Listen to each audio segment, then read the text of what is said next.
out and blow. You got Millsy and Pricey. Let the fat this, we don't play. Get down with Jay Pricey. Breaking down this MMA. Make money on time. Monumental minded autistic. Manifestation meets action. It makes martial arts work like sex.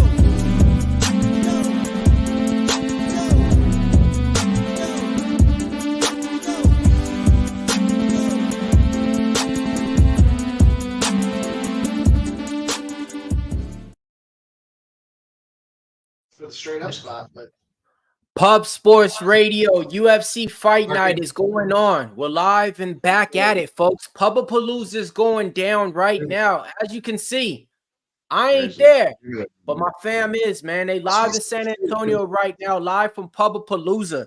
As you see, they're in the panel over there. Who we got rocking with us over there in Pubapalooza today? Can you hear him? Kind of. You got Big Show Pigs. You got T's on the ones and twos back here. Can't see me. Who else? Oh shit! What up, everybody? It's your boy Razor Sharp Picks coming from you live, San Antonio. What's going on? Mikey Money. what up? What up? Let's go. Let's get this fight. Yo, so look, you guys still got time because I'm doing it right now. I'm filling out my picks for the UFC contest as we're live on stream. I'm at the Ricardo Ramos pick. I'm taking the win by sub in third round. I'm taking Trey Ogden to win by decision. Then after that, y'all gonna have to figure it out for y'all. But look, man, if you guys haven't entered your picks in yet in the UFC contest, go ahead and do it now, man. I'm doing it as we speak right now. We're giving out $100.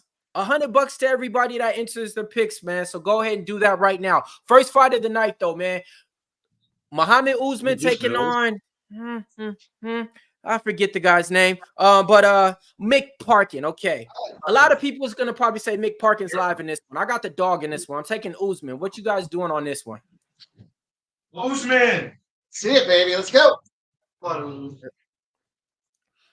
Yeah, man. It's a very interesting fight. I don't know the side. I don't got a bet on this fight. I would probably be on the Usman side if I was.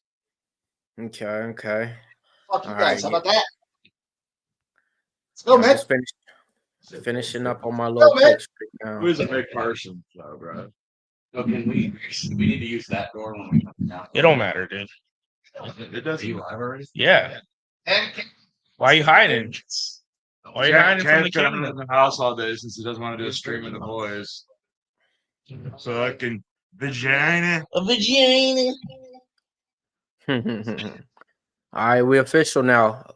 Picks is made on the contest. Let's go ahead and get it up now, man. That's what I'm talking about. Hey, all the 90 live viewers right now, man. If you guys didn't, go ahead and enter the contest picks right now, man. We're gonna come in. We're gonna smack bro out on the the first fight of the night on an Apex card. Usman's right. You could probably Yeah, roll man, up a let's whole go. other one. Like, shit in one and the shit this table. I know. So, a lot of people had the over in this fight. The over was like a minus 195, over 2.5 in here. Here, you might have over here on the table. God damn, Mick Parkin is paler than pale. I'm talking about What's your time? What's your timestamp, Mills? Mills, what's your time? Can they see Razor? Yeah. So I can. That's wrong Yeah, we got 4 minutes and 35 seconds in this first round. People don't know who you are in the UFC world, bro. All right, Cap said he's gonna make his appearance here in a couple minutes and do it with a camera shot like Nate. He might be late. I'm not sure. Both these guys are trying to strike, I don't but know what that was. Speaking of camera shot, Nate, you got a spot for it right here, buddy. clinching the distance at all. So both these guys can't even get the distance down yet or the timing yet. The jabs are both off. I'm saying. I don't want to hear what he. What up, Chad? Don't worry, I see y'all, man. I think Tom Migga's gonna hop in too, or is he scared? I sent him the link. Oh man, yeah, a lot of head feints. Okay, a lot of nothing going on, man. 3 minutes and 40 seconds right now. Okay, nice one too from Mick Parkin. Both those punches connects on there too. If they would have been thrown with more power. Hands. Oh, nice leg kick from Mick Parkin too. Ooh. UFC magazine now. where the fuck is Danny Betts at?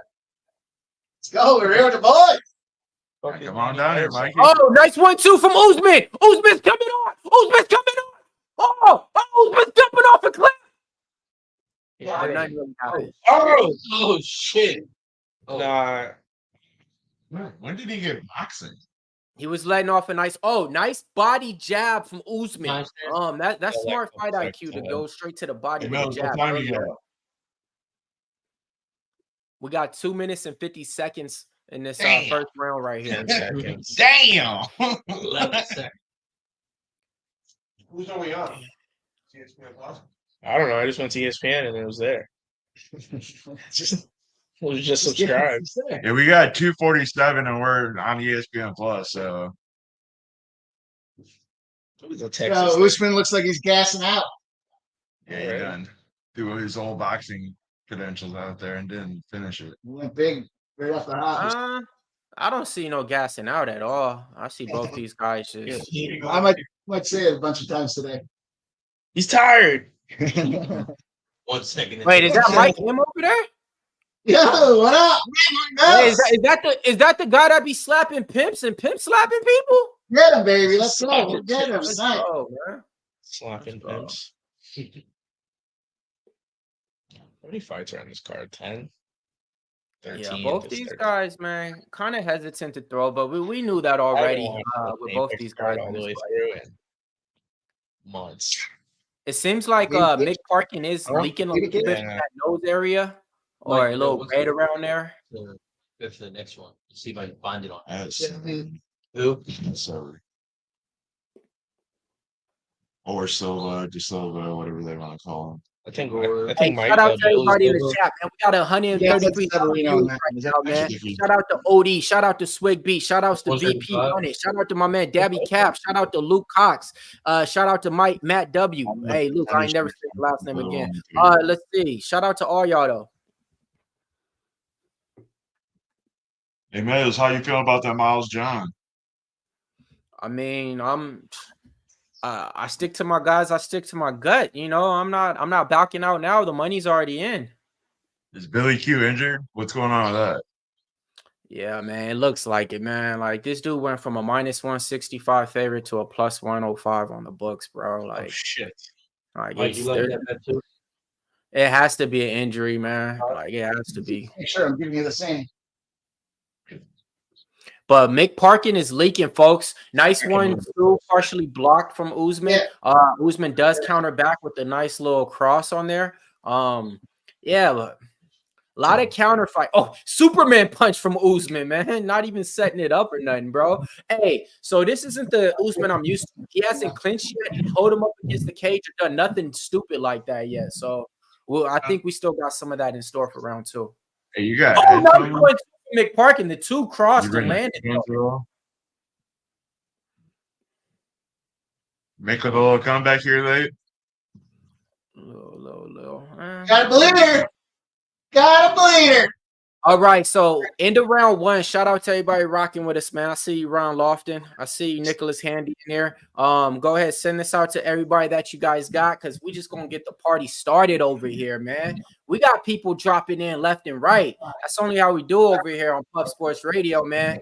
Speaking about people popping in left and right, I mean, the next guest that I got coming on right now, he granted me with my first ever UFC fighter interview, man. So he's always going to hold that special heart here for me. I mean, he represent the IE out there, putting it on. I can't never go wrong with him. Shout out, man. We're going to get him on right now, man. He's been doing everything, fighting everywhere, man. I mean, I'm talking about BKFC damn near, Combat Global damn near. I mean, UFC, UNFL. I mean, where isn't he? Andre, you all, welcome to the show, my man. What up, y'all? What up, y'all? It's been a long time, man. Look, I don't know what you make me feel like I don't know what to do with my hands the way that you just announced me out right here. Ricky Bobby. Well, besides doing that it stuff, all. everybody, how's everybody doing? Oh man, doing pretty good, man. Doing pretty good. That's good. That's good. Chill, man. I know I'm supposed to play it like I'm watching the fight, but I suck at that. So look, I got no TV over here. I'm in San Antonio, and wait. You're in San Antonio? San Antonio. Bro, you need to come down to the bar. That's where they're at right now at the public. No, we're not. Mills versus Doesn't it this look like the fucking bar? He's in San Antonio, man. They in San Antonio, Southtown 101, man. You need to come on down, get some good food, get some good drinks, and just let the fam take care of you, man. Hey, all right. That's a bet. But my boy's not old enough to drink, wherever his freaking big head is. Man. Yeah. He's not old enough to drink yet. But look, hear me out. I'm out here for basically like 13 weeks. Because of the fact that in team combat, they hire me down. I'm loving San Antonio. It was like, go to Southtown. Go to the Airbnb. Hey, and then when I can out here for for the league and everything, so definitely stuff like that. So hell yeah. Hey, so yeah. Hell yeah, man. Hell yeah, man. Now we just watching this first fight right now. You got two heavyweights in there, man. Muhammad Usman taking on Mick Parkin in there. Little brother Usman and stuff. So it's going back and forth right now in there. Parkin's looking like coming alive a little bit in the second round, man. Like big brother. Yeah, big brother. Oh, big brother. Oh, yeah, Usman's big brother. Yeah. How's he looking though? Is he looking good? Is he looking like he looks like he got the first one. I get it mixed up. Yeah, he looked like he got the first. You got Usman winning so far, right? I do. Wait, do you have money on this? I actually do. I got money on Usman, man. So, but money line? Huh? Money line? Money line. What else you gonna do with it, bro? It's a Muhammad Usman, bro. What was the number? It was like plus 120. That is Usman. It was plus money? Shit. Oh yeah. Yeah, Mick Parkin was a minus 140. Why? Mick Parkin, no, he's attacking that leg, man. I mean, like, this is not that impressive either. What's more vicious, man? When you're attacking somebody's leg during the fight, or if you're attacking the body? I say body.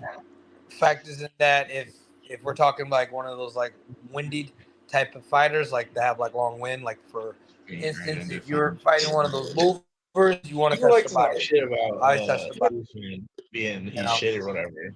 I mean, like, he's on a 4-5 win streak right now. He gets this. That's 5 in a row. UFC. You bet this fight? You did? You bet on Mick Parkin? My decision. It's looking rough right now. I don't know. Is he winning this round? Mick Parkin's looking good in the second round. Mick Parkin's my bad. Yeah, he's snatching that leg too a little bit, man. He got rocked in the first round. Blood, that ain't nothing. Yeah. And then that's another thing. If you got one of those guys that are like mad wrestlers, you want the leg. You want to take out the leg. So you don't want to go to the body. You want to go for the leg if they're one of those mad wrestlers. So everything kind of like sets on where your opponent is. Fighter, what? Opponent. Yeah, always hands down. I know Usman, the big brother, he should have some good wrestling, right? Yeah, he's like 40. Not mistaken. Usman. He's old. Get yoked though. How many steroids is he on? That's just how you know, man. Like, pause. It's not all hereditary and stuff, man. Like, the way that this Usman throws his striking, there's no way I would think that he was related to the Kamar Usman, man. Like, it just looks like, and like I don't know. He might be related to Francis. That's what some you said. Like Kamar ain't like, hey, bro, you need to always have it like this, like, hey, da da da. I'm like, what are you doing, bro? Big dog. Yeah. You don't want to be on stream, why don't you cook? Carolina game. Usman keeps going to the we were like, for an hour, we were like, are we doing the stream outside? And everybody was like, yeah. And then we set it up. He's like, what? You changing the channel? Cabs in it. All right, end of round two. End of round two right there. So the over 2.5 minus 185. That's looking Usually in heavyweight fights, the over is not like, you know, the way that people want to bet. But in this one, people hammer that over in here. People in the chat saying it's 1-1. Expressed in the chat, giving Dre some love. Okay, got you out there. We see you out there. We got some people saying it could be 2-0 Parkin though. Parkin was +1. 2-0. Go. No. 2-0. Who said 2-0? I see. Yeah, we got somebody in the chat saying it could be 2-0. Understand boxing. Well, I got the same bet as Mike, so I agree with what Mike says. I guess I can't disagree. Like 30%. Nah, 1-1 was I think first round was definitely Usman in there. He had him stumbled a little bit, you know. But round 2 definitely went to Parkin on there. See, Usman has to make this a dirty fight, clinch him up against the cage and just hold him. Do what you're used to. Do that old like fucking Aaron Jeffries shit that he did to Fabian Edwards in that Bellator fight. Just clinch and hold him up against the cage. Hey, shout out to Old E for the gifted membership, Mills.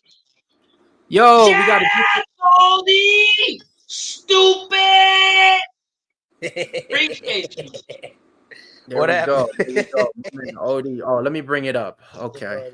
Hey, shout out my man OD, man, out here dropping gifts like it's Christmas, man. Just giving out memberships. He said, you don't got one? Here's one for you. Let's go. This guy. Come on, man. 166 live viewers right now. You guys still got time to enter in the UFC round 4 already. Mills just got some comments. We can get the fuck. It's on pubsportsradio.com. Enter in your picks. You win $100. Playing this. And what time you got, Mills? I'm at 4 minutes. All right, so we're still 14 seconds. It's lower now. We was 11 seconds. Yeah, it is lower because y'all was 10 seconds behind me before. Now y'all got like extra. Oh, Mitt. Wouldn't be out my hero over here. When I say this fight is We'll commentate it then if you're watching it ahead of us. man, this fight is up for grabs right now, man. So both these men standing in the middle of the octagon. You got Mick Parkin, though, is taking the center of the octagon. He's able to add more value by using the jab and adding a leg kick at the end of that. So, I definitely do believe it's 1-1. And by the optics, it looks like Mick Parkin is winning this later ends of the fight. Okay, it looks like he's looking like he's found in his rhythm, finding his distance, able to strike now and get in and out of rhythm without getting hit. So Okay, I like that. yeah, man. Hey Dre, so in fights that you go into the third round and you think that it's 1-1, like what's your mentality like? Is it kind of like, let me keep this a close fight, let me not do nothing to lose it, or is it like kind of like, let me put the stamp on and finish this marathon? It's always put a stamp on it. You gotta treat every round like the first round. That's the mentality. So you gotta feel like you're always behind every time. Because if you don't, you mess around. Because you know how judges are nowadays. There's been none of that. Get the fight to the other person because That's a boxing match. Gas.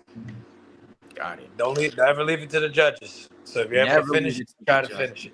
Great boxing match. Ooh, That's good. You know. While I'm watching this fight, it looks like to me the optics. When Usman is trying to throw, I mean, he's out of rhythm and out of range. And McParkin's just stepping back, making it look a little easy. When McParkin throws, he's in range and connected. Easy assessment from my eyes over here, and I got sunglasses. I'm pretty sure the judges are seeing the same because Mick Parkin's a -230 favorite now. Let's see. Yeah, that means it definitely overshooting on his side. Mm-hmm. And thank you, Curtis. Curtis, I told you not to bet. Oh, this was just that too. Oh God, I did. Was I supposed to get Parkin's fucking up those legs. Hey, Mike M, you looking good, man. You looking good on this Mick Parkin by decision. on cameras? Let's go. You can watch. What was the number you got it at? Parkin by decision. 163. Yeah. We'll see. Go. Don't need any of this judges nonsense. Yeah, this is where you See, Muhammad, throw everything that you got right now, bro. Throw everything. Let it all out, man. Talk to him, Mills. Man. Trying to talk him into it. Yeah, cash that over 2.5 and cash Right. looking like Who's winning on that, Mark? this one. Yeah, it's a funny way to spell Usman. Yeah, Nicholas, you're right. Not even hitting them hard, just poking them with counters. That's it. That's what he's doing, and that's all he has to do on this one. Nice overhand. What up, Swig? I see you in the chat. Yeah, this one's looking like a Mick Parkin decision, man. I can't fucking believe it, bro. He didn't even clinch not once. Didn't hold him up against the cage. Didn't go for no takedowns. We're talking about a guy who shot for 16 takedowns in his last couple of fights and shot for 0 on this one. Fuck, bro. Boxing. Let him know, Mills. Tell him, Mills. That's bad. Man. This nigga keep doing his Superman punch. Superman. Well, how much time is that? It's over. Oh my God, it's over. And this nigga Usman got the nerve to raise his hands like he just dominated. What the fuck? Bro, he more. Man, I don't know. Oh, man. I be thinking I'll be all right. Yeah, This He dude really is. excited to get his ass whooped. He acting like he just ran a marathon or some shit, bro. Like, and he just won. What we doing? You really thought he won? Am I? Or sell it to the judges or some shit. Literally. Look, I'm not even lying. Should put it in the second and third rounds. He The celebrated bell like rang, this nigga jumped up, bro. Like, the faster I hold up my hands, the more they gonna think I won. Fuck out of here, bro. I got Severino on the next one. Everybody knock out. He likes Lima. Hey, so Dre, man, that last performance in karate combat was fucking fanatical, man. Like, man, you was putting on a showcase in that motherfucker, man. How did it feel? Combat global cage, karate combat. To be honest, that shit was amazing, bro. Can't wait till I get back up in there. As soon as I'm done with this league or with this season, second season of boxing and everything, I'm bringing myself Did back Oliveira over. win? Yeah. Got it. You Hell get that? I fell asleep. You told me as I was going in. The president over there was going for you too. You know, it seemed like he liked everything he was putting on in that little ring. That's what we do it. Hey, I ended up making, Let's go. like I said, I ended up making it back up. I make it back up next time I'm back up in there. Yeah, That's what happens when you go all out. Yeah, You go for it all. Okay. It's a risk and reward, you know. Hell yeah. Tell us the decision on it. Yeah, baby. All right, so who they Yeah, give it baby. Let's Yeah, they go. gave it to Mick Parkin. Yeah, Okay. they got it. But all right, you guys, thank you guys for having me on this. Get that money. All right, yeah. All right, bro. Till next time. Yes, sir. Yes, sir. Hey, tell them real quick. Tell them what you got coming up and what they need to watch for your boxing fight. Let's go. Fucking go. One down. We got left. 12 to go. Hey, yeah, good call on that one, man. Good call on that one. Whoa. Especially that's some old pimp slap shit right really there. thought he won. He just don't take him to win. He takes him to win by decision to get even plus money. He turns a minus into a plus. Bro, come on now, man. That's how you really pimp slap these motherfuckers up, bro. That's what's up, man. Keep coming, boys, girls. Let's get it. All right. So first fight of the night went kind of like how we expected. We expected to go to the decision, and hey, man, you don't know really what to expect with those two guys, man. But next fight, let's talk about it, man. Igor Severino 8-0 taking on Andre Lima 7-0. Two UFC prospects coming from the Contender Series representing Brazil. You got Andre Lima opened up a -170. Now he's all the way down to a -155. I'm going with Severino in this one, man. He's a young fighter, 20 years old, man. So I like the dog in this spot. I think he has way more ways to win. Andre Lima is like a counter striker. So I'm gonna go ahead and go with this one. What y'all doing on this one in the panel? Maybe that's why it's lagging. You just gotta scan it. Can you log into yours? You should be able to just scan it by your phone. Or go to log in and just give you the little scan shit. What you doing on this one, Big Show? I'm on Severino with you. Like I said on the podcast, I just think I think he's the more equipped to finish the fight. What about T? What you doing on this joint? Nothing. Razor, who you telling on this one? I'm following Big Show and Mike M. I got plus 135. Let's go. Now let me get to the chat because that's where we really cash. Matt W, what you doing? Curtis Clark, where you at? Dirty Reg, who you got? Tucson, what you betting on, man? Let me see who we got up in there. I got let me see. Gagnon, what you got in this one, man? Matt W, Kurt Collingwood, Michael Berlino. Let's see. Nicholas Handy, who you betting on? Red Sox fan for life. Change your name, man. Gotta be Yankees. Yankees all day. We coming for that 29th title. Let's see. Or 28th. OD, who you betting on in this one, man? Let us know, man. Hey, Nasty Nate, what you got? I see you in the chat. What up, Nasty Nate? Who you liking this fight? Lima. So this is Nasty Nate's. If Lima loses, he's gonna jump into the pool fight. Oh shit! So you're just gonna be the one going against all of us, and not jump in the pool as a fucking consequence. I'm down. I'm down. All right, hey, look. Ain't too bad, you know. You lose a bet, you pull up the account. We ain't out of it at all, man. I ain't have a big bet on Usman. It's nothing to shake it off, man. I'll take a beer. You grab the other Mountain Dew. I'll take a beer. Hey, shout out to the 200 live viewers right now, man. 200 live viewers on this stream right now. Man, maybe I just might need to start doing these motherfuckers all the time by myself, man. Shout out to all y'all, man. They got food inside her. There's food inside? I thought they went to the grocery store. But they ain't cooked any of it.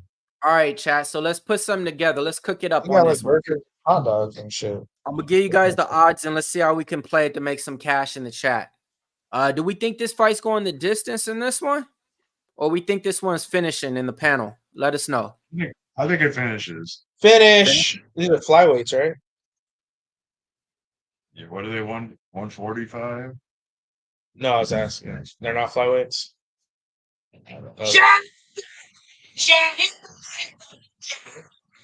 Crack a beer, share the video, let's win some fucking money. All right. So what we could get fight now to go the distance. We could do fight now go the distance at a minus 175 on the books out there. That's what some of them got it at. What do you guys feel about that? Well, Eddie Murphy's like shit. That's when they go on camera.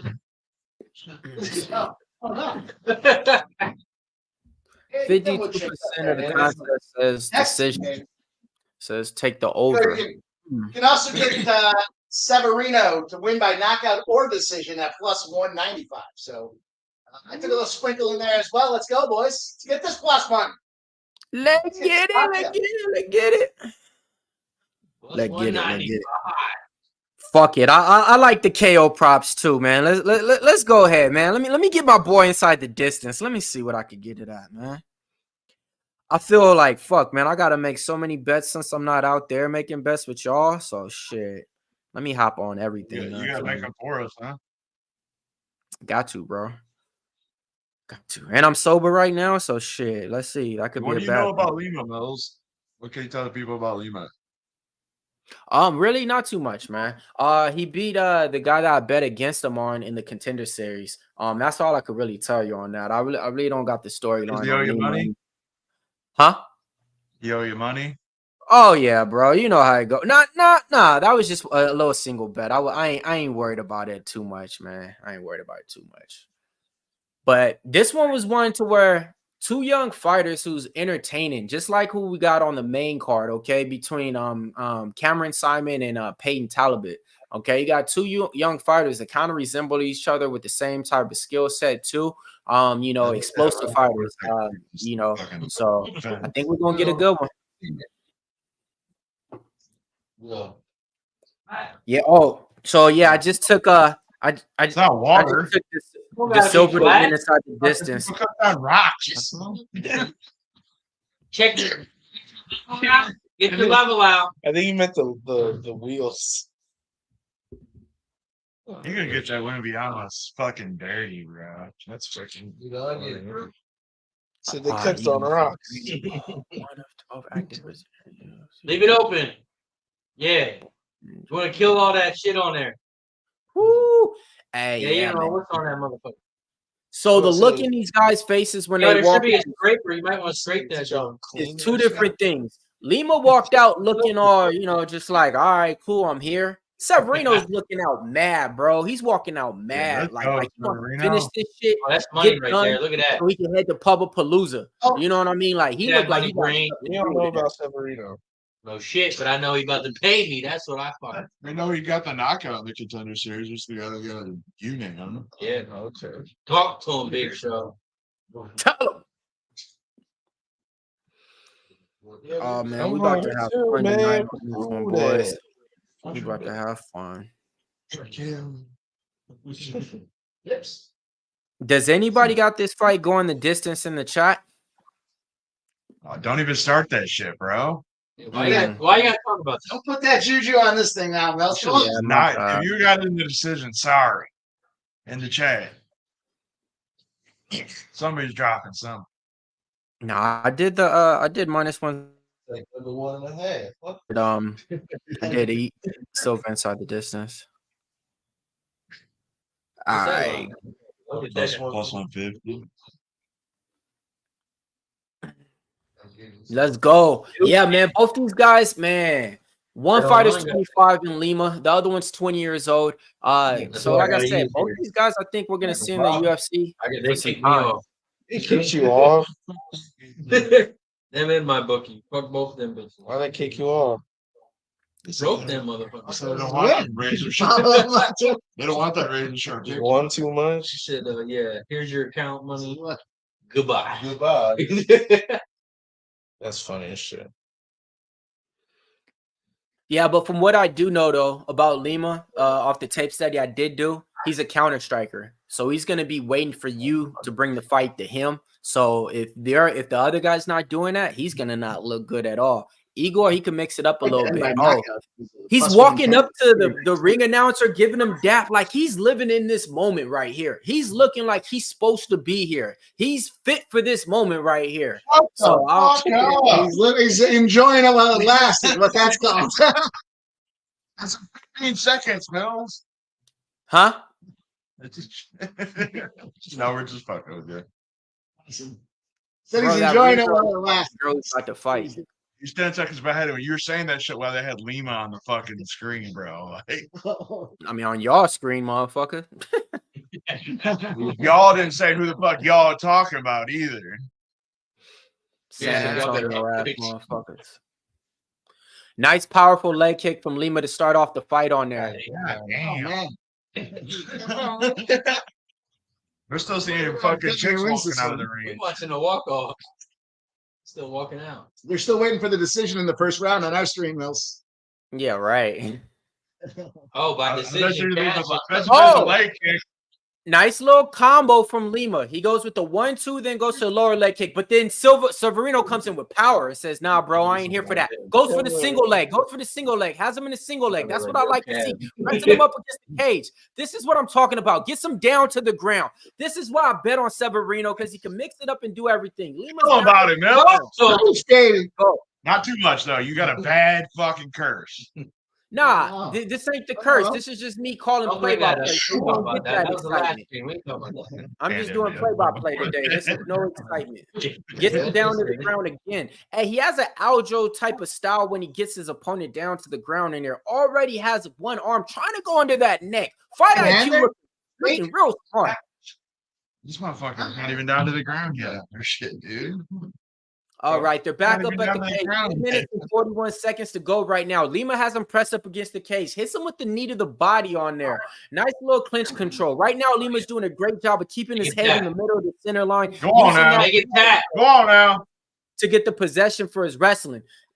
Clinched up against the cage, reversed now. Severino has him up against the cage, throws a knee. When he throws a knee, he was partially tripped. Now he got down to the ground. Back up. Now, head in a guillotine. Lima has a guillotine on Severino. Now he got his head out. Don't worry, that's folks. not We all good. We're in top control now. 3 minutes and 7 seconds to go in this first round. If y'all think this first round is going fast, goddamn it is, man. Because these guys are going, man. They're going for move after move. I definitely don't think we're seeing a decision in this one. If you got the fight, not let me not. All right, 2 minutes and 54 seconds to go right now. Both these guys are just cradled up right now. Position over submission is what they like to say on here, man. Lima's going for some low strikes on there. I don't really. Oh man, what is this? A crucifix? What is this? A crucifix? Let me see. A twister? It's a twisting. Hey, shout out to y'all. Y'all probably don't know. Shout out to all the kids that was like me that actually got to play Twister. That's on Man. the cage. Look at that shit. It's like 4 seconds.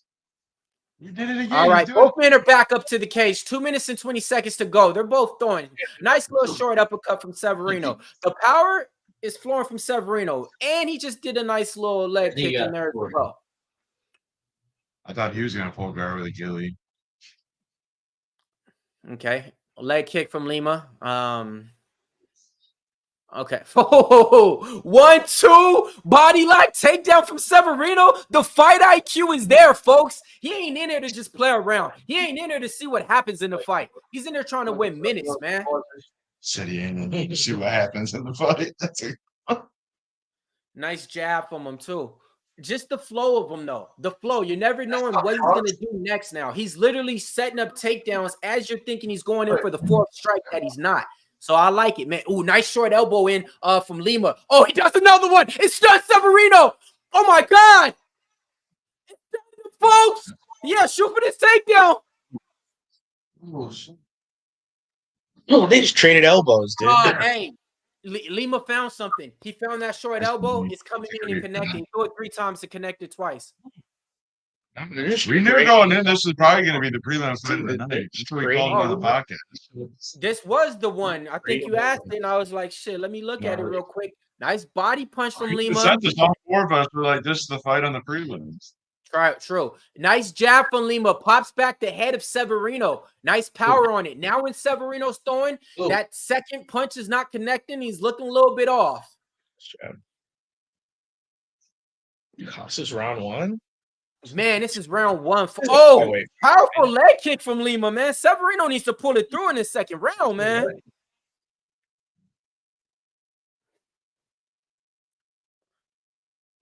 Oh, I love that. I love that. Man. Oh, okay. Hey. Oh, you call that? Severino needs to start blocking these punches. Lima's connecting with everything now. Severino needs to get out of harm. He has a big old bump on his head, bro. This shit's gonna be Hasim Rockman in a minute. Severino's getting pieced up. We do that. Got the End of the round. End of the fucking round. Wow. Somebody give me live lines out there. Somebody in the chat. Y'all got me, man. Somebody in the chat to be designated to live lines. I record one. I'm a champ. How about that? How about that?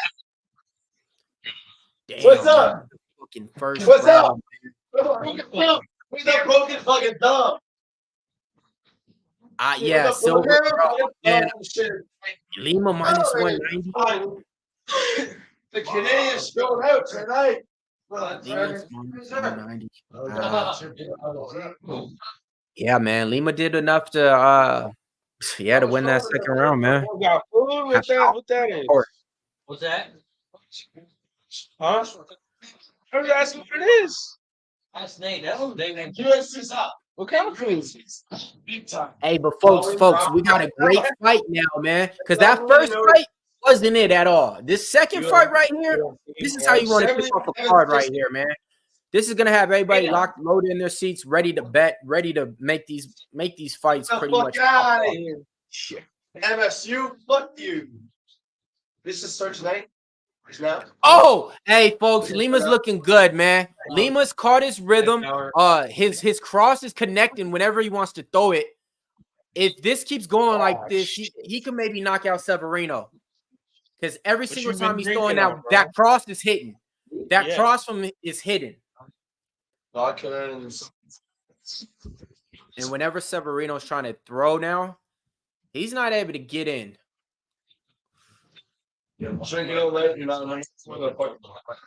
Apparently, I want to fix those. Yeah, it's pretty weird. Pretty weird. He doesn't remember. Yeah, apparently, motherfucker, you Yeah, did. we got one. I woke body up at like 10 Severino in there. like, yo. But Lima counters back with the body punch. And Severino comes back with the body punch. I woke up like almost fucking. Don't think about some of this, bro. Nice lower leg kick from Lima. Look, I was like, Got it shit. too All right, I from guess Severino in there. through. Clinch him up against the cage. Come on, bro. Come on. Keep going. Keep going. See, the thing I don't like, he's not mixing in any takedowns yet, man. Already through round one, he already had like 2 takedown attempts by this time. You can't just stand up there and strike, bro. You're going to get your head taken off, man. Lima got power. He's smart, knock him out. Oh. Jab. Shout out to There everybody. we go. In the chat, man. Body clinch, body grab, gets him down to the ground. Easily done. Took him down like a sack of potatoes. Y'all remember those little sack of potato rat races y'all used to do? Get in the sack and then just hop on across, man. Yeah. 5 for 7 on his takedowns right now, man. This is Lima Severino, right? Yo, Hey, yo, shout out to the 208 live viewers right now, man. We got more live viewers on this than we had in the fucking last Stream, pay-per-view event. Shout Shout out to dog you. in the Mexican this fight 6-0 as a dog, fucking plus 220 as a dog. I'm taking that next fight. Severino on top right now. He needs to do a Right there. I like that dog next fight though. Big time. Plus 220 with a dog next fight. I like that. was he kneeing him in the asshole? Yeah, he did. I mean, that's a good move. The asshole knee is not something I think I would enjoy. Imagine if you bruise it and then you throw them on their ass. Hey, he's holding the cage, coach. Ref, come on, man. Take my fucking point.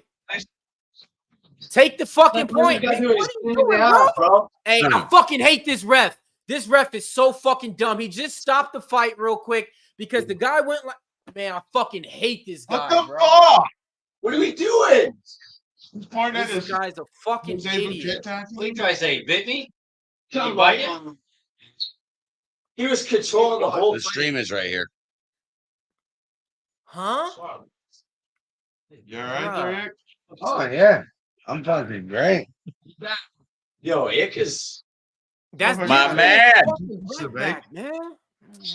I got The you. only reason we lost Man, this whole is bullshit, game, bro. You don't like jalapeno? Say what up. Say what up to everybody right here. Oh, you Give him a already good, know give him a what it good, is. give him a good intro. Let me say what up to that joint real quick. Shout out from the fucking line, motherfuckers. Oh, yeah. I forgot that bottle got set down right there. Our guy Trey put it. Hey, try this live. You guys try this live. Save me one. There's two. Razor, you want one? You can have one. Yeah, you do. Come on, dog. All right, so right now you got Severino. Razor. It's the Southtown 101 banger. Bacon wrapped jalapeno smacker. You dip? Hey, somebody in the chat, tell me what is going on though. There is a Like, toothpick what are in they that doing hole. right now? There's toothpick. Like the dude was holding on to the Yo, cage he's for biting dear it. life. Yeah, pop my top. Thank you. Can you pop this stuff for me? Thank you. Wait, what the Hey, fuck I just didn't- happened? I didn't know we're turning up at our spot tonight. It just Let's ended. go now. They ended it? I mean, he bit him. No, What are you going to drink. do? Of course you got to end it. Fuck that guy. He bit him. Are we allowed to do something? Bro, are they saying that this nigga bit him? Wow. Severino bit him? He did bite him. What happens when you bet dogs? He did bite him. Bring in the chat. We're going to a little Casamigo bottle pass here, starting with my guy, Ick. That's my boo.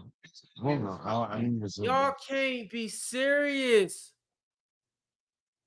The Jew just handballed him. He just did the Jeffrey Dahmer on him. What are we doing? He really just bit him in a fight? Mike Tyson, Evander Holyfield. You gotta take one. Y'all can't be serious, bro. How you gonna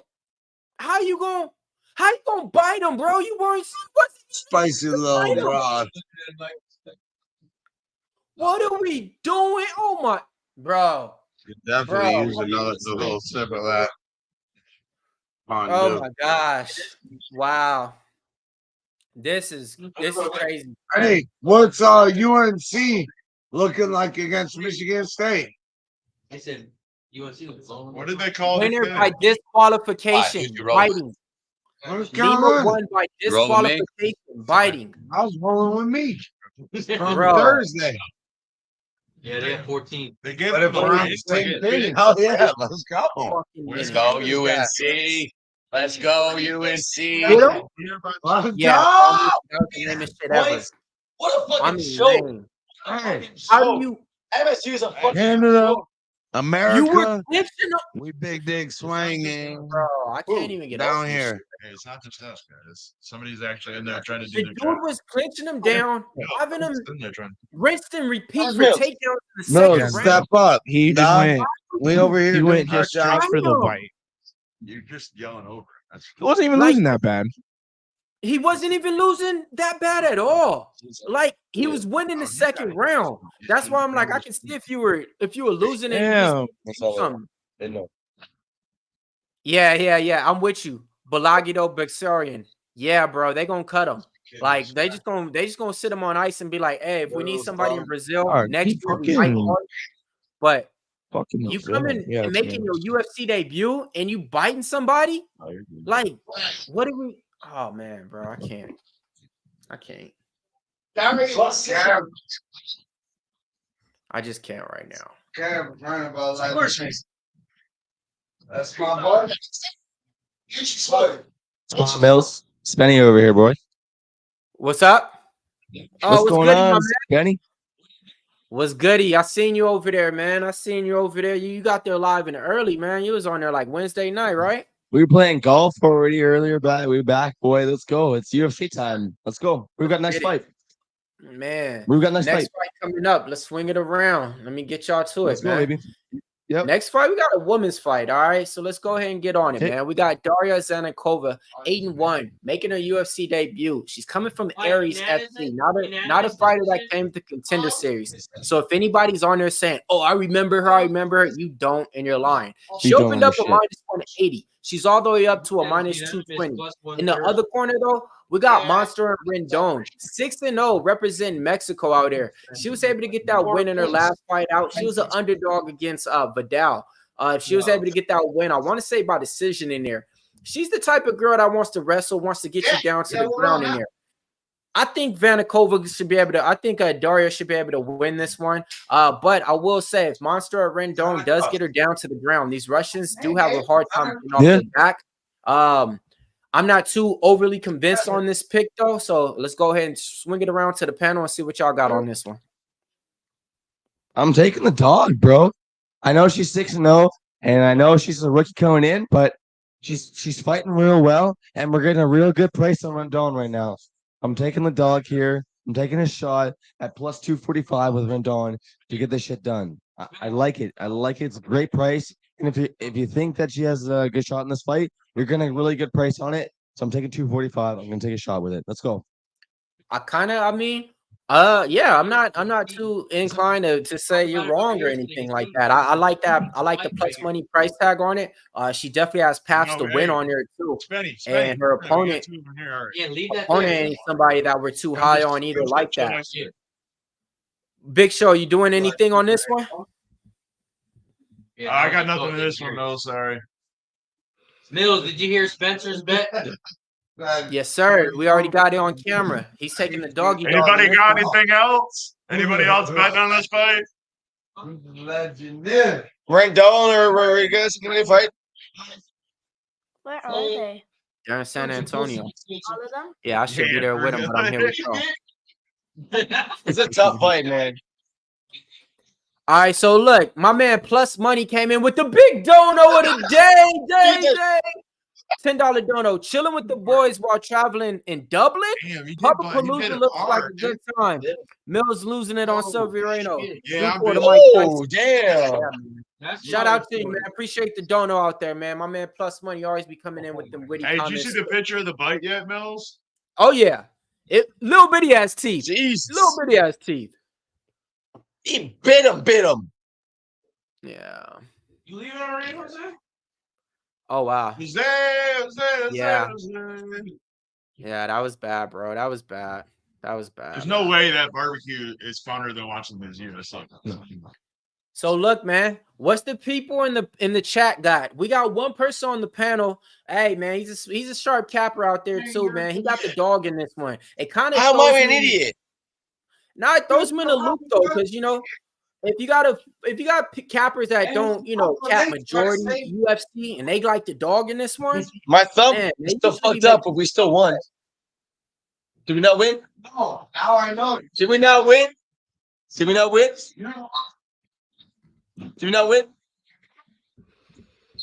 All right, let's go. Hit that like button, baby. 242 live viewers right now. I don't know what y'all doing, but I know what we doing over here, man. Oh yeah, we trying to give you guys every single bet to cash. So on this one, I gave you guys I took fight not to go the distance at a -175. We hit that. I did take him Severino to win by inside the distance. You know we didn't do that. So hey, man, we 1-on-1 on the instant props. It's be right here with him. Let's go somewhere else. Hey man, You're fine, dude. I climbed the fence somewhere else. Yeah, I don't know how to do that one quick, but that's yeah. not about the fights. We're doing a fight stream. I don't know how to do that one. Is this the fights? Hey, Tehran. Fucking commercial. Tehran, you can see the private chat. Hi, Bells. No, we can I'm not over there. We got some shit, bro. Okay, hey, can y'all turn the mic volume down just a little bit on y'all's? Just a Shout little. out to the land. Shout out to Money Making Mills. Let's go, Hey, Mills. just go ahead and turn it all Let's the way go. off. You're gonna be mute for a Hey, while. Snizzle. Hey, we hit on RJ Davis over his point prop last game. I took him on this one. I don't know if he hit. He had 10 points by halftime. I need him over 20 in this one. Baby. Is that all the way Let's off? go. Now? Hey. Let's go, man. Let's go. But yeah, in this one, though, man, I'll be honest, man. The money's coming in on the favorite. And I don't think that is warranted in this one. I've seen her fights before in Aries. She's nothing that just wows me. Some of these girls that's coming out, I'm gonna send spinning into your bed. they wow me. But this girl, she don't wow me like that. So, Okay, next fight. Let's go, baby. Next fight. Let's go. Let's go. let's go, man. So just to give you guys some accolades, let's see what these girls been up to as of late. You said that's why his finger.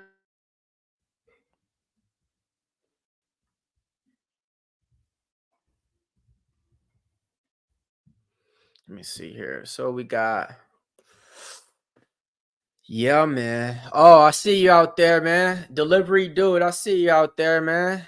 Yeah, that's how we are, man. Bill Weathers, I see you out there. The Parlay Genie.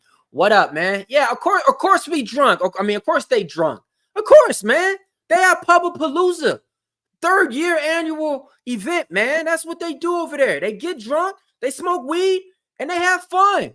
Wouldn't you want to do that too? If not, I don't think this stream is for you, my dude. Because, man, that's what we do over at Pub Sports Radio. F the rest out, we the best out.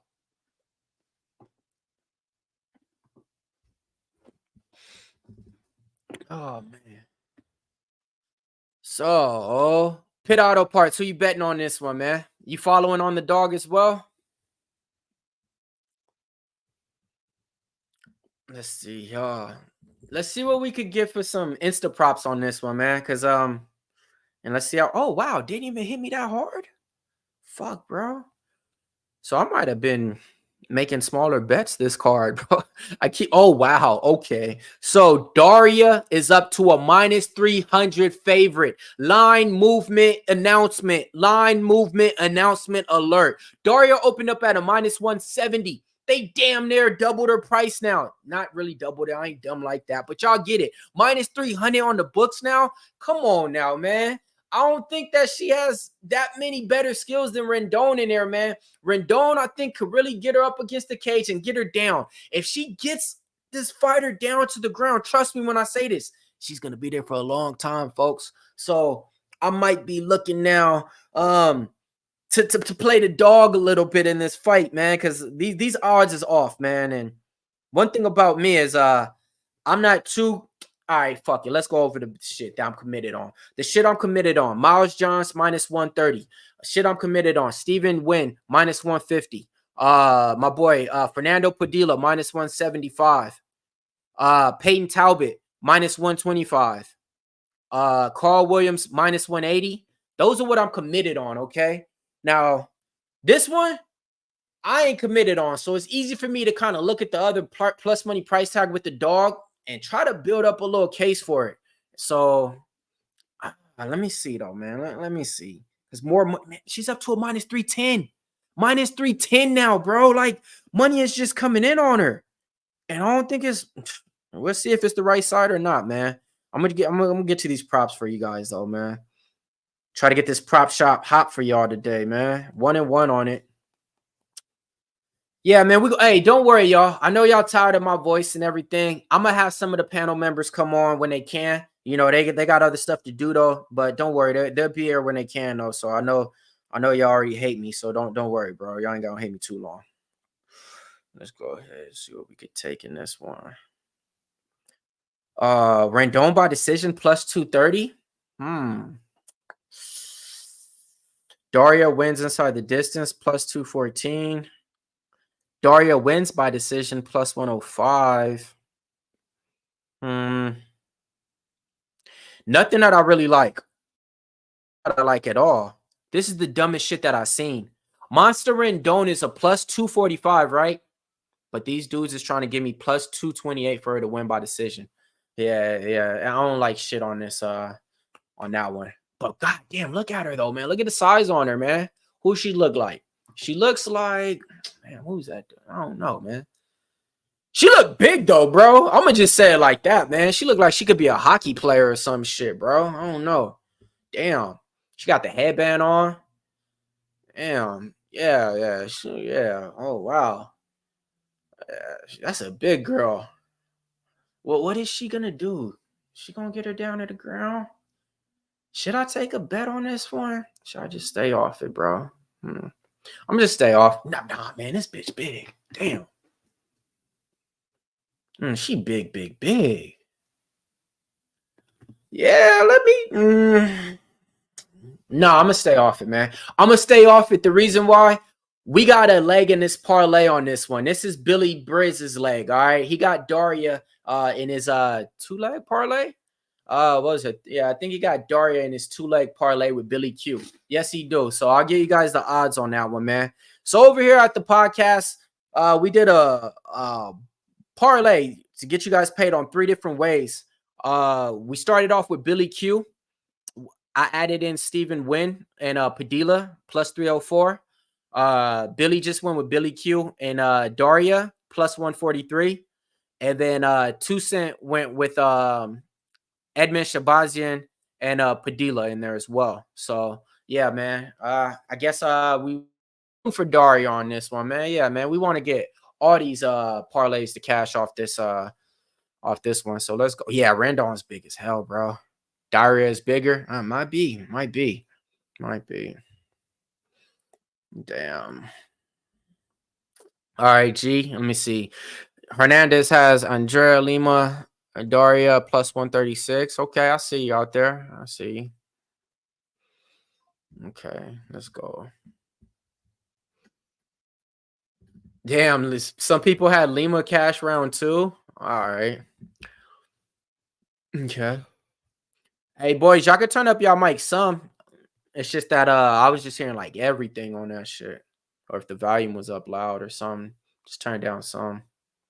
Yeah, because Spencer got the dog in this one, man. Spencer got the dog in this one, so we'll see. We'll see, man. Fighting out of Cancun, Mexico, though. I ain't never seen a fighter fighting out of Cancun, Mexico. Like Cancun, y'all know what we do in Cancun?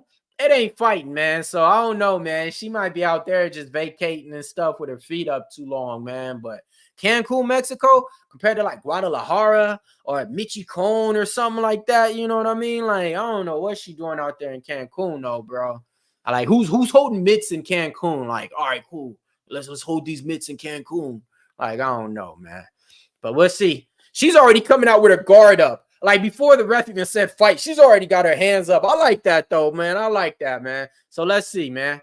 All right, man. Fight is up and going, man. Okay. Nice long jab from Daria. Oh, the striking from Rendon is hideous. She's going to get knocked out, folks. Rendon's going to get knocked out. She throws with her chin down, and she don't know how to strike just by me seeing this. Oh, she's getting knocked down for sure. She's throwing with her head down just like this. She's doing the Diane Belbita.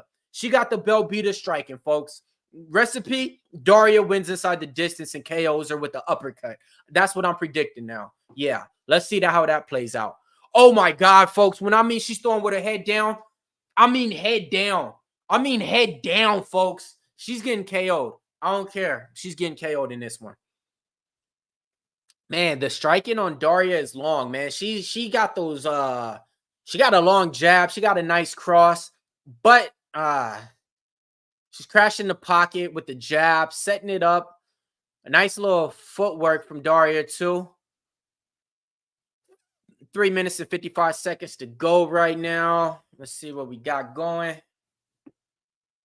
Okay, Rendon, body clinch, got her down to the ground. Rendon has her down to the ground with 3 minutes and 40 seconds to go. Daria doing a great job trying to get to the cage, and then Rendon's pulling her back. Literally, Daria's like scooching out to the cage. Daria's like, nah, girl, chill out back. Yeah, come on, Rendon.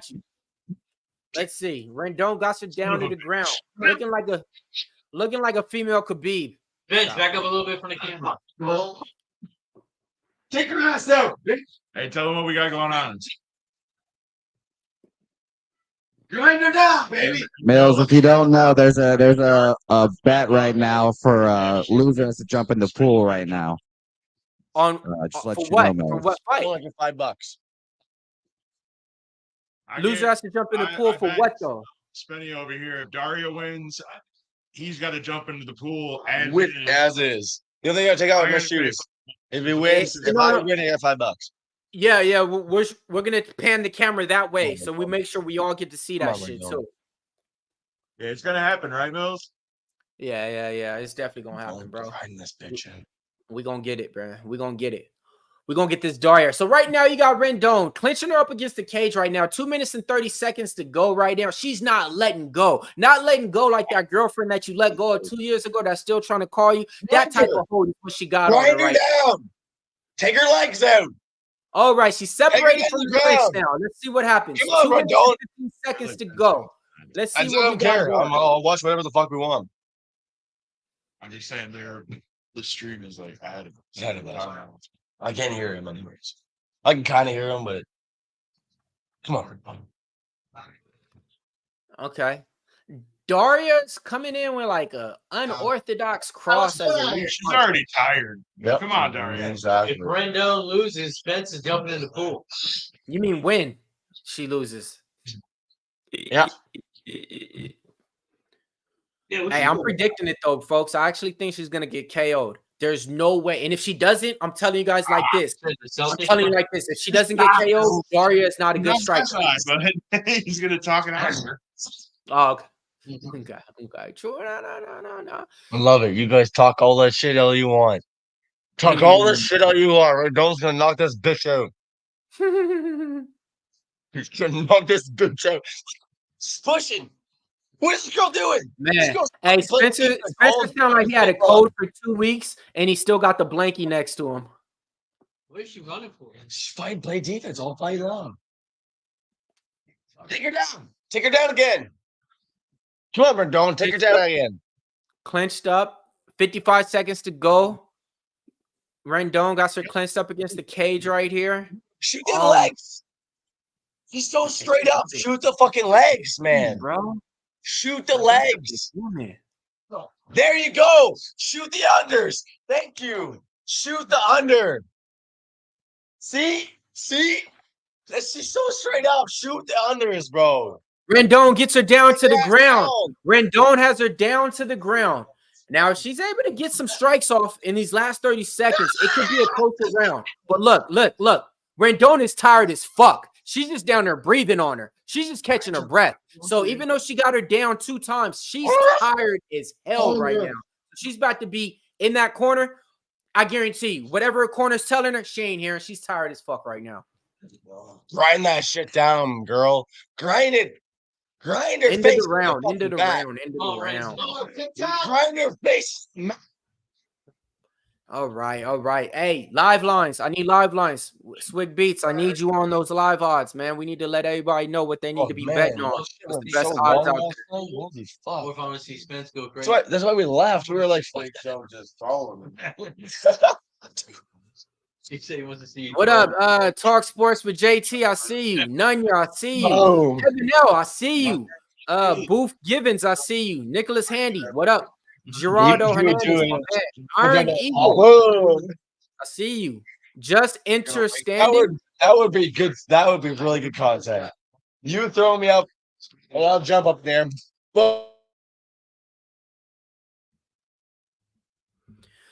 Hey, what y'all think about this, man? I need to ask y'all. Hey, live line, Daria down to minus 190. Yeah, down to 190. Hey, did y'all hear that Kendrick Lamar verse on Future's new song going at Drake and J. Cole?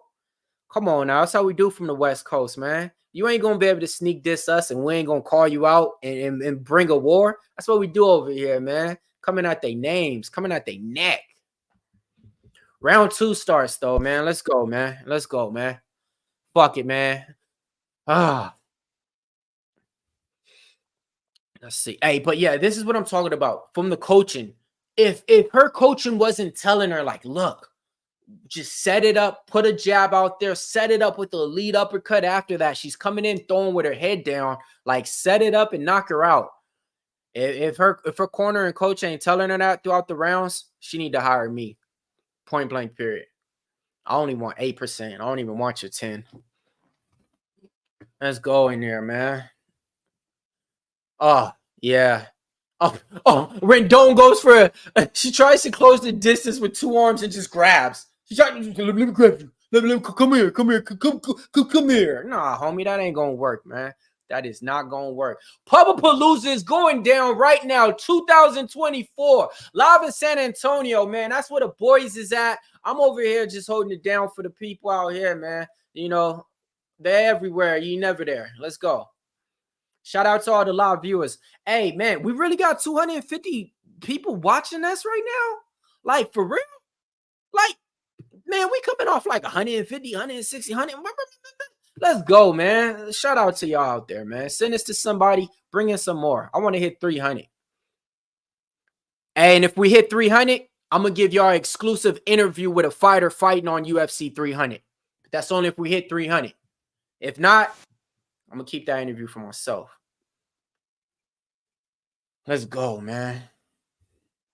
So Daria now has red around the nose area. You do not want to see that, okay? Because she's not supposed to be the one leaking and having some little red stuff around her face, you know? And looking at it, we think she lost round 1 because the money came down on her from going from a minus 310 to a minus 190. Yeah, it looked like Rendon did win round 1 off of those odds, you know? And Daria, yeah. Daria, I'm glad I'm watching you like this live and I have all your attention. I'm not high because I guarantee I'm not betting on you in the future. And yeah, shout out to the future for putting Kendrick Lamar on that song to diss Drake and J. Cole. Because yeah, man, but in the future, I ain't betting on you. Rendon got some clinched up against the cage right now. 2 minutes and 20 seconds to go right now. Trying to get her down to the ground in there, man. You got her corner just yelling for her, yelling for the takedown. Daria is leaking, folks. Daria is leaking out the nose area, man. Like, come on now. Oh my gosh, what are we doing on here? What is this? Well, what am I? I'm not too. I don't got nothing on this. What am I even? I don't know, man. Yeah. Hey, what's the live line? Anybody know? Yeah, bring up them live lines, man. And I ain't talking about those type of lines, man. I know y'all out there in San Antonio. Y'all boys crazy.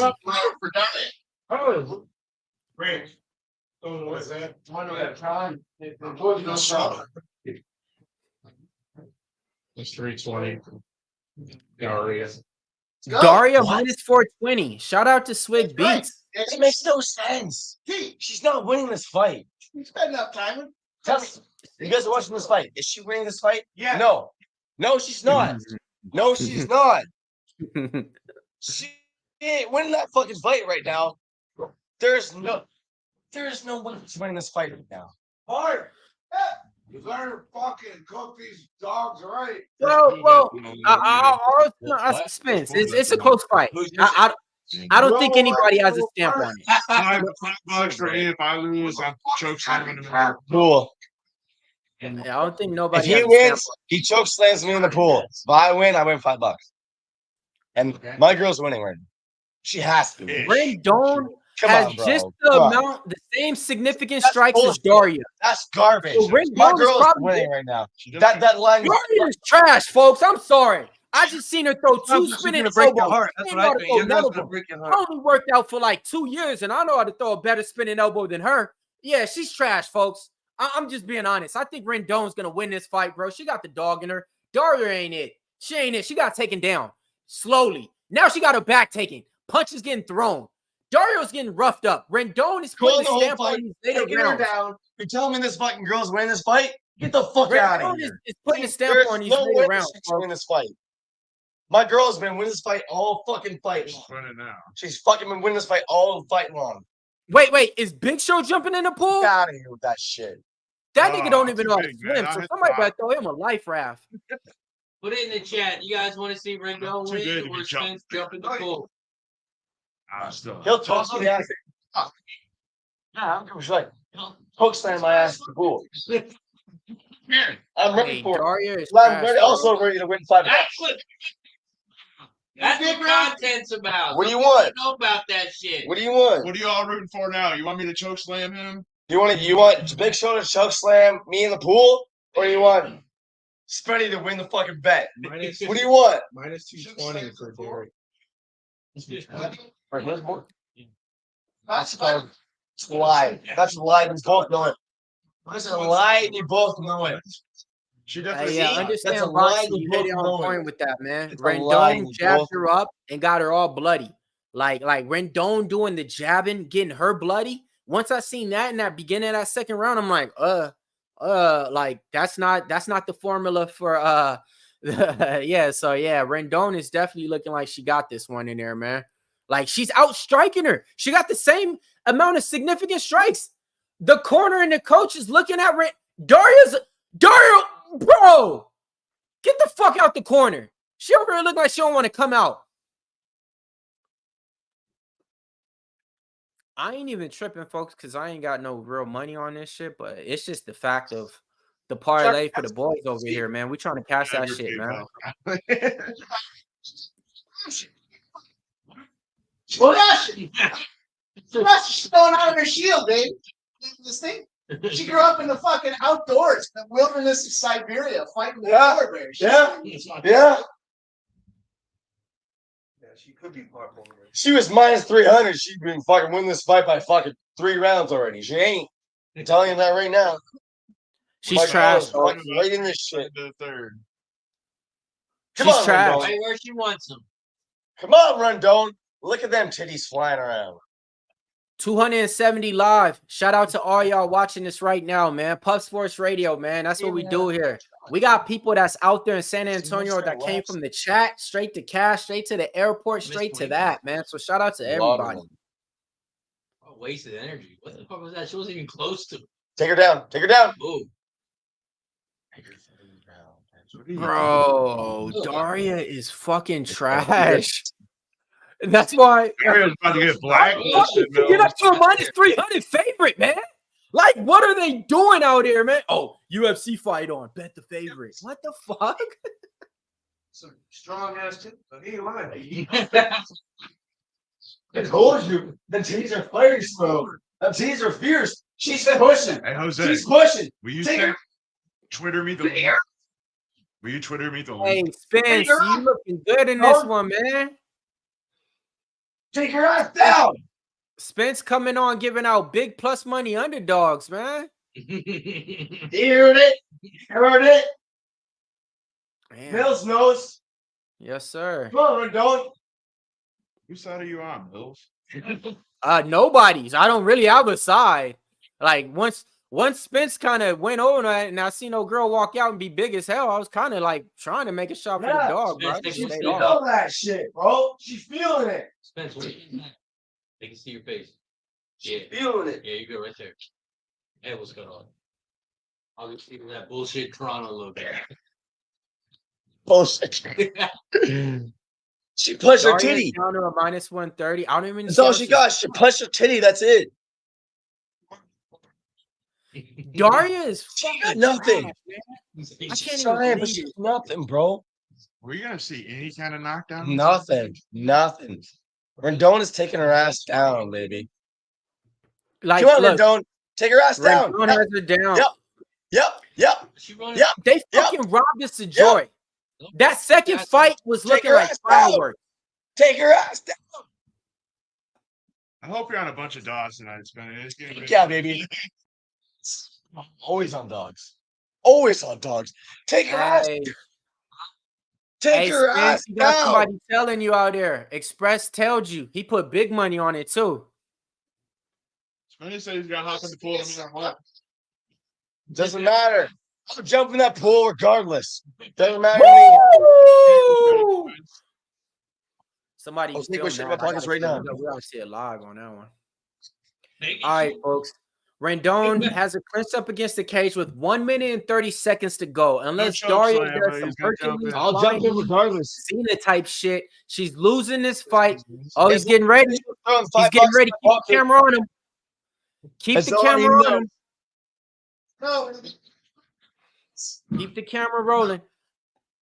Rendon's about to be 2-0 in the UFC, man. Shout out to them Cancun, Mexico She ain't fighters. losing this fight. Hell no, she ain't losing, man. My eyes don't deceive me that much. I seen this girl win pretty much all of these rounds, man. I actually do have to know.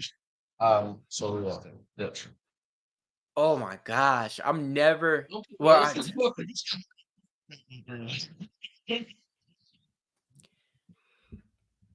man. Fuck.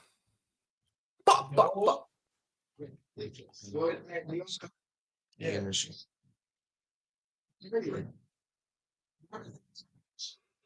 Yeah, now I fucked up, folks. When you realize that you put this bitch in your fucking big parlay in the beginning of the week. Go ahead. Fucking me, man. Yeah, fucking me. Yeah. This is some bullshit. Yeah. So now that I looked at it, I had her in a big parlay that I had. Feel like you know, a little big one. She's looking You do a spry. little She's 6-8 looking low. fiery at the end. Oh, back fist. Fight is over. Fight is over. Rendon is gonna be able to win this one, man. She missed it though. She missed it. She tried again. She missed it again. Look again. She missed it again. She's throwing a reverse meet up. What's your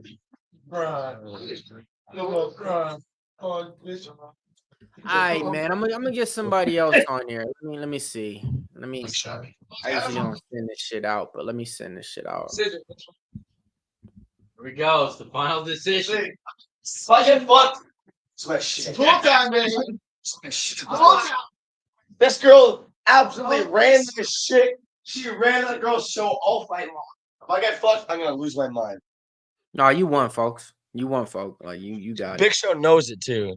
Fucking knows it. That was it wasn't even close. It wasn't even like I'm with Nick Rodriguez, man. 3-0 Rendon. You know, it's easy decision, man.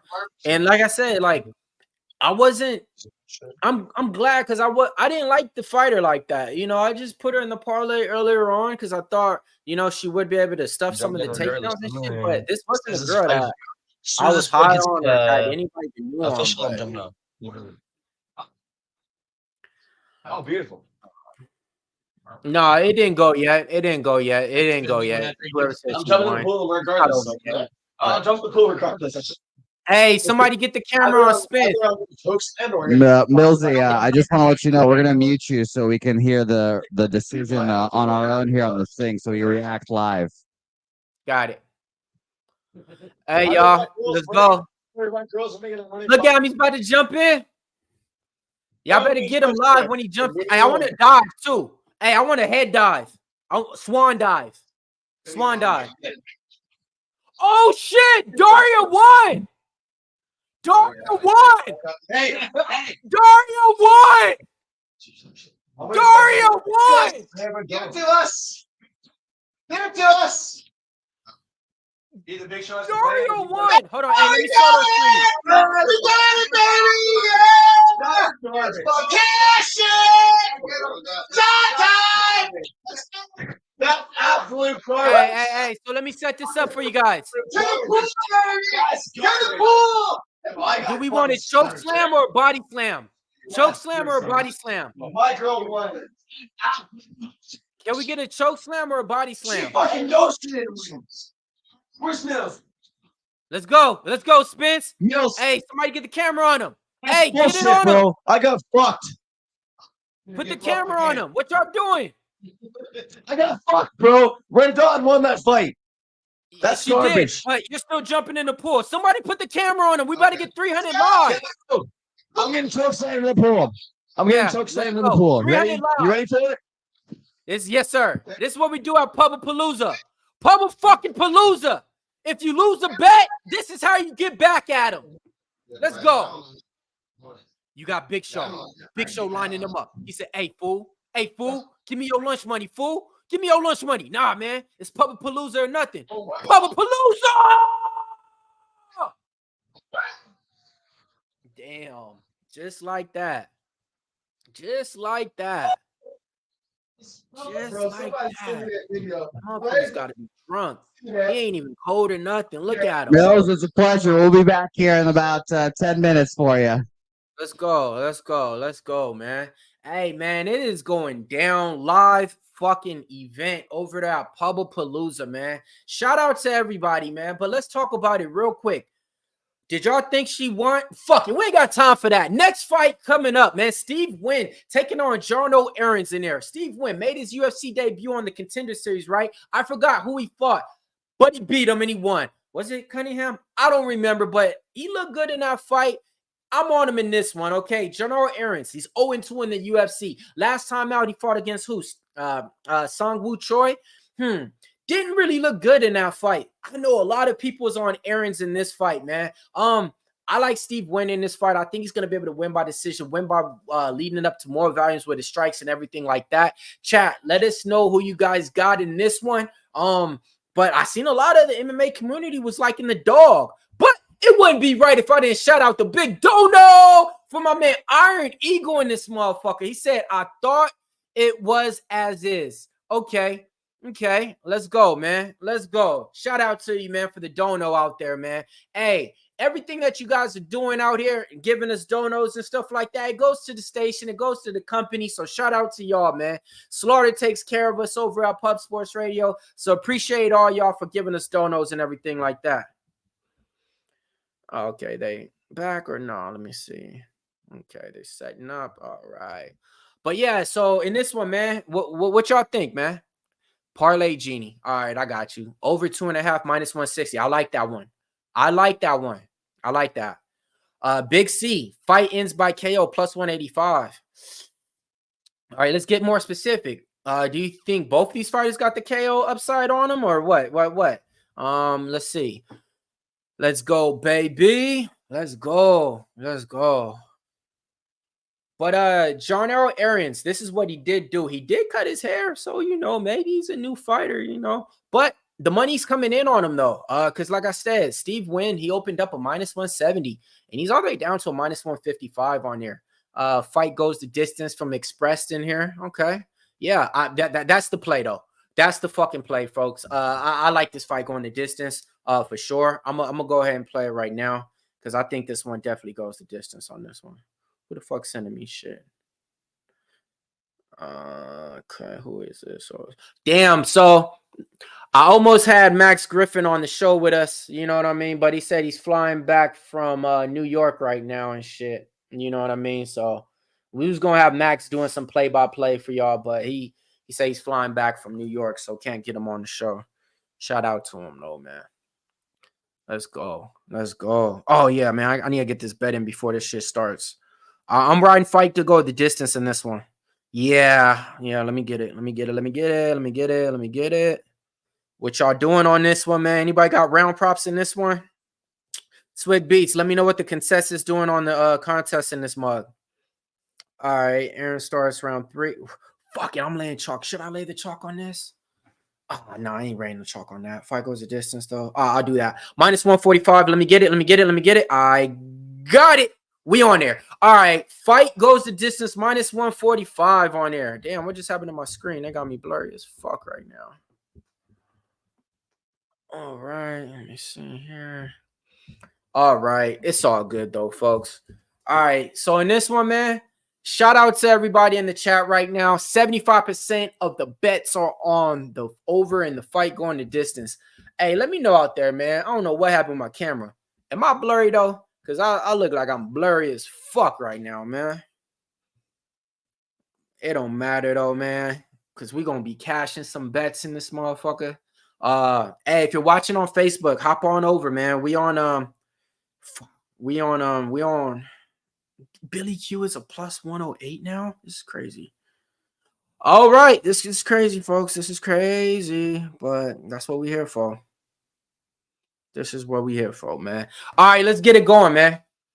Focus is off. Okay, focus is off. All right, how do I let me shit. Let me get my camera. Let me see. Focus is off. It's on your cable. Fuck. All right, folks. Oh, well, man, we'll get that fixed for you guys in a minute, man. 4 minutes and 30 seconds to go in this first round right now, man. Nice little leg kick from Janara Aaron's in there. But Steve Wynn counters back with one with him, man. Let's see what we got going in this one. 4 minutes and 27 seconds to go in here.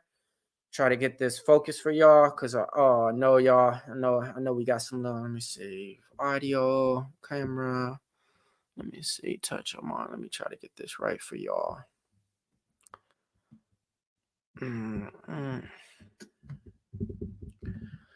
Okay. Jarno Aarons kicks him at the body. Wynn grabs the kick, puts him down to the ground, follows him down with a nice little strike.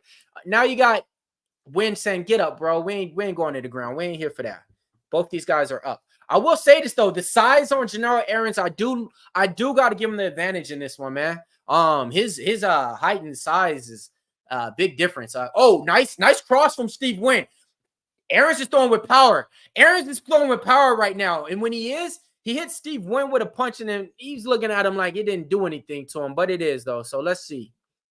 All right, let's see. Oh, hey, Janara Aaron's is looking good in this first round, folks. Janara Aaron's is looking good. How do I fix my focus? Where are you streaming on? We're streaming on YouTube. Hop on over, man. We got 270 live viewers right now, man. You only got 3 over in Facebook. So if you think it's just y'all, it's not. Hop on over to YouTube, Pub Sports Radio. It's on there, man. Come join the party. Hit the like and subscribe on your way too, man. We do it all over here, not just UFC. Let me get my panel on here. Bam! All right, move the mic for a second. Okay. Shout out to y'all. I think we're good now. Hell yeah. There we go. Big. There we go, man. Hell yeah.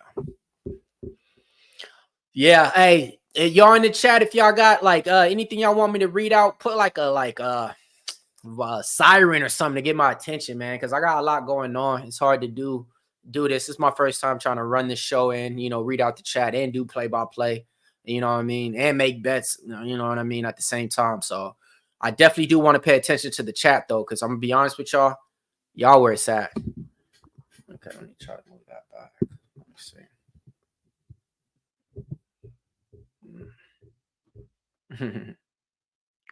I'm trying to get this. Any other suggestions for my shit? Why is my shit fucking blurry? First round, man. First round, hard for me to gauge. In it. First round. Let me see. Spinning back elbow from Jarno Aaron's thrown, not set up with anything.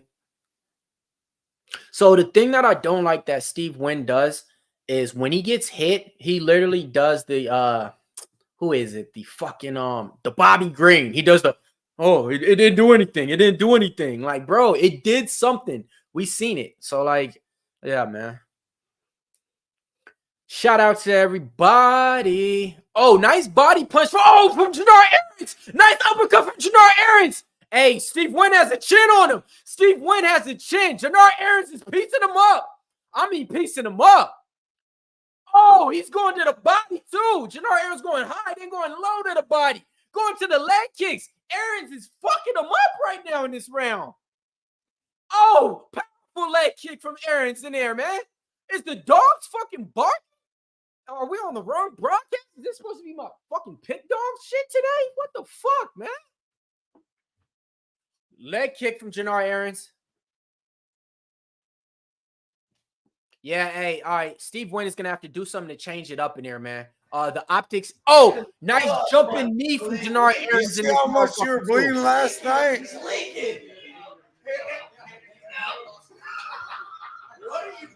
Steve Wynn is leaking, folks. Come on, Aarons. I love this. These are good exchanges. Good striking. Good striking. From both guys. Hey, Nate. They're about sick of it. They're about sick of the bullshit. Oh my! Hey, Aarons is clowning, folks. Hey, Jannar Aarons is doing the Cody Garbrandt. He's doing the Cody Garbrandt. This nigga Steve Wynn threw a kick. He did the. Hurry up! Trying to dance off of it. Like, bro, we about to get the Cody Garbrandt back. All right. Yeah, look at him. All right. You see that? All right. You see that? He's talking shit. He did the. I love it. They're bloody. Like, hey, bro, they're bloody and they're battling. Here, man. This is what we want. Me and Jose, you know, we're out there. We're fucking slap. Oh man, these boys. This is one that's good. These Canadians are on some other shit though. Nuke Worker came through, kicked their ball a little forward a couple times early in the round. Shout out to Nuke Worker. You know, all the way from up north. Nuke Worker. All right, so look, man, we got Michael. I'm ready, bitch. We got Miss Big Show Picks. I thought we were Miss fucking Big Show teammates. Picks throwing some love in the chat, man. We got Eddie Hillhawk, Truth Teller. You didn't do nothing. Wrong or right. We got Pit Auto Parts. We got Swig Beats. We got Jay Vaughn.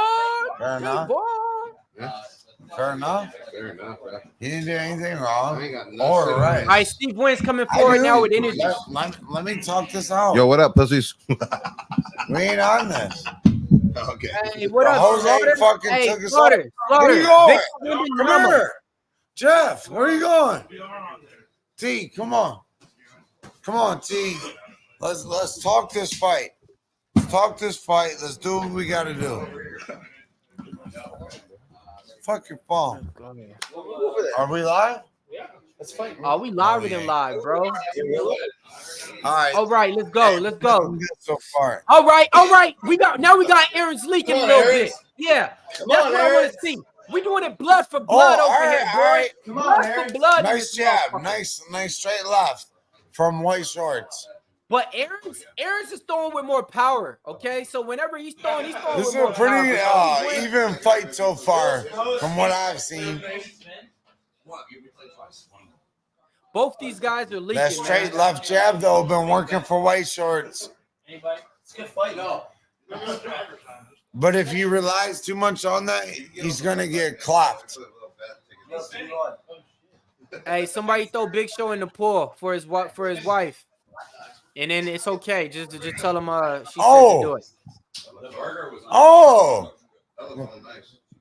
I like it. They're throwing hands close. They're throwing hands close. When no Steve, one's hands all right, so are really look, up. my Come on, read was T. off in this fight. What I we got thought here? Steve Wynn was going to be the Somebody's faster fighter, folks. connecting Steve with Wynn the is not fucking the faster straight. fighter at all. Somebody- When he they're throws his strikes, you keeping their can tell hands he's low, throwing his T. strikes. And by the time Steve Wynn's throwing his strike, Aaron's is already coming back with a counter. Aaron's is the way quicker fighter, way more faster fighter, and way more stronger fighter. Little 1 for 1. See his white shorts, left jab has been connecting, but he hasn't found a way to combo that. He hasn't found a way Aaron's to is combo a that. minus 400 favorite. I fucking lost. Damn. Oh, okay. They want to dance Aaron's together. They want to dance. Aaron's is looking vicious, folks. Yeah. All right. Fuck me. Damn it. What is that? They ain't pulling nobody there, right? You've seen that 3 times now. What do they do? What is 3? Nice.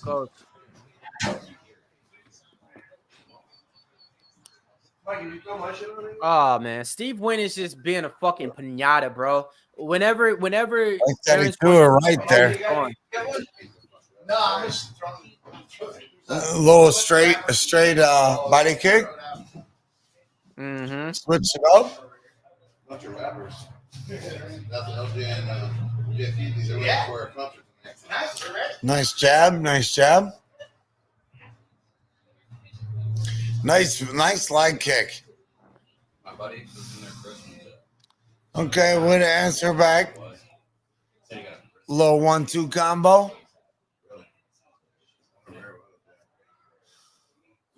Yeah, Aaron's is looking good in this fight, man. My read was so off on this one, man. Like so off on this one. Like wow. I think it's pretty even. Yeah. Well, no, still though, my read was still off though, because I thought dude was gonna be way faster. You know, so like yeah, like he's just being hit. They're all kind of bloody and just like scared to punch. They're scared to beat each other up. Is what it seems like, right? That don't matter. Yes. You can flick me in the nose. None of these guys are trying to shoot for takedowns, but that's what you expect with these fighters, though. Moneyline Mills, just an update for you.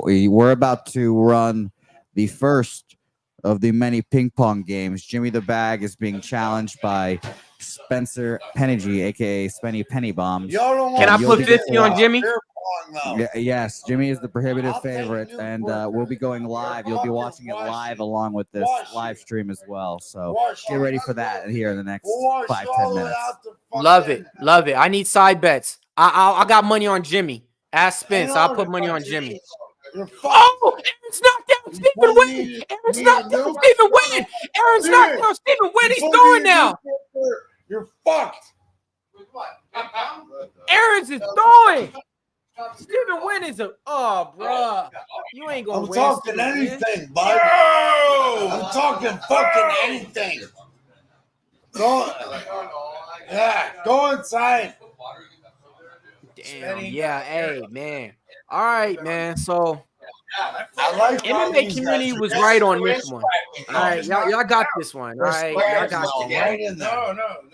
It's just not down. See, that's what I'm saying. If I get What fucked by the fuck I like so much about Stephen Wynn? Really nothing. It was Well, I've never got fucked by a dog, and I would never get fucked by a dog because I am a dog, bitch. And the dog. Yeah, I had to think on why I was on Stephen Wynn, like, because this is one of the best that I made early, like when the card first came out. Okay, so this is one of the first best that I made when it came out. Like he was like minus 175, but shit. Now that I think about it, I was basing it off the opponent. I think that's why I was kind of more convinced on this bet. But damn, man, it is what it is, man. It is what it is. Fuck.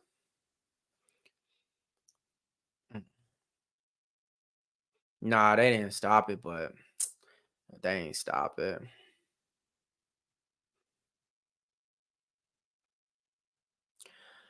Well, y'all got. Oh yeah, we did. Oh, I did do the decision. Distance in this one.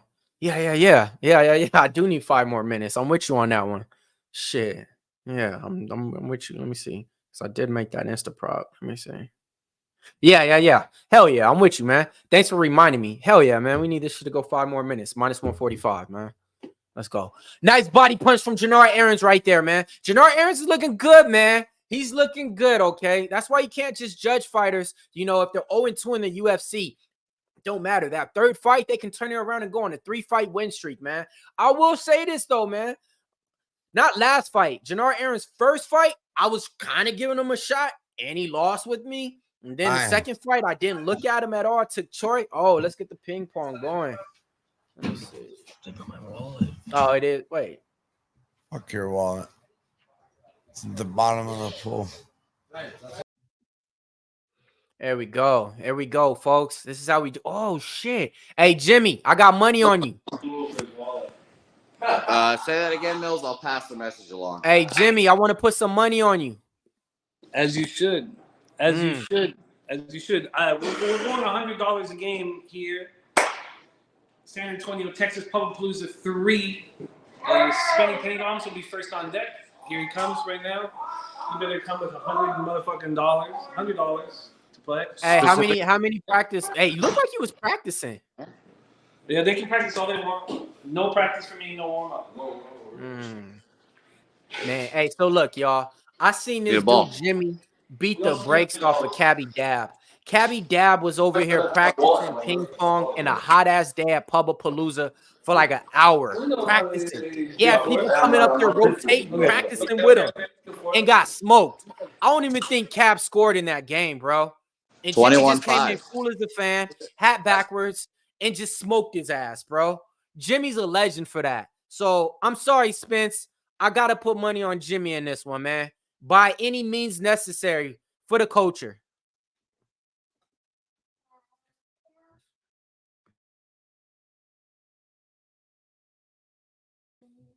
Let's see what's happening in this game, man. They are, Mills, just to let you know, giving you some commentary, Mills. We're at serving. We're trying to figure out who's serving. Okay. 0-1. Here we go. We're on 0-1 already. Let's see. Oh. I mean, they going back and forth in the cage. They going back and forth on the ping pong. The jab from Aaron's is connecting. Oh, look at that base on Jimmy. Oh, whoa. Spence is kind of quick, bro. Spence ain't playing. Oh, wait. Bubba Gump versus Forrest Gump? 4-1 Spenny. Okay. Damn, Spenny's already up? 4-1 Spenny to start. Oh, okay. Okay, Steve Wynn throwing some punches right here, looking good. Well, not looking decent. Jarnell Aarons is on that pedal. He's on that bicycle. He's pedaling right now because he knows, man. All he got to do is just last these 5 minutes and he's gonna win. Shout out to the 280 live viewers right now. 5-2. God damn. 5-3. Oh, the comeback. Hey, this is a great fight, though, man. This is a great fight. 5-4. 5-4 Spenny. God damn, he's coming back. Yeah, Win needs a finish. Win needs a finish.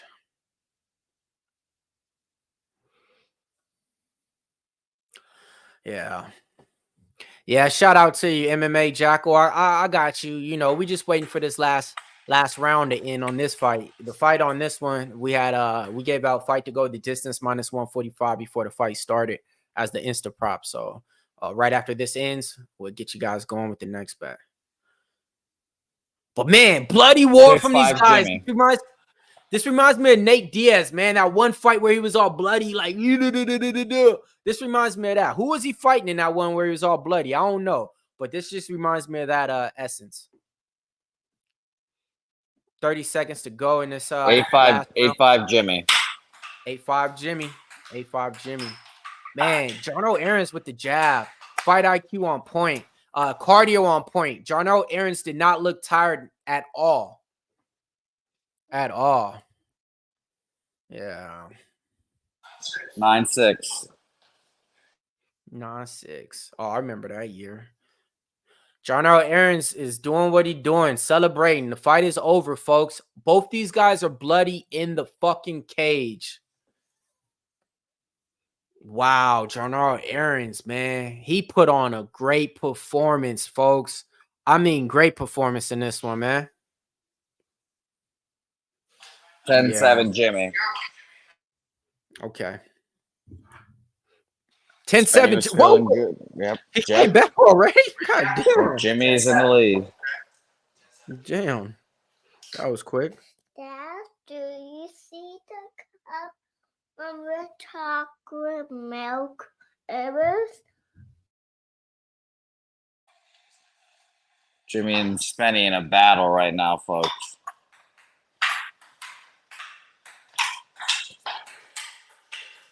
A battle right now. 11-8 James. 11-9. Here we go.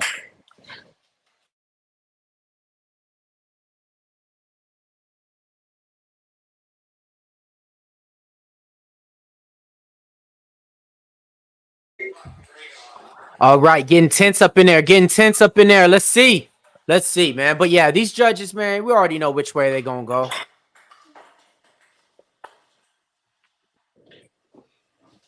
Score update. 13-10. Asen, come here. They're asking you a question. Come here. They're asking you what day is it today. Come here. 14-11. What's today?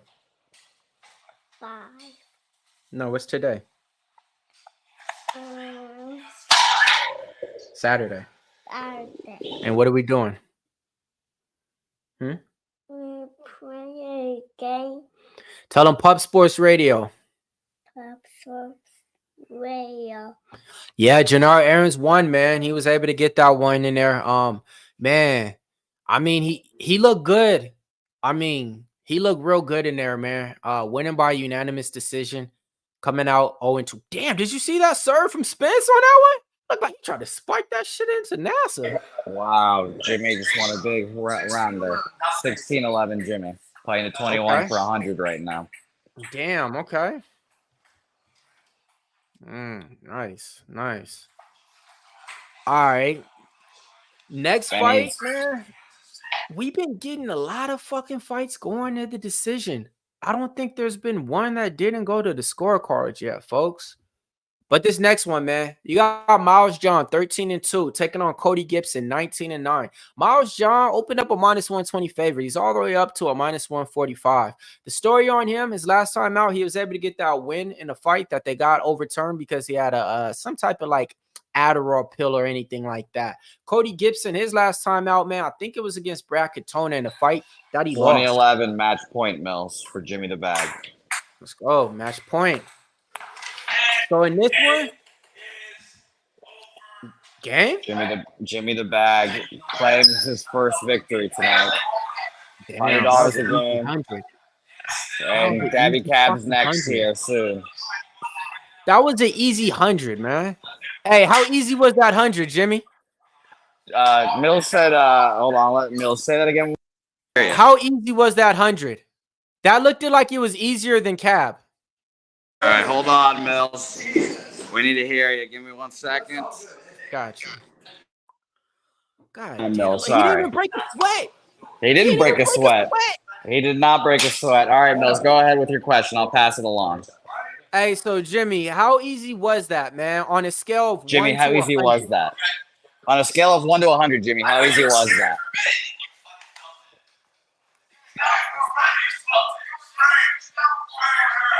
He's down 4-1 at one point.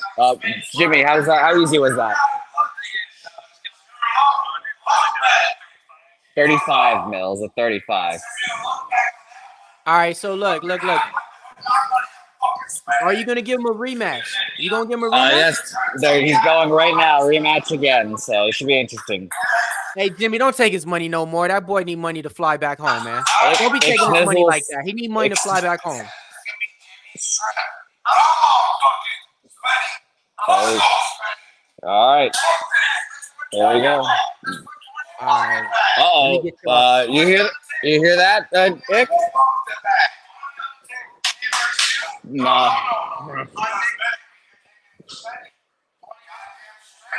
All right, there you go. There's the bet. There's the bet, Mills. Nuke Workers on Jimmy. Now Ick is now on Spenny. So there we go. For the Canadian. Look at that. All right. All right, go ahead, Mills. So yeah, the story with Cody Gibson, all right, everybody know he had to stint in the UFC before, you know. He wasn't able to get any wins in there, man, but this guy already has a fight with Aljamain Sterling, okay? Let's see what he improved from since then. Came to the Ultimate Fighter in there. He looked good for his size and everything, you know, but he didn't get the contract, and he still got his shot to the UFC in this fight. And here, I'm going to be honest, he was dealing with some injuries early on to where he had a fight scheduled earlier on and he had it pushed back. He had a baby coming on the way, so he asked to be on a quicker card. You get what you asked for, now you're here. Miles John is taking this fight on short notice as well, man. Both these fighters has passed the victory. The path for Miles Johns is to use the power and use those takedowns, man. Use those takedowns. Don't let Cody Gibson just go out there and outstrike you with the volume in there. Cody Gibson can mix in the takedowns to himself in here. I like Miles Johns in this spot. Everybody knows, man. That's my plant your flag fighter of the week. I'm taking Miles Johns in this spot. Yeah, it's a guy I've been betting on and backing ever since he's been in the UFC. So I'm going to keep going with him until he loses for me on multiple times. But in this spot, though, Cody Gibson does have a path to victory in the third round, okay? So if he's able to get Miles John tired, yes, we can see Cody Gibson pull out something maybe in that third round. I think Cody Gibson has way more to fight for in this fight, man. When you got a baby on the way, like any minute, any week, he knows what's going on with that. So, you know, like he's going to be out there trying to push those pace. In the spots that Cody Gibson might look for a way out, he's going to look for a way in this spot, you know, knowing that he got a baby coming out and, you know, more to rely on, more to provide for, you know. Speaking of providing, you know, it wouldn't be right if I didn't have somebody else on the panel with us over here. You know, when he's not digging in the stats and when he's not shaving people's ass for like the ass shaving of the week and shit like that, he's usually at Pub Sports Radio over here calling somebody nephew. Let's go ahead and bring him onto the stage. What are they doing with my thing? How come you can't come on? What y'all do to my thing? Let me see. There we go. What up, Weezy? Yo, Mills, what's going on, man? How you feeling tonight? Oh, man, as you can tell, man, I mean, it's the time of my life right now. I'm hosting the show. I haven't smoked anything all day. I lost 2 bets, but it sounds like I'm doing great, right? Dude, did you lose money on somebody that bit somebody else? Yes. God, you know, you and me both. Dude, what the hell, man? He was just starting to look good. I mean, he lost the first round, and then he goes out there and he bites another grown man. Right. And I had money on him. What? Right. Come on. Like, I could see if he was getting dominated, if he was getting Daria'd in that other fight by Rendon, and you got a bite to get up. I get it. You had him up against the cage. Now your takedowns is working. Yeah. What are you doing? You're 20 years old. I get you're a hungry fighter, but motherfucker, you can't be that hungry in Brazil. I know, dude. I mean, it's crazy. I don't think I've ever seen anything like it. I do know that there was one fighter from Tajikistan, Aliyev, who bit but you know, like sometimes somebody will put a finger towards your mouth and then you might get it bit a little bit, but you don't want to put your finger in somebody else's mouth. This is completely different. This is a grown man who chose to bit some. I mean, like, and then when you saw the mark, I mean, you saw Tyone just go, fights over, you're disqualified. Dana cut him, Mills. Dana cut him. No, you're dead on. Somebody in the chat hit on that before you did, and they were like, "Oh, he's getting cut." And it's you can't have this in the UFC. You can't. You just can't. Like like seeing that shit. I lost my mind. I was trying to figure out what's going on. Like, what are the judges talking about? And then they go to that and they show the mark, and I'm like, what the? Yeah, man, just crazy. Hey, so what you got on this fight, man? Everybody knows me over here, man. I'm a homer for Miles John. So anybody knows me knows, hey, if Miles Johnson's betting, Mills is backing him. Who you got on this one? Yeah, Miles looked phenomenal last time out, and I think that these guys are extremely well matched. When I looked into this fight, Mills, what I said was, you know what, man, I'm going to sit back and watch this one because I don't have a strong read either way. I think both these guys are good, and I think there's good reasons to like both fighters here. And it was kind of like the Win Aaron's fight the last time. You know, I kind of felt like that was going to be a very close fight. I just didn't have much of a read on it. I kept my money away from it. Same thing here, man. But, you know, I think Cody Gibson at plus money is interesting here, but I couldn't get there because Miles looked really good the last time out. Miles undefeated in decisions, and he's a tough guy to box with, man. He's got really good, crisp boxing. He flashes some power, and he slows down the offensive output of his opponents. Yes, sir. Yes, sir. Yes, sir. We got Herb Dean reffing this fight here, and we are just about to start, Mills. Score update. 12-11 Jimmy over here, guys. 12-11. Okay. Oh, Spency's coming live in this one, man. He on a comeback tour. $100 a game going on right now. Jimmy up 1-0. He's taking his money. 13-11 Jimmy going on right now. Very exciting stuff over here. Let's go, baby. Let's go. 14-11 so you got Cody Gibson Jimmy right now taking the center of the cage right here. Way bigger fighter in here. I mean, god damn, it looks like these guys are in two different weight classes. But this obviously, looks like, Johns is built. You know, Johns is thick, dude. He's got a wrestler's back. True. He got everything I didn't. Yeah, but Gibson's doing a nice job of kind of like pressuring and maintaining distance so far. Yeah. What up, Shark Waters? You said huge run coming. What we got running? What we doing? 16. Oh, 16, uppercut 14. from Gibson though, man. Landed. Yeah, Gibson, man. This is the thing that scared me about Gibson, man. He's gonna put this pressure on there. Yeah. In that early rounds of the fight, man. So he's gonna definitely be keeping this pace up, but he is gonna slow down when that third round comes, just like every fighter. The way that Gibson's throwing this backhand, he's throwing it like overhand axe power hand. Yeah. Like he's trying to come over the top of Miles Johns and like fucking hit him with an axe. The jab of Miles Johns is looking pretty strong and powerful right now as well, too.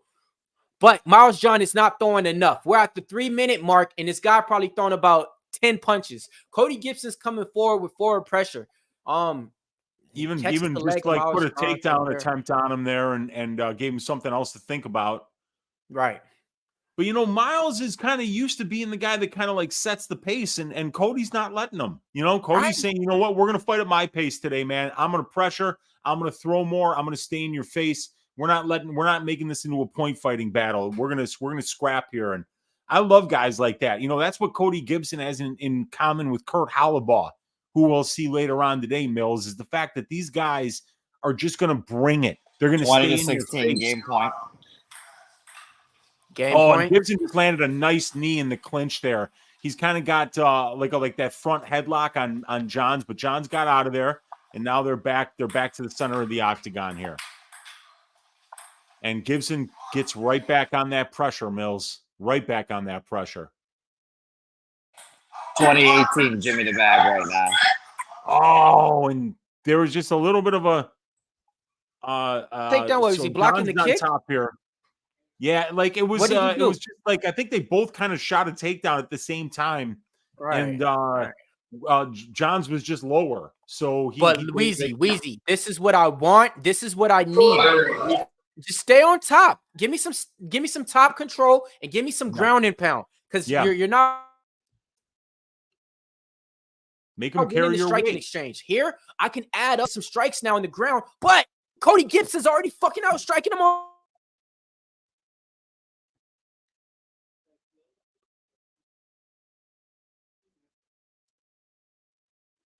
Yeah, we got Miles John still on top here, still in the guard, you know, and Gibson's a long, tall dude, so he's going to be working, you know, for submissions from his back. And right now he's kind of got a rubber guard here. He's kind of, he was working the heel back up to the neck of Johns, but he gave that up. And he's just kind of in the closed guard here. Johns is working to ground and pound and stay safe from the submission attempts. I need fucking strikes. Okay? Yeah. This is the third week. Yeah. And it came back every single time now. And people's like, oh, he's crazy. He's crazy. No, I need fucking strikes. Yeah, you called it for the Almeida fight. I remember it. It was between rounds 1 and 2. You're like, I need some strikes, Giles. And that the fight changed right there. You were so prophetic. Targaryen too. Targaryen. Yep.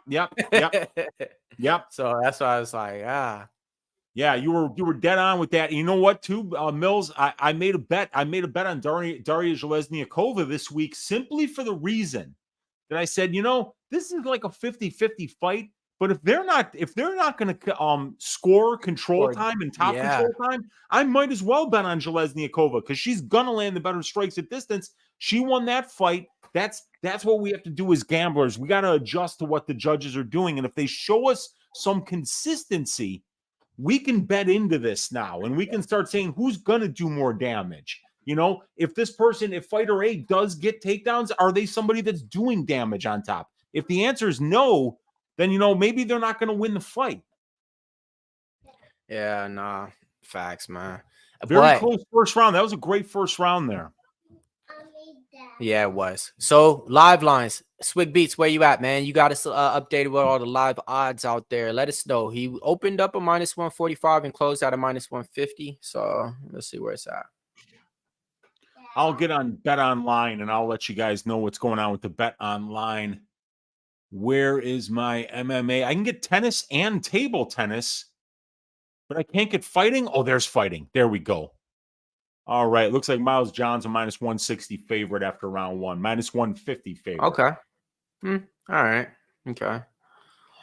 All right. Close round in there. Just depends on the scorecards of the judging. And the judging, I mean, we know what they're judging on because every single fight went to the distance except for the guy who bit him. So, I mean, we know what the judges are scoring. Yeah, I know. Can't believe it still. I lost money on that fool. Come on, man. How are you going to bite somebody? I mean, he's only 20 years old. He's got his whole career ahead of him. And the guy's a good fighter. Dude, he was pushing a pace the entire time. That's a guy that I want to see fight again. It's just a shame. Man, who does that? That first round was crazy, Weezy.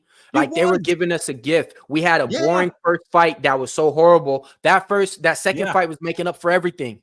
Yeah, man. Yeah, because Parkin and Usman was just, it wasn't great, dude. And then that next fight came out and like Laura Sanko was going crazy and, Felder was talking about how fun that was. And then he bit him. Man, I can't believe it. God. Yeah, no, first round 50-50. I agree with you in the chat right here. Yeah. Gibson trying to wrestle Johns down to the ground, trying to get his back right here off of a kick that he caught. Has his back right now clinched up against the cage. Johns trying to separate from it. Gibson, the bigger guy, should be able to just kind of ragdoll him down. But I mean, Johns is he got some nice little strength on him though. But that physique from Gibson, though, to me, it's just like if you're that big, you should still just be able to come on, bro. Like Johns is short too. That's why I'm saying that. Johns is short and Gibson is tall. So, and Gibson is, he got a nice little statue on him too. He's not skinny or nothing like that, man. He know how to hit the weight room and hit the pull-ups and drink the protein and creatine. Yeah. It looks like Johns has spent some time in the weight room, as has Gibson for sure. Mm-hmm.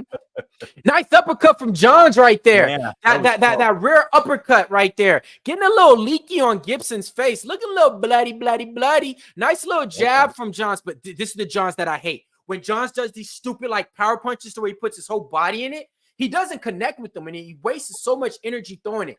I don't want to see that. There he just got taken down by Gibson now. Yeah. Yep. Yeah, Gibson single leg, and Gibson kind of waited for Johns to start defending with strikes, and as soon as he did, he started running that pipe, and now he's on his back. Look at this. He's on his back now. Yep.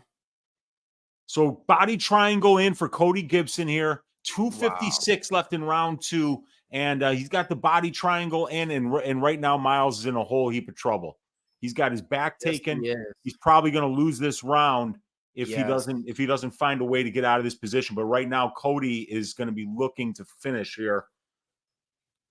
And the way that his legs are locked in that body lock position, he's not going to be able to move. He's just going to be getting his whatever that abdomen area is called, just taken out. You know what I mean? Just all your yeah, exactly. All your air that you think you got in there. Nope. Yeah. It's just going out. Just go. Turn it to him. Keep going. Keep turning. Body triangle, but he's turning. Keep turning. He got it. John's keep turning. On top. 208 left. All right, let's go, man. So now John's back in top position here, and Gibson's leaking a little bit. And he's in a bad spot right now. Gibson's Yes, in a bad spot. Hey, if John, you see how John's had his knee on his arm right there? If he could have kept it on there and doing those little grounding pounds, you know what I mean? This is a great fight. This is a great fight. This is a really fun one.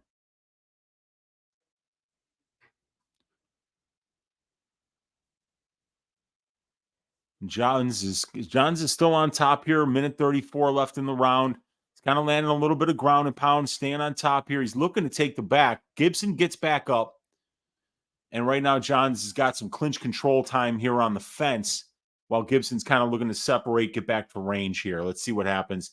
Johns tries to take him down. Unsuccessful. They're still on the fence here. Johns still controlling in the clinch. Johns with wrist control. Good head position here. Johns throws an uppercut, misses. They're back in the center of the cage. Good jab by Gibson. Good calf kick and overhand right by Johns. Another one lands. Yeah. These guys are going at it, man. They are. You know, and a couple of fights ago, you know, in the Castaneda fight, we kind of saw Johns break in the third round there. And right now, Johns is looking fantastic with his cardio and his output. I'm just being real. That Castaneda fight was the worst I ever seen Miles John look in 8 of his fights that I seen him fight. Okay, like he just from the beginning. So like on that, and I posted on my Plancha Flag Fighter. He retweeted it and posted it too. And I even said in there, I was like, hey, he lost against John Castaneda. Worst I ever seen him look. I'm cool. I'm okay with that. But every single other time, but yeah, he reposted it too. But yeah, I stand by that. Like that whole fight, I've never seen him look that bad ever from the beginning to the end. Yep. So I'm not gonna hold that too much against them, and I'm not gonna give Castaneda that much credit for it. I'm gonna just, hey, that happened. Castaneda's underrated. He's a good fighter, man. Good boxing, good wrestling, good submission game, good conditioning, well tested, experienced. He's a tough opponent for anybody at 135. That's the thing about 135, you know, at Mills, is that these guys, you know, like the number 30 guy in the UFC at 135, like mops the floor with 98% of the fighters outside the UFC. You know, so it's just a really deep weight class. That makes sense. Swig Beats, is this real? Minus 345 for Johns? Wow. Okay.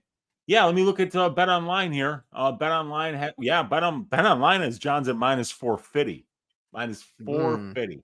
So they like him so far. I think Johns might be up doing to better work. But what's up, Nick Pepper? Gibson's a finisher, so you don't want to count him out yet. Pubapalooza is going on in full effect, dude. Oh, you missed it. Spencer got choke slammed into the pool because he bet on Rendon, and we all thought Rendon won the fight. But the bet was if he loses, Big Show gets to choke slam him into the pool. So he got choke slammed into the pool. Dude, it was a close fight, man. It was definitely a close fight. But I thought Rendon won. I thought she won. Like every round at the end, she put that stamp on it. And I'm just being real. Daria's trash. Oh, trash though. Like she was horrible in that fight. Rendon was coming in, throwing with her head down, doing the Diane Belbita, and she didn't even counter her. Like for real. Yeah. Like it's a wrap. But yeah. All right. Boys is going at it.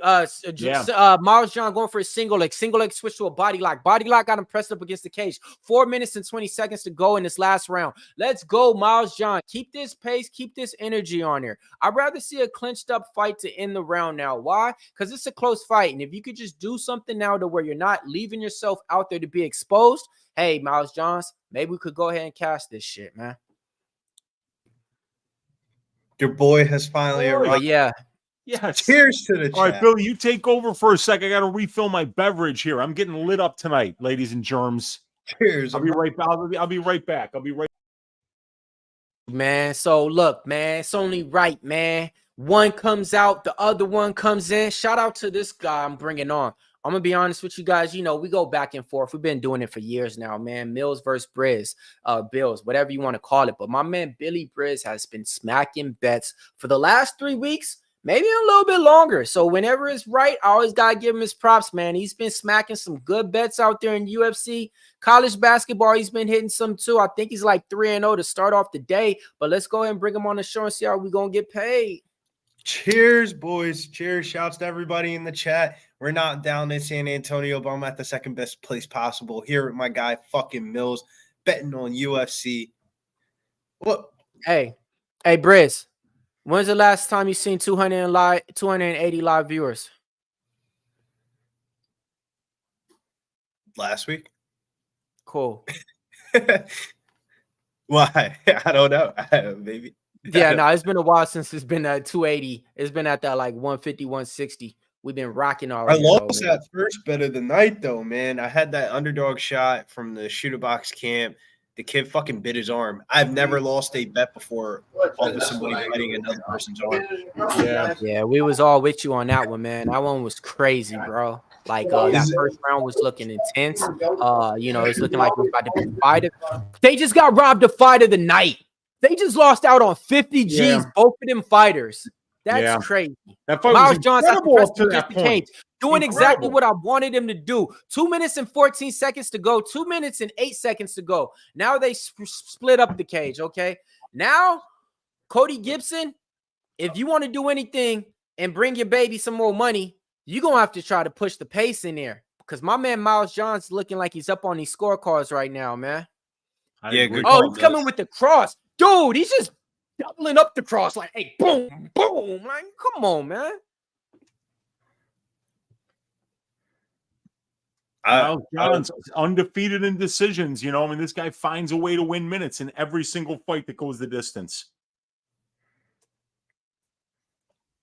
I'll give Miles good Johns right credit. hand by Johns there.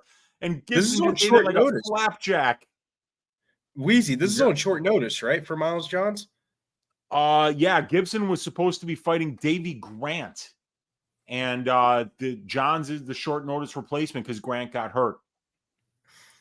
Yeah, I kind of want to do like an inquiry of like what are the odds, or not what's the odds, but what's the record of short notice fighters coming in and being favored in fights? Because I feel like that's very indicative into the market right now.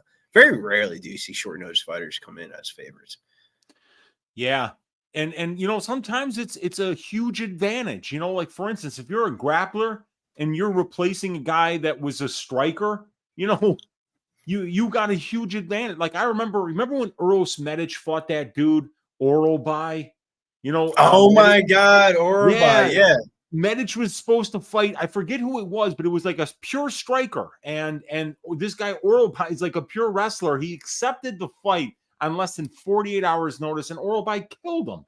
He just went out there and took him down and easily just mopped the floor with him. But Medic wasn't training for any grappling. Whoever the opponent, I think it might have been Johnny Parsons, who's a pure kickboxer. Yeah, no, dead ass, right? Though. So you're not training takedown defense. But Orobay didn't go out there and wrestle at all.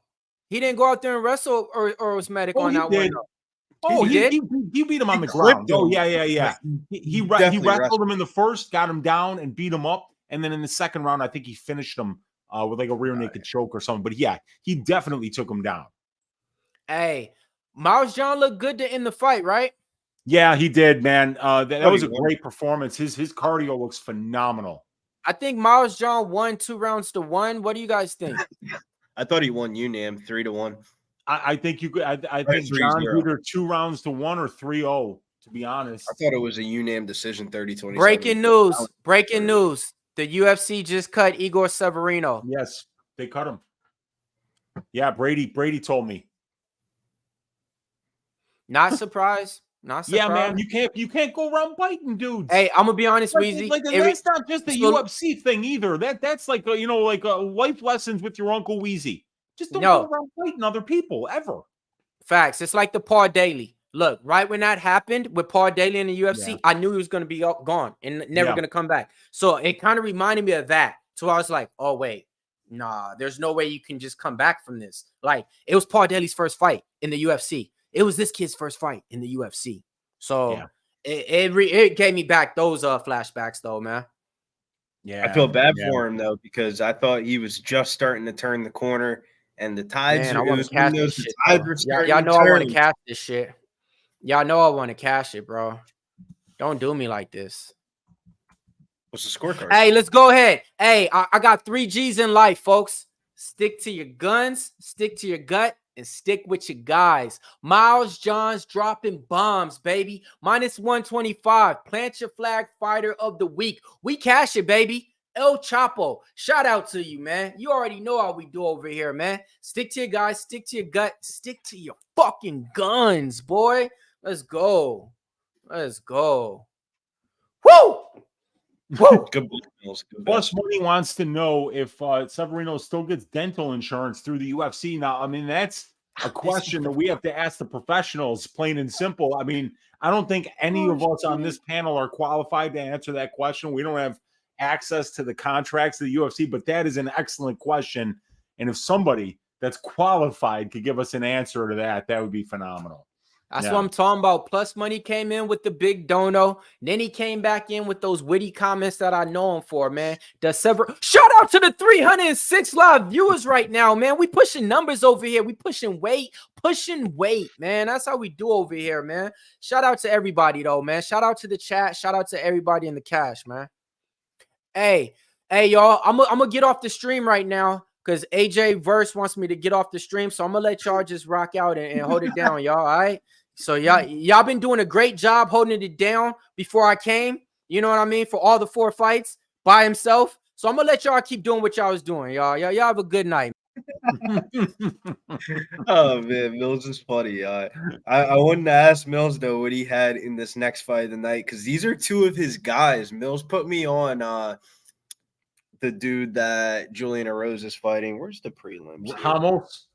Yeah, he put me on Ramos. I will say Mills is kind of some of his knockouts are fluky, granted, but yeah, I also think styles make fights, and this is a car crash waiting to happen. I'm on the under 2.5 here, Weez. So, like, it's funny that you say that, because I was actually looking at the fight goes to decision, right? And by the statistics, right? By the stats, there is no way you should ever bet an over in this fight. Both of these guys have been finished in all but one of their losses. Both of these guys are really good finishers, whether it be with submission or knockout. Erosa, as a matter of fact, I think is 11-0 to the submission as a professional. So both of these guys are great finishers. I just got this funny feeling that they're not going to finish each other in this fight. Like, you know, that's one of the things. You look at the past performances and you say, okay, here are what the numbers are. Here's what we're paying on the line. Here's what the divisional benchmark is. But then you look at the stylistic read, and sometimes you got to be like, all right, well, which one of these guys is finishing the other? You know, is Erosa finishing Ramos? Is Ramos finishing Erosa? You know, are we counting on Ramos finding his 3rd spinning back elbow knockout in the UFC? You know, like, so there's some low percentage hits, but Billy, I just didn't have the guts to bet it, you know, because it's one of those bets where Erosa or Ramos could be sleeping 2 minutes into this fight, and you'd be like, yeah, I'm not surprised. There's some money down the turlet, you know? To be fair with you, Weez, it wasn't a bet that I was thinking about all week, like, I got to get this in. It's a bet that I was like, man, we got 1, 2, 3, 4, 5 decisions to start off this card. Yeah. Somebody's getting their ass beat soon. The only fight that finished inside the distance was because of a fight. I mean, come on. Fucking bit him. I would say throughout my years of betting on MMA history, I've endured a lot of things, a lot of random results. I've had some Romanov bets where he fucking surely should have got DQ'd, but ended up going to a judge's scorecards. I thought that was the craziest result I've ever seen in MMA history of a bet. Yeah, dude. The Espino Romanov fight, right? Oh man, that was nuts. That was like Twitter war of the month, dude. Oh my goodness, all those fucking people were arguing. Bills, are you coming on or not? Well, damn, I mean, damn, y'all niggas miss me that much? I mean, I was just giving y'all. I'm just asking, dude. Come on. I was giving old boy what he wanted. You know what I mean? Like, you know.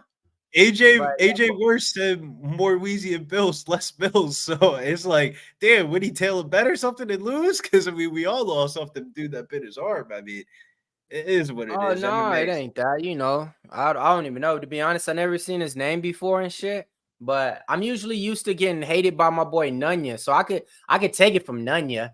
But this nigga, AJ Wirtz, I ain't never heard of him. Ooh, all right, cool. You want me off the show? I don't even know who you are, bro. I'll be gone then. Nunya, I'm cool. I can take it all day. That's my dude. Well, he ain't my dude, but you know what I mean? I'm cool.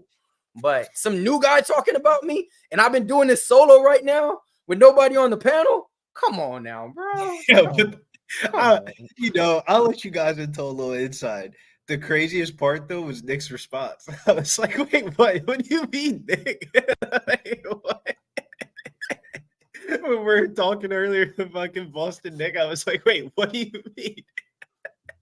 Who the fuck moves at 9 o'clock at night on a Saturday? What the fuck are you talking about? I don't know. Yeah, I mean, and yeah, man. Do you have any bets on this one, Mills? Do you have any bets on Erosa versus? So all right, yeah, you're right, man. I'm a big Ramos fan and everything, but the way that he looked in that last fight against Jordan, the way that he just quit and didn't even do anything to get the fight started, I wasn't betting him at a -160, -180. Okay, so my prediction is Ramos, but if he was -125, -130, I could maybe look at it and make a case for it. -170 against Julian Erosa, who can finish you at any time in the fight? No, hell no, I can't. I do have him in a parlay that I bet with, like, you know, my favorite fighters on this card that's still live. So I do have him in that, but yeah, I couldn't get to that window to even make him a base in my parlay. You know what I mean? So I like the under in this one, Mills. I think we're going to see violence. Weezy was talking about how he thinks the over could sneak in, but I also think. Yeah, I didn't have the balls though. You know, I mean, if I really thought it, I probably would have bet it. Round 3 to start, huh? Both of these guys are glass. Both of these guys get finished all the damn time. So that's what you expect, right? Yeah, it's definitely one of those ones. Like, man, these finishes are coming up though. Dude, like Erosa, 7 losses in the UFC, Ramos 4 losses in the UFC, so 11 combined. 9 of those 11 combined losses are inside the distance. These guys get finished all the damn time, over 80% of the time. I will say though, Weezy, you did point out a good. And he just got knocked down. Ramos just landed a big shot on Erosa and dropped him. But bro, right back. Well, y'all call it. I don't even. My internet is. I don't know what's going on now. It's been saying buffering for like 2 minutes. I thought we was in commercial. No, dude, we're 408 left in the first round here. Now Ramos is about to grab a takedown, and he's also hurt Erosa here. Now he's in top position, 358 left in the first. This is where Rose is going to recover here. Weez is on the ground. Yeah, potentially, but Ramos has got a phenomenal ground game. Ramos doesn't mind he doesn't mind being here. He can probably try to pass and look for a submission, and he just passed the half. So now he's got that far arm as a possibility for him to start working with, but now Erosa got his guard back. And Erosa's never been subbed. So he got 3 minutes and 30 seconds to go right now in his first round. Yeah, I missed how he got clipped, how he got down to the ground, but yeah, man. Look at Evan L. gifting 5 Pub Sports Radio memberships. Woo! Evan L. giving out gifts. Big up yourself, man. Lord have mercy. We'll take wait. That's 5 memberships. Do the math on that, man. Shout out to him, man, for spending money, man. That's what I'm talking about. He must be making money on these streams. Spinning back fist from Ramos. You know you're gonna see that in the fight. Yeah, man. Right into a guillotine, though. Rosa's got a guillotine here, and Ramos tapped to the guillotine against. He's about to get his head out of there. Let's see if he can get out of this. He tapped to a guillotine again. Oh my God. That's why. He did that last time. You see how easy? You see how quick he did it? How quick? Hey, I'm out of here. You could have still worked for it. Like you said, easy. You were saying he's about to get his head out. And I said, no, he's not. Want to know why? Because he's a little fucking. That's why I didn't bet him. In the chat, baby. Let's go. The he under, got baby. it in him no more. Under. He quit I've in the seen him- guillotine in the first round for the second straight fight. Yes, that's why I told you. You said why? I said because the way that he fucking quit against Jourdain so quick, and the way that he tapped, the way that it was just so quick. It wasn't even like, okay, He's not I'm gonna even get out. defending any. I mean, like, this is a Brazilian jiu-jitsu black belt who's not fighting the hands. He's not putting the crown of his head towards the ground. He's not doing that any of the guillotine was things tight, though. that you would do when you're in a guillotine. But it's a guillotine. Like, you should know what to do. Transition, though, Wheezy, you cannot tell me the transition of that was like if your neck got jerked in the wrong way and you're like, oh man, No, not that. He did it while he was getting up. The The way Brazilian he worked, jiu-jitsu black belt. the They body live in weight this wasn't even choke. on it. He did it while he was getting live up. in this He was choke. about to even get out of trying it. to back up. What the fuck am I trying to back up Ricardo Ramos for? I didn't have a fuck. He did his job. This is one of those fights, though. This is one of those. I mean, when I looked at this fight, I said to myself, okay, well, what could happen here? And I said to myself, okay, here's what could happen. Erosa could win in the first. He can win in the second. He can win in the third. He can win by decision. Ramos can win by decision. Ramos can win in the third. Ramos, like, I was just like, I have no read on this fight. So this is just one of those ones. If you were on the Ramos side, he was looking phenomenal until he wasn't. If you were on the Erosa side, you might say, damn, I got a little bit lucky there, Or you might just say that's Julian Erosa. That's Juicy J for you. That's the difference. Yeah. Juicy and J Red does Sox this fan every for time. $550.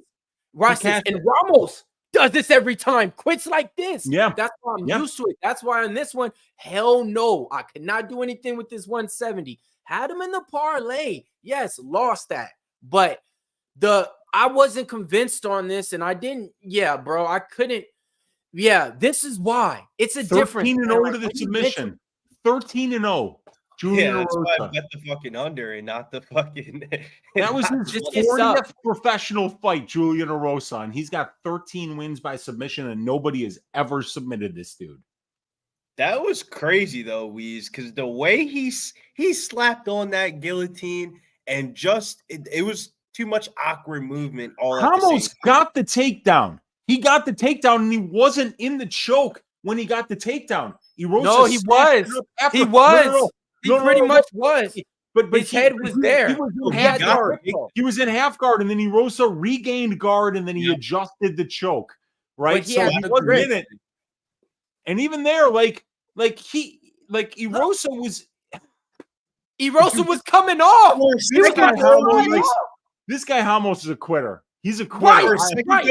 I thought his head was out though. When you said, I think his head's gonna pop out, and then as soon as you said that, this is Weezy. Thank you for saying it. Because if I would have said it, and somebody in the chat said it, they're gonna say Mills is being this because he lost a bet. I just didn't want to say that word. Yeah, but that's exactly why I didn't bet him like that, and that's exactly why I knew that he could lose 100% to Julian Erosa. Because when a little bit of going, not even some shit that's undeniable, he could have got out of it. He's just gonna go, hey, bro, I'm out of here. Yeah. Hey, bro, I'm out of here. That was sad. Like, I seen it, and so that's why. And so that's like, I was like, hell no. Find Julian Erosa, who wins by sub, long arms, long length. Nah, bro. Oh man, that's crazy, man. This night is going. Wow. Yeah. This was a night though to where, like I said, on this card, I gave you guys my solid reads. My reads that I was committed on. It was Miles Johns. It was Padilla. It was Karl Williams. And what else was it? I think it was one other one. Y'all were on like one other one, but y'all were on Doug Rose. I said something a big show about it. It was not perceived well on the podcast. That's why you gotta listen to the Locker Room podcast. You never know what bits and banter, who's gonna get cut off, and what's gonna happen next. As we have Trey Ogden versus Kurt Juliabao. This is a battle of the OGs in the division. You got Trey Ogden. He was at James Krause's camp, and then James Krause did James Krause things, and now he has his own camp. And then we got Kurt Juliabao making his second stint in the UFC here, from the Ultimate Fighter in the land down under. I'm going over here. Over 2.5 here is my favorite bet here. Man, this one, I'm proud to say I have no money on it. I just don't. I don't know what to think of Juliabao. I know that he's always going to bring a fight. He's going to stay in your face. He's going to throw a ton of volume while it's on the feet. While it's on the ground, he's going to be looking to wrap up a submission. He just goes out there looking to win. He doesn't have much of a game plan, but he's looking to go out there and kick your ass and finish fights. And you got to like fighters like that, because Ogden is the opposite of that. Ogden is a guy who kind of wants to lull you into his type of fight, which is a point fighting battle, a chess match, you know, a strategic battle where he can kind of outmaneuver you with his mind. That's how he wins, though. He's not the most athletic guy. He's not the most powerful guy, but he will outwit you. Coach of a gym, and you know what they say, those coaches of the gyms have really good fighter IQ, and sometimes that gets you over the hump. Yeah. Dude, that's such an important part of fighting, is just literally just being like, okay, I'm going to find my opponent's weakness, and I'm going to fight towards that weakness. I want him to be uncomfortable the entire 15 minutes that this dude is in the cage with me. And that's how Trey fights. Now, the problem is that his opponent doesn't give a shit about game plans. He doesn't give a shit about what your game plan is. We know what his game plan is. I'm going out there to murder you, and I want to do it quickly because I got reservations for a steak dinner like 20 minutes after this fight is supposed to be over, where it go to decision. So I'd really rather finish you in the first or second round, get to my reservation on time, and enjoy my steak, cooked medium rare, just as I like it. Provenian veal slices on the side, maybe some stuffed mushroom caps, some potatoes au gratin, a nice red wine to wash it all down. You know, that's what Kurt's looking to do. So I just said to myself, I don't know who's going to get their way.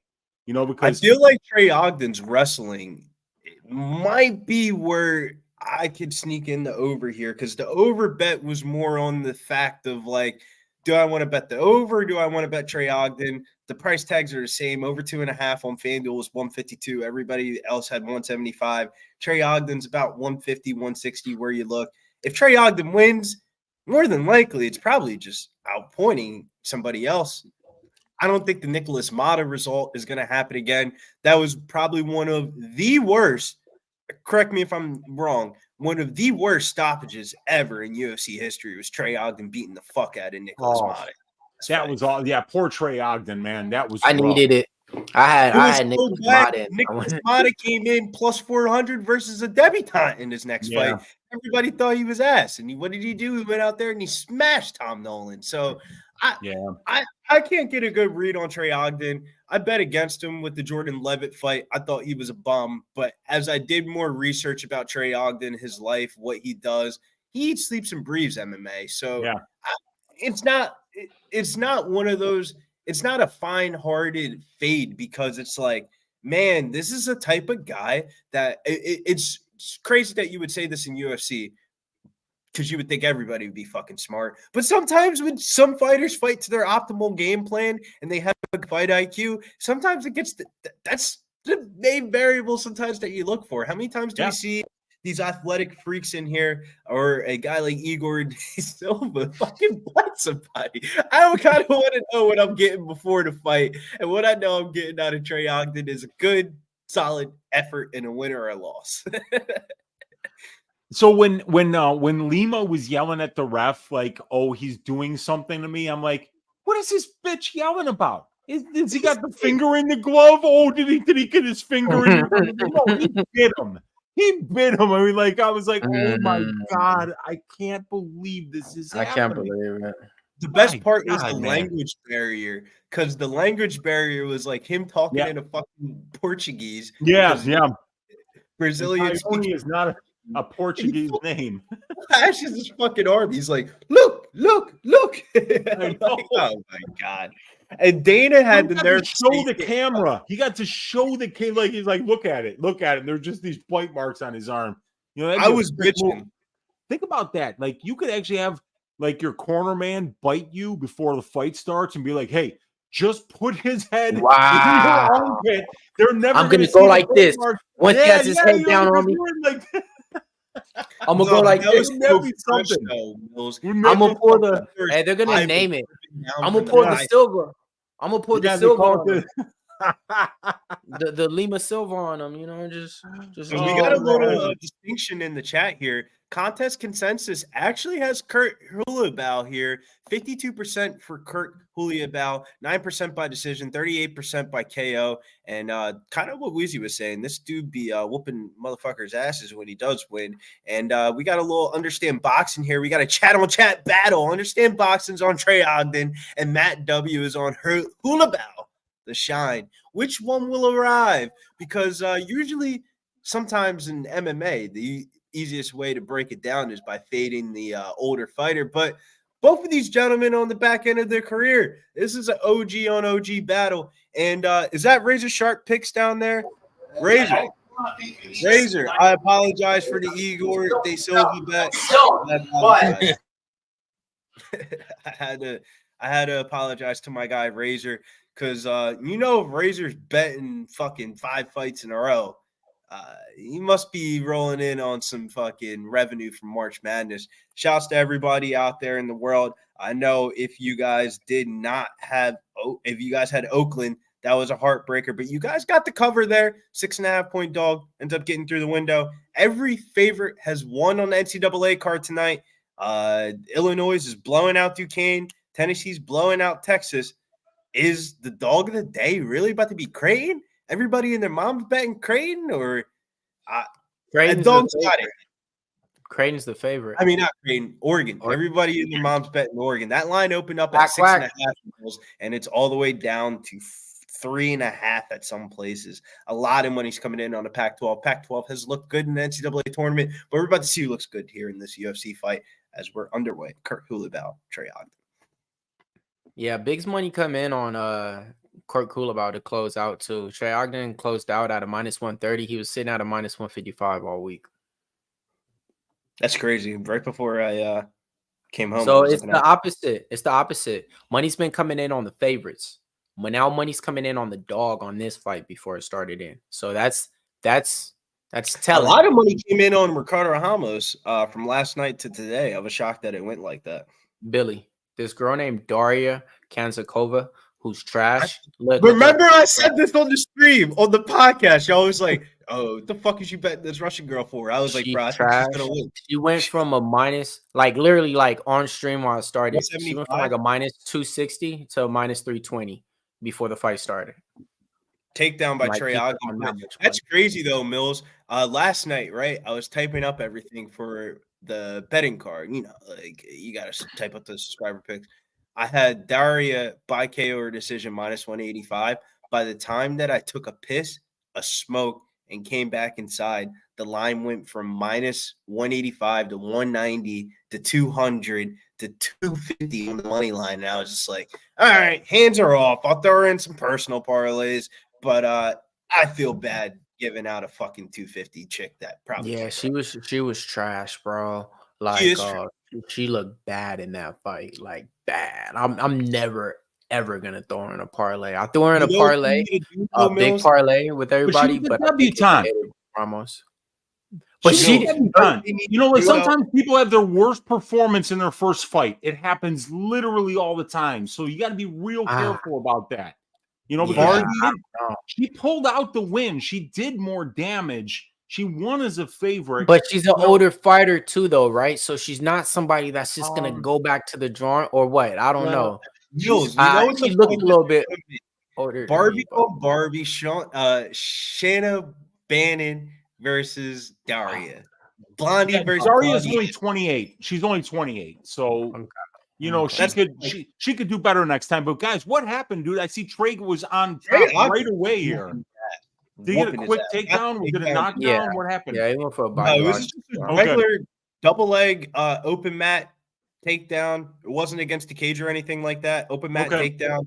And I'll give Trey Ogden credit for as much as people have shit on him in the past. He is definitely going into finishing positions, and Kurt Hulabau is not resting. He's trying to fight off a lot of these submissions. And I wouldn't even say submission, just head and arm pressure. You know how you can't breathe after a while when somebody's hand is over your neck like that?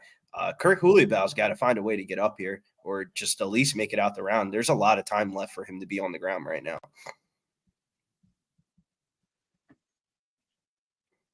2 minutes left, and I don't know what Kirk Hulibau's thinking here. I don't know how the fuck he's going to get up. Guys, this is Kurt's game, though. Unfortunately, he's got 50% takedown defense, and he gives up a ton of control time to his opponents.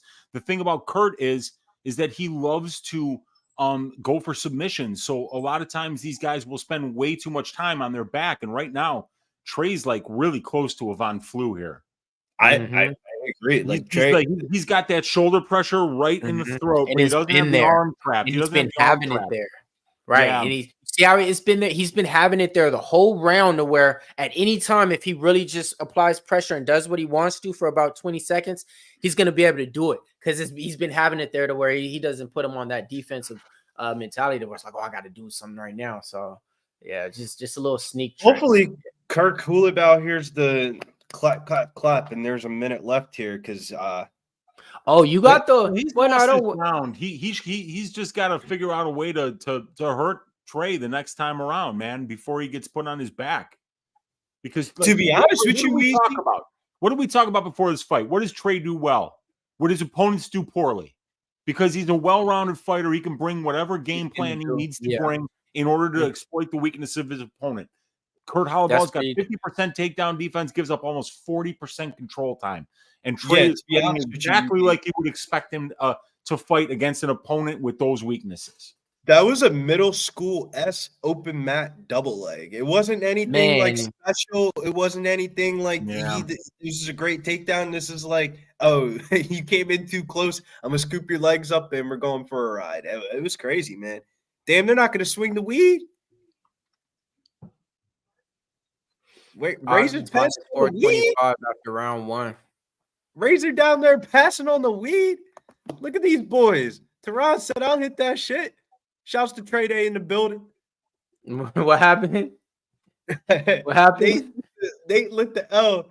He puffed on it. Hey, I know how they be so you know they's for the people. You gonna pass around to everybody. He passed the Razor. Razor said, nah.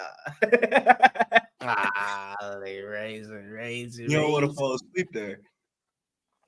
No, they know, because that we be out there smoking. I mean, one after another. So they're not used to that. They're used to like, oh shit, y'all smoking again? Like, what do you mean smoking again? We never stop. Like it's just like one. They're used to maybe smoking like one joint, one time, one blunt or something, going on doing something. And it's like, nah, we just keep them going and shit. But yeah, I ain't gonna lie, man. Meeting Nate and Dabby Cab in person. Ain't nobody has more joints rolled up than Nasty Nate, and nobody smokes more wax than Dabby Cat. Fucking Nasty Nate would just have a fucking jar of fucking joints ready, just like, oh, you ready to smoke? I'm like, fuck yeah. Where's the lighter? Don't ask me if I want to smoke. Where's the lighter? Is the question.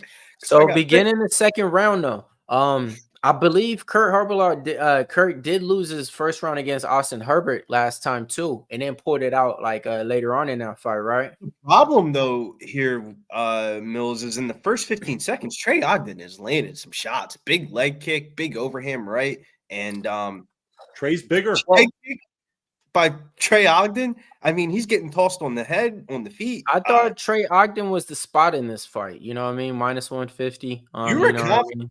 You were confident. You're the most confident person I heard speak about it. Like if you asked somebody about this fight to you, it was like, you know what the side is. What do you mean? Like, well, it's just because like Weezy said too, though, is like I seen dude like fight, like he took money against me against Zell Huber. You know what I mean? But then I got my money back. I have my money back. Man. I've been betting on Jordan Levin for a minute, I had him in that fight. In a close fight to where Jordan Levin took it out just with like leg kicks and the takedown late second round. That was the Twitter war of the week, bro. People were calling me fucking stupid for betting Jordan Levin. How are you betting on a dude that does fucking splits? I'm like, bro, I don't care if you're gay, queer, lesbian, as long as you paint your nails. I don't care. Like, fight smart. Don't do dumb shit in there. Don't bite people, Yeah, don't bite people. Don't bite people. That's the first rule. We just learned that today. He looked like he was going to be so good in the UFC. Kirk Hulibau defended the takedown here, and he sure did. Kurt just landed on. Wow, Kurt just landed. The tides have turned. Is Hulibau walking down? hands down. Right before he landed that one on the jaw, he hit him Trey in the better body. find a takedown here, man, because Trey I don't think he's better gonna find a like takedown. Kurt. In Look, his you face. see Kurt moving his head now? Yeah, moving yeah, his he's head like, yeah, like, all right, cool, I got you. Get out of that clinch, Kurt. Get out of that clinch, Kurt. Hey, Yeah, honestly, you see Kurt anybody just put doing himself this, into you the better clinch move. here, and now Trey's like, "Thank better you for move. that." You better And there go it is. down. He got tired. Unbelievable. He gets taken down. Dude, Kurt put himself into the clinch with Trey. Trey takes him down. And here it is, 2:41 left in the second round. Trey's in top control, and he's going to stay here the rest of the round. Kurt just fucked up. I think he got tired because there's no reason that he was lighting him up on the feet eventually. Why did he put himself in the clinch? That was terrible. And then clinch up. What the fuck is this? This ain't boxing. The ref's not going to come in and break this up. What the fuck are you doing? You're fighting a dude that just grappled the fuck out of you for the first 4 minutes of the first round. Why would you even get anywhere close to him? Spurs getting There's like a timing to when you look at the ref. If you do it properly, you'll get stood up.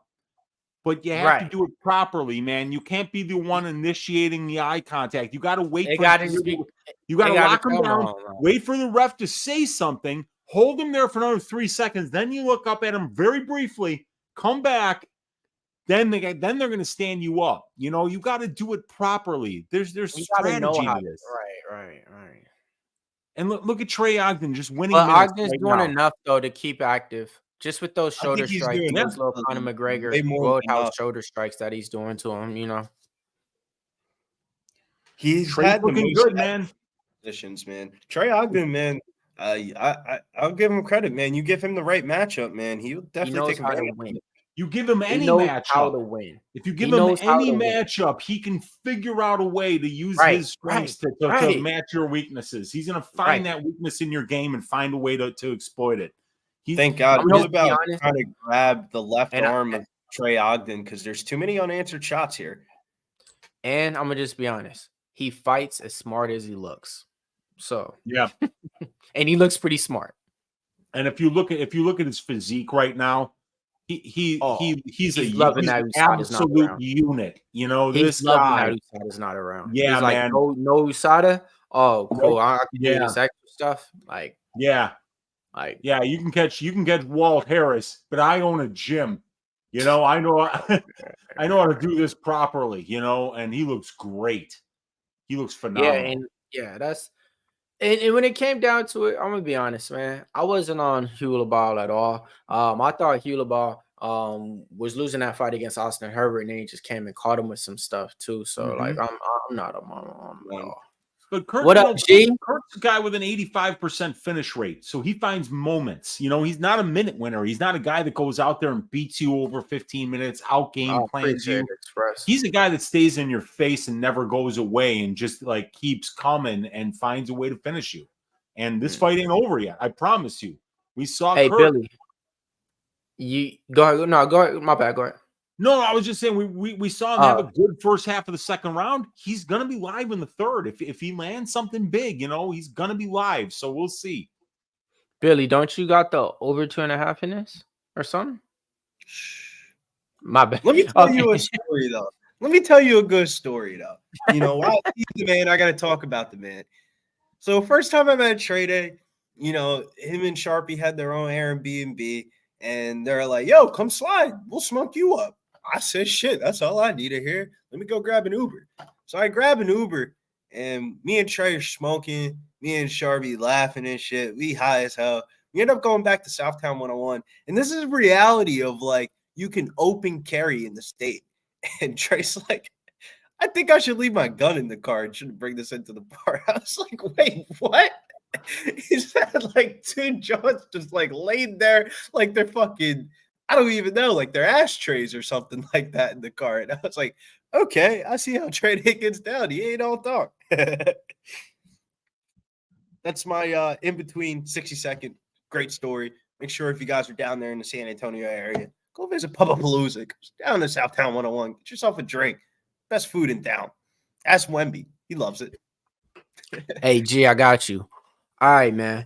I don't know why the price is up or why the points is up. Probably because Jokic is out. Michael Porter Jr. over 16.5 points is what he's always been at. He's been killing it. Now it's at 20.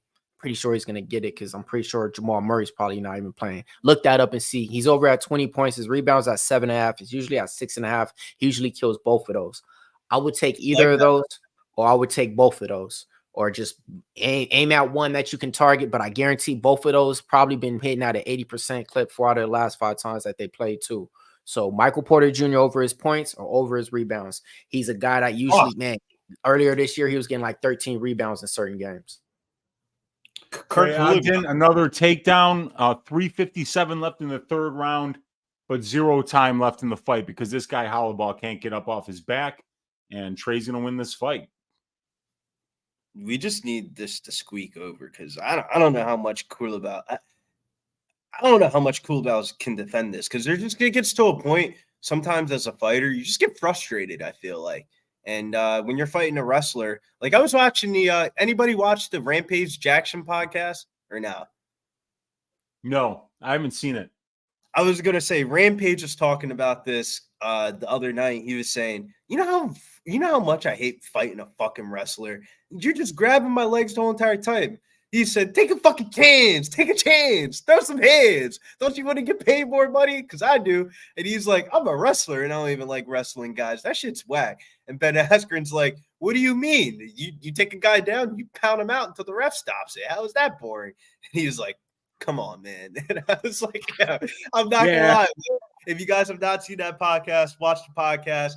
Rampage Jackson and company. I think Luke Rockhold is a guest on like half of the shows. It's pretty yeah. I know what you're talking about. The Jackson That's podcast. just pretty fucking funny, man. For it to be Rampage Jackson on like a little shitty dinky podcast.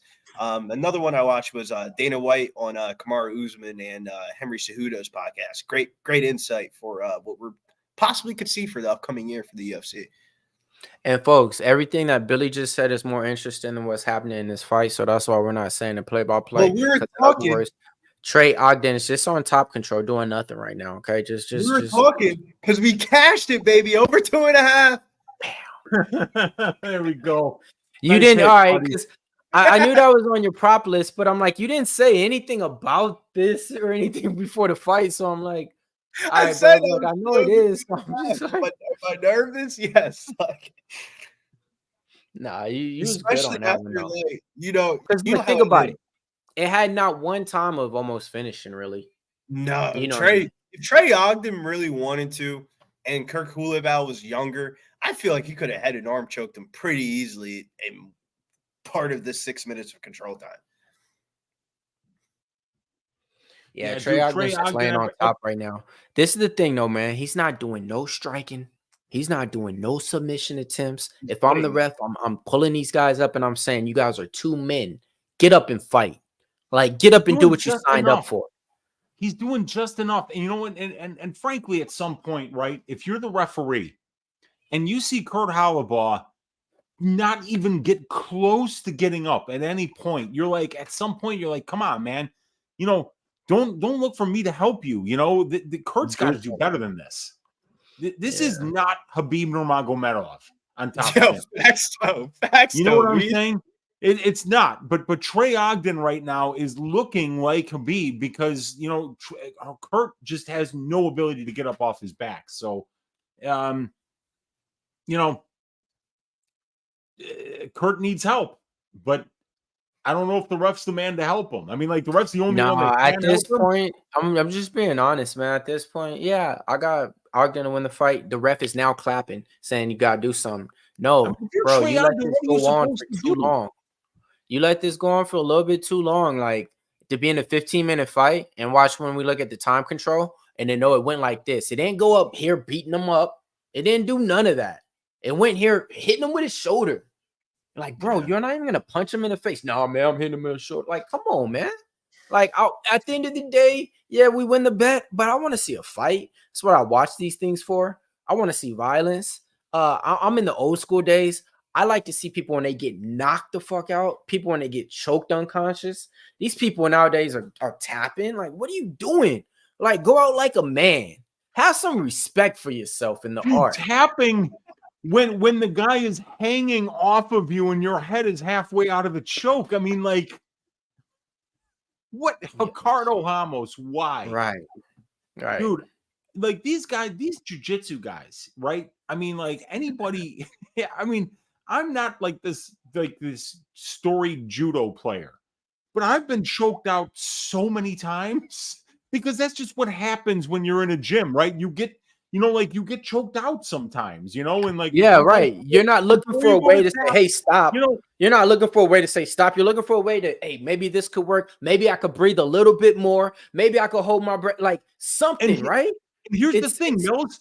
You're training with your training partner, so it's not like they're gonna try to kill you, like, oh, Wheezy didn't tap. Here's my chance to really hurt him. No, they're not trying to do that. So, like in the gym, that's when you're actually looking to find, like, hey, can I get my way out of this? Am I tapping too fat? You find those things out. Right. What the hell was that? You getting choked out by Charles Jordan and Erosa?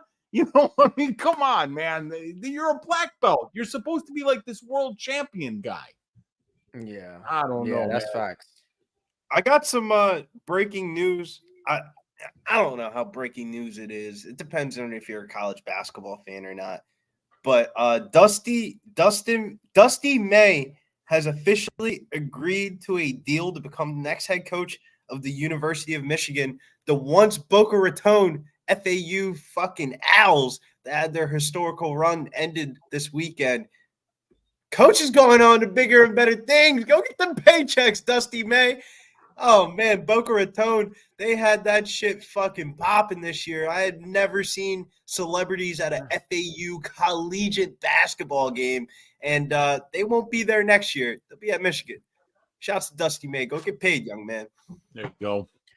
Let's go ahead and swing it around. Boxing is saying you don't tap the chokes, but arms and legs you do, because that can ruin a career. And absolutely, I thought that was one thing. If somebody's got your arm or your leg, especially your leg, that's terrifying. Like a reverse heel hook, somebody completes that on you.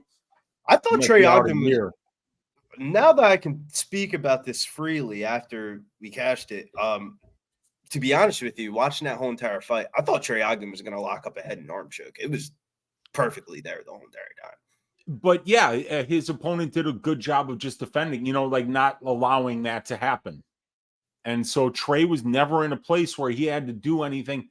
People get mad sometimes, but it's like Trey is fighting so smart, like the point is to go out there, get your win check, and like go home without a concussion. Go home with all your teeth. Go home looking like you could take a family picture the next day. And nobody's gonna be like, "What the hell happened to you?" But and that's what Trey did today. He's done it several times already. You win a 30-27. You got paid. You get Yo. You're not getting the we got a live stream to do. All right, and in a live stream, we make bets. We make bets for up and coming fights. So, with that being said, there's a good fight coming up next on the main card. We're going to have some time to kick it around now because the main card ain't going to kick off till 10 minutes till after. So don't worry, everybody. We got time to go over the next fight and everything. But in the meantime, we do got the main card coming out. This is where everybody gets to regroup, reset, see where they're at for the night, see how they're doing, see what they got left. How many? 1, 2, 3, 4, 5 good fights to talk about. Let's just talk about some storylines real quick. One of these fights on the main card, you got a fighter who opened up a -160 favorite. He's up to a the plus craziest line mover underdog. I've ever seen in MMA history. Plus 110 underdog. Billy Q versus Youssef Zalal. That line done switched. What's going on, folks? Let's talk about it. So, Mills, I got to say, we were on the podcast earlier this week, and I warned you guys, it's Monday. March Madness is popping off. I got a lot of March Madness stuff going on. I didn't tape study everything yet, but I tape study the shit that I wanted to tape study. And man, I was the one on the podcast, and I'll take the blame for it. I'll take the fucking blame for it. I was the one on the podcast saying, Billy Q, easy bet. And then you guys are saying, nah, we should go Padilla. Mills is like, I got this interview with him tonight. I'm telling you, Padilla. And I'm like, I just didn't like the way he handled the pressure of Kyle Nelson. I mean, Kyle Nelson is not a guy that I think that is the get up in your face and box your socks off type of guy. And Mills is like, nah, bro, I'm telling you, rewatch the fight. I'm telling you, you're going to think he got robbed. I rewatched it, and Mills was right. I thought he got robbed. And then I was like, man, I can't believe I was on the fucking podcast talking about Billy Q like this is 2017 or 18 or something like that. And we're loading up on Billy Q. And I was like, how wrong do you got me? We got this guy attached to everything. Like, bro, I think his arm is broken. Who the fuck shakes their arm going across the body like that? Billy Q tried to answer the haters on Twitter, or on X as they could now call it. Shouts to Elon Musk. And he was saying, you guys are fucking freaks and weirdos. You guys are reading into this too much. I don't know what the fuck you guys are talking about. I'm 100% fine. But in a real life case scenario, I would imagine those are the fucking words that you would fucking say if there was any inclination that if you were hurt prior to fighting a fight. Unless you're Jared Gordon and you say, I have a fucking concussion before the fight. At that point, all bets are off. All bets are off. But, Mills, I'm not going to lie to you. I never do this. I don't like to do this. This is not a part of me. This is not a part of my capping. This is not a part of my style. Hedging is for fucking bushes, not bets. And I cashed out. I'm not going to lie. They gave me my money back, and I said I will gladly take the return and not bet on a fight that I don't know if he's hurt or not. But with that being said, though, Mills, if your fucking boy Padilla can get this hoop, we took him inside a distance here at plus 145. Okay. If Padilla can get this through the hoop, motherfucker, how wrong could you be plus 100? I might get back up on it. Okay. All right. I like it. So now you on the Padilla side, as I seen earlier too. You know, you got that as one of your best bets out there. I see how you feel about this one. Wheezy, what you feel about the Padilla and Poyos fight that's about to come on right now? I mean, both these fighters are good and explosive. Poyos, I mean, 8 wins, 7 by KO. Kind of explosive coming from Peru. Peru's been on the up and coming rise and everything. You know me, I'm loyal. I got those 3 G's in life. Guns, stick to them. Your gut, stick to them. And your guys, stick to them. Second time in the interview, been following this guy since 2018. In LFA, Curtis Miller just said, hey, this guy's vicious at jiu-jitsu, bro. Young kid on the scene. They were all coming to see him. I'm there watching him. Curtis fight. Padilla loses that fight. Didn't look good at all. Loses. Still followed him. Stuck with his career. Seen it. Man, this guy fought Dan Ige, young in his career. Fought Spike Carlisle. Yep. Beat David Maynard. Like, I mean, the fight resume and the fight IQ, I think, is there. You know, I like him in this spot. I'm 100% biased. How you see it going, Weezy? Uncle Weezy's ass shaving of the week. Fernando Padilla to shave the ass of Luis Pajuelo. It's a levels thing here. I mean, this guy Padilla he's taller, he's longer, he's younger, he's more experienced, he's fought the better brand of competition. He is by far the better submission grappler in this fight. And frankly, if Pajuelo's chance is boxing, well, what do you think his chances are in the boxing when he's at a 7-inch reach disadvantage? It's a tough spot for Pajuelo, but this guy Luis Pajuelo is a fun fighter to watch, and he consistently comes forward. He's the kind of fighter where if Padilla doesn't get him out of there early, you know, like this could be hellacious for Padilla in round number 3. Pajuelo is a guy who's not going to give up. But neither guy has ever been finished. But strangely enough, I'm on the fight doesn't go to decision here. Frankly, the way that Pajuelo fights, I think that somebody's getting served. Just because this guy just forces such an attritional war that I think at some point over 15 minutes, somebody's going to get finished here. But I have a bet on the fight doesn't go to decision. I have it parlayed up with the over 1.5 rounds in the Shahbazyan fight. I got 1 unit on Padilla Padilla inside the distance at plus 175. And I got a 1/4 unit on Padilla by sub at plus 650.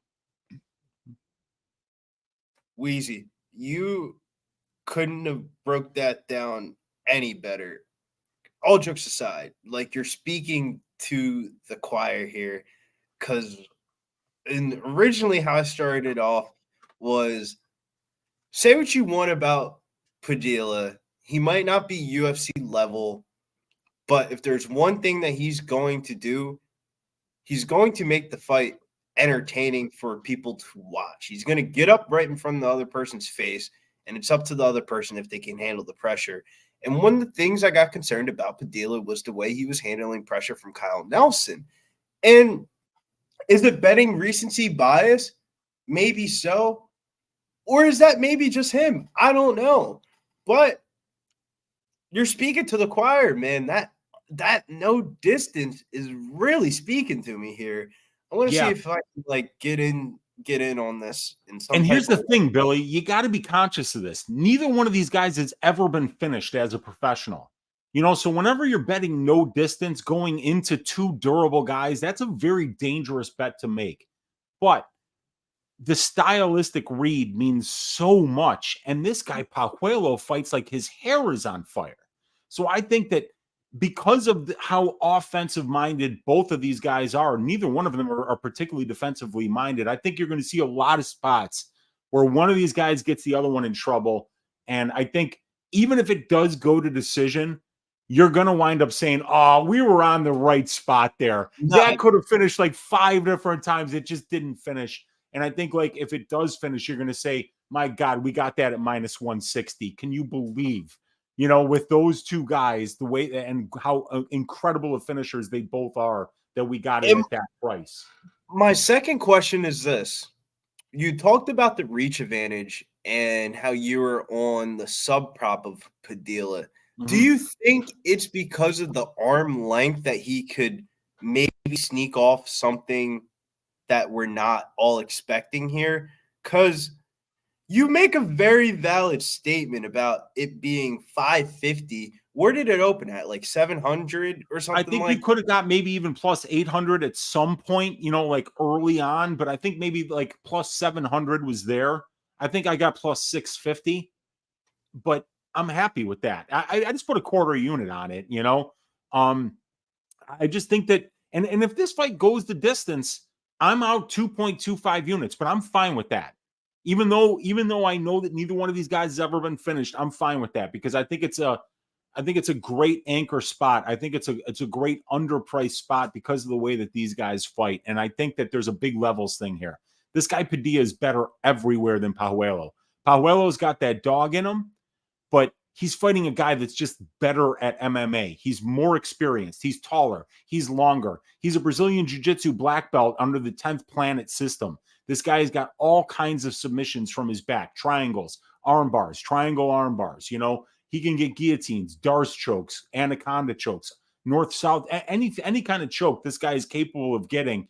And he's fought the far better brand of competition. Yeah. This guy Pajuelo came off the Peruvian regional scene, you know, so we're going to find out a lot about him today. This is a huge step up in competition. And this guy Padilla is like putting out, you know, veterans like Julian Erosa in round number 1, like that. Yeah, and we just saw what Erosa did. You convinced me, Weezy. I mean, I already got the straight money line play. FanDuel was doing a thing this week, I feel like, for the UFC where they had better lines than the rest of the market because there's so much attention towards March Madness right now that I think that they wanted to get some UFC action in because there were just significant odds changes on FanDuel compared to the rest of the market. Like Padilla, as of last night, was down to minus 164, and it's gone back up to minus 178. And on ESPN Bet, I just loaded these two up here. Just a couple of sprinkle bets while we're here. Fernando Padilla by inside the distance, KO or TKO or submission, plus 145. And this is a sprinkle bet. Do what you want with it. Don't go crazy on it. Throw some blunt money on it. Fernando Padilla to win by submission in round 1 here, plus 1,200. Let's go for the. There we go. Yeah, and he gets a lot of finishes early, you know. So and here's the thing, you know, I mean, if this thing does get to the ground, Padilla is going to be at a massive advantage. He is, a very good grappler, 8-0 in his career to the submission, while this guy Pajuelo has never submitted anybody. So clearly, if this gets to the ground, a guy like Padilla, whether he's on top or on the bottom, is going to be looking to finish this fight. So it's going to be interesting to see if I wonder what would be the market overreaction for this fight if Padilla in his last one, he was favored to beat Kyle Nelson inside the distance. If he ends up knocking out Kyle Nelson, he would be as high as probably like minus 275, 300 here in this spot. Yeah, and that's the thing about Nelson. Nelson's a veteran, and he's changed the way that he's fought. Nelson was more of a finisher earlier in his career, and now he's a guy who is finding that way to grind and win minutes, and that's not, Pajuelo's game. Pajuelo is like, all right, look, I'm going to be standing on a napkin right in front of you throwing hooks, and I mean, yeah, and you're going to hit me. That's fine. I'm fine with you hitting me, but I'm going to hit you harder. And because that is the opponent that's in this fight, I had to go fight doesn't go to decision. So we'll see what happens here. Hold it down for us, Billy. I'll be right back. I got to run right to the bathroom here. Mills, run that Fernando Padilla interview real quick. I'm about to go grab Brewski here. 8 wins by some submission. You had him by armbar, triangle choke. I mean, our last sub was in 2018. How you feel about bringing these people back to Sub City? That's the point. That's the point of doing all this. That's the point of actually literally mixing up. Because like you go and see my record and I have a lot of submissions, but if you go and see those fights, most of them they take me down. They're the ones landing the submission, the takedown, sorry, and then I just capitalize and do the submission. Other than that, that's what I learned. I feel that it got to one point when I came here to America that really good wrestlers were just holding me instead of like really looking for like a finish. So my game plan changed it from, okay, work on the ground to, oh, don't get taken down. So when I changed my mind to don't get taken down, completely was like, okay, I'm gonna strike these guys. And I really think I can strike with everyone in the world right now. Oh yeah, that was the interview that sold me a little bit there, Mills. Hopefully you get it done. Me, I keep it real when I talk to the fighters. I tell them exactly how I see certain things and stuff, so they can really just talk about it. And I told him, it's like, sometimes fighters go away from what they're good at, and like that's what he was known for, was submitting people. Dude has 8 submissions, you know what I mean, in his career and stuff. And so we talked about it, and he was like, yeah, that's the thing that my coaches talked about too. In that Kyle Nelson fight, I should be mixing it up. So he wants to mix it up more, And he was like, one thing that he talked about in another clip was, I need to go for the takedowns. I got all these submissions because of them taking me down, and that's what happened. But he was like, I need to just go for the takedowns and, mix that up in too. So this fight, this game plan, I know he wants to strike with him because he got a strong jab, but his game plan is to mix in the takedowns too, because like he said in the interview, he said it's not just striking. He's like, if it's just striking, I could go to K1 or something like that and be a striker. When he said that, I was like, oh, it was like, it's all about MMA. You got to mix it all up. And it's like, yeah, of course, for his size too, he should be able to get those takedowns too and use it. But yeah, I told Weezy, I took just a couple sprinkle bets, nothing crazy here. While we're here on stream, we're here to live bet, right? I heard you. I heard you. 5 round 1 sub, 12-1, baby. Let's go. Shouts to everybody in the chat. Hit a 50-1 ticket if Texas wins. My bad. I took Padilla to win by sub plus 400, and then I took him to win inside the distance as well. But yeah, let me go get some. Shout outs to the chat. So Dirty Reg says Ditsu's jacking up bricks. Yeah, it's crazy. I said jiu-jitsu. Ditsu's supposed to be an NBA player. Prayer Rose says Dana is giving him the first UFC bite bonus. Yeah, bro. I think that is crazy. Because they have mouth guards in. You know what I'm saying? It's very hard to bite somebody like that with the mouth guard in. Like, you had to really bite them. And it seems like the chat needs Tennessee to make some shots here to cover. God bless everybody that's on Tennessee. I'm getting my ass smoked with the game right now. Because we'll know, like the funny thing is, I just had to shit, and then like I saw him freeze. What is that in the background? And then he goes, "Do you?" Here we go.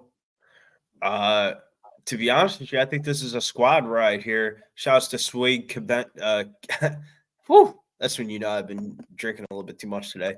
Shouts to Swig. Bro. Consensus 77% Padilla. Yeah, bro. He looked mad, but you know what I mean. Like he got that look on his face though. On this one, man, I want to kind of hear this one. Go ahead. You could do the play-by-play. I'm gonna be listening to this one. You're good. Weezy, Give my me bad. violence. I just need violence. My bad, Weezy.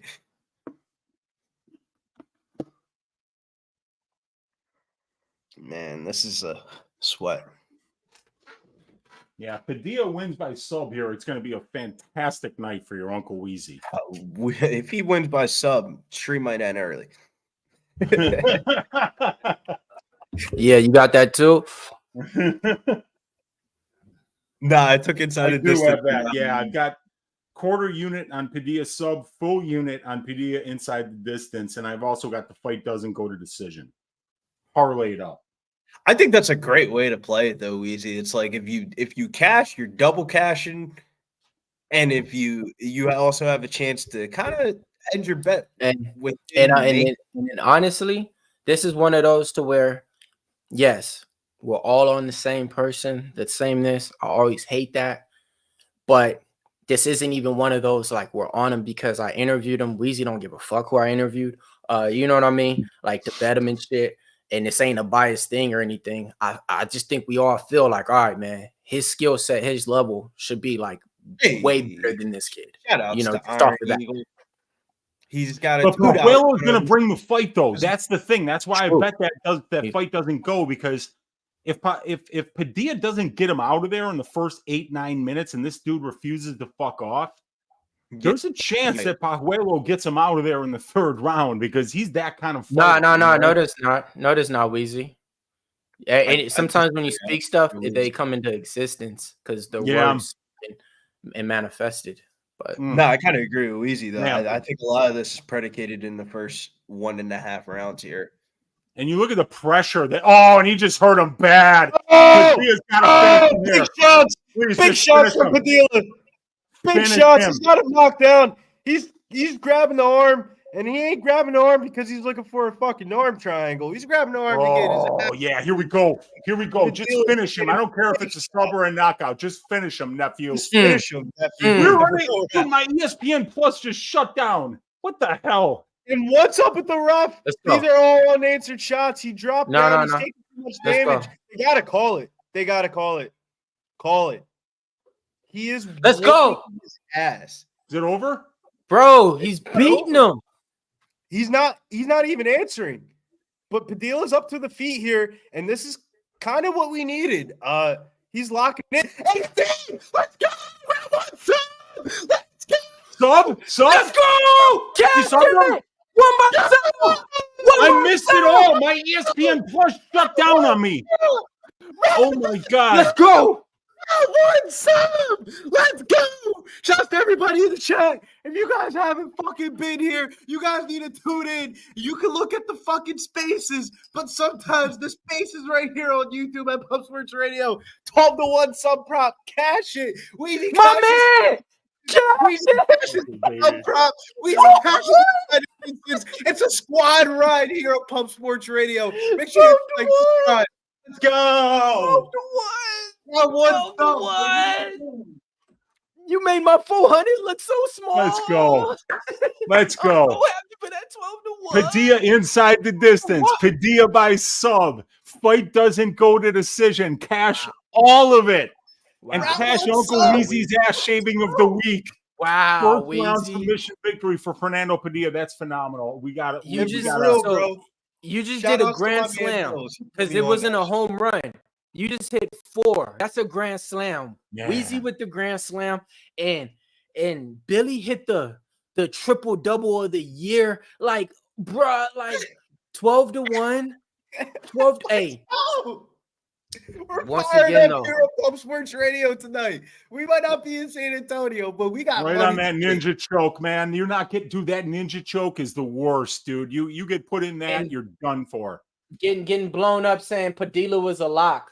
Stick to your guys. Stick to your gut. Stick to your guns, man. Try telling y'all, man. Come on now, man. Padilla's level beyond this, man. Finished him inside the distance. Shout out to him, man. Just did an interview with him seconds out on Tuesday before his fight. Shout out to Fernando Padilla out there. You know how we do over here. We cash, man. Stick to your guys over here at Pup Sports Radio. Let's cash it, baby. These might be one of those tweets. I don't type out the M word in my tweets, but I'm gonna have to throw a nigga in there. Like, nigga, damn, let's go, Padilla. Like, shout outs to the chat. Shout outs to the fucking panel. You know what they say. Sometimes you bring the fucking smart minds and less is more sometimes. And there ain't no better way to cash it on all three ways than that. Let's fucking go. Billy W. Shouts to my guy. He said he cashed it 1,000-1 round one sub. The stream is popping, baby. We're getting off to the main card, and there's no better start to the main card. Shout out to Mills. I really can't say this enough. Shouts to Mills and 2 cents. Y'all really put me over the hump. And you guys said this dude's a fucking bum. I ran the tape, and I said, man, y'all motherfuckers might be right, bro. Nah, I was surprised when I seen him on your board today. I'm like, what? I'm like, you made it to where we couldn't make him our base. We had to make somebody else our base. I said I apologize before the fight. You should have been the base. I know. But he has his little hat on for the character in anime, whatever that one is that has like 1,000 episodes and stuff. I forget what it is. But shout out to him though, man. I gotta hear what he says though. But yeah, man, that's as advertised, folks. Come on, man. Only here at Pup Sports Radio, man. That's the only way you can see a fucking stream cash a prop every which way so possible. They asked what's your read on the fight. Damn, we've read that shit fucking great. Oh, man. Shouts to Joe Schneider. He said, you the fucking man, Weezy. Thanks. I appreciate all of you. Not a little bit of you, Weezy. All of you. Sometimes the gambling community can make you feel better than a woman does right there. Appreciate you, Joe. Let's go, man. Let's cash it, dude. That was the one. That was the one for the week. Sometimes, you get somebody, the best thing that you can do as a gambler when you're going to get the best prices is to get somebody coming off the worst performance of their life or the best performance of their life, right? And if you can find those little spots, that's when the market's going to give you a much better price than you would normally get. And in that case, we got a guy in Pajuelo who got the perfect opponent on Dana White's Contender Series and just put up literally an all-timer of a fight. And then he came in against a guy in Padilla who's been a pro since he was 18, who fought Dan Ige when he was 20, and took Dan Ige to a decision. And you're like, am I supposed to be worried that this kid from Peru is going to beat this guy? Right. But you got to put your money where your mouth is. That's the thing, and sometimes it doesn't work out. But this time it worked out. In a fight to where I thought he won against Kyle Nelson. He should be 3-0 in the UFC. And just like you said about that young fighter, like I said, like when you go to an event to watch the main event fight, and he says, hey, this kid right here is special, blah, blah, blah, blah, blah. And it's him, So I followed since then. So yeah, man, it's good to see, him get that win in that way of fashion. Undeniable. No debate, anything like that real quick too. And body look physique, man. He looked like he was peaking at the right time. He looks a little bit slinky. He's always getting a little bit more muscular. But his last fight, man, he looked like he put on some little bit more strength in that one too. But yeah, that's exactly how you want to kick off the main card, man. And I mean, hell yeah, man. Love it, man. Love it, bro. Let's go, man. That's a hell of a guy right there, too, man. Shout out to Fernando Padilla. Like I said, man, interviews is coming out.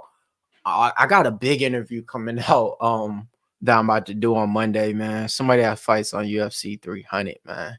Like, this shit's gonna be crazy.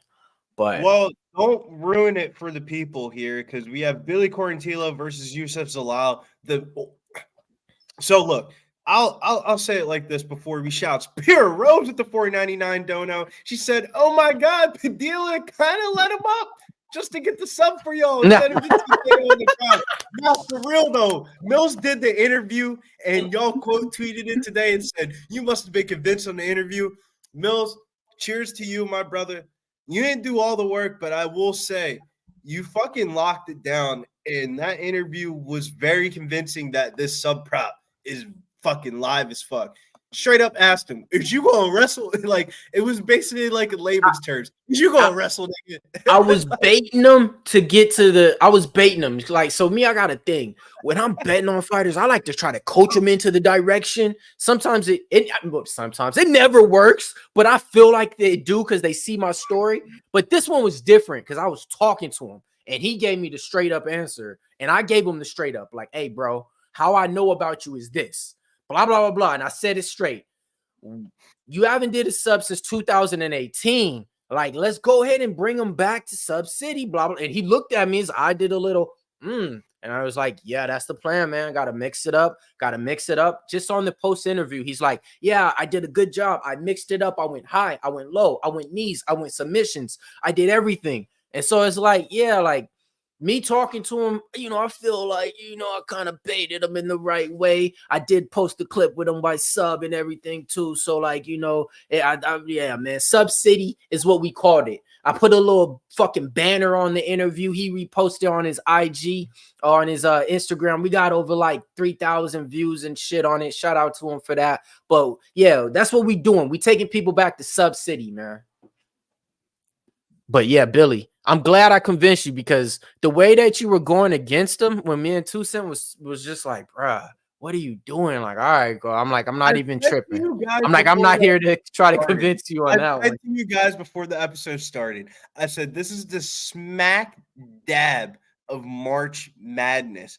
I've looked at fucking a million college basketball games over the last fucking 48 hours. I'm not gonna lie, the UFC tape study didn't get done until about Wednesday, Thursday here. I'm not gonna lie. And Okay. We got You on were the just right freelancing the part, like, yeah. Oh, I'm just not. Nope. Nah, Yo, but I ain't gonna lie. I said before the fight, I apologize. This is what should have been at the top of the parlays. I apologize. Hey, what did we got here? Members, Did we just get a gang of memberships or something? Or no, for 17 months? Bobby Blitzer's been a member now for 17 months. Let's go, baby. Let's go, And Bobby. understand Let's go. Will lead us into our next question here, because I think I got a little bit too excited and I didn't swing it around to the panel. Let's Thoughts go. and opinions on Billy Q versus Youssef Zalal. Is his arm fucking broken or not? Because the way the line moved, they said Henry Cejudo's injured. I watched the UFC Embedded episode. The motherfucker looked injured, and I made mad money on Harab.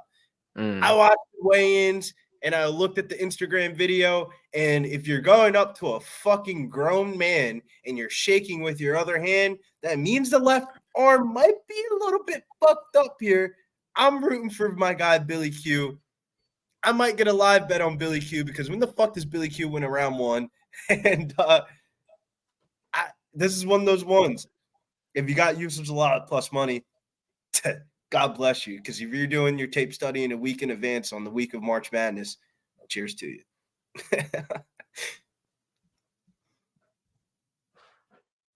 Yeah, nah. Yep. So in this one, I got the cash with Billy Q live against Alex Hernandez, UFC 282. Round one, he got beat by Alex Hernandez. I was like, all right, ain't nothing. You know what Alex Hernandez does. Bam! Billy Q comes back, finish him. Got my girl recorded me. I'm live. I'm cashing. I'm like, hell yeah. Get the cash live with the fighter, this and that. Always hold that little spot right there for me. So in this one, I did look at him as a live spot, minus 160. Didn't play him single at all. Line just kept coming down, kept coming down. By the time it came down, I already had him like in parlays. Never bet him straight. But let me tell you like this. I give a fuck about if he's hurt or not. Wheezy, you want to know something about Billy Q? What's that? He gets hurt every fucking fight. Right? Yeah. No, right? most so, of these guys wow, are he's He's hurt. All right, cool. He gets hurt in every fucking fight. So now he's down 1 round to start off the fight. I'm sticking with the play. I get it. Youssef Zalal, is coming back to the UFC. This and that. He might look good. Might look like a -300 favorite in there.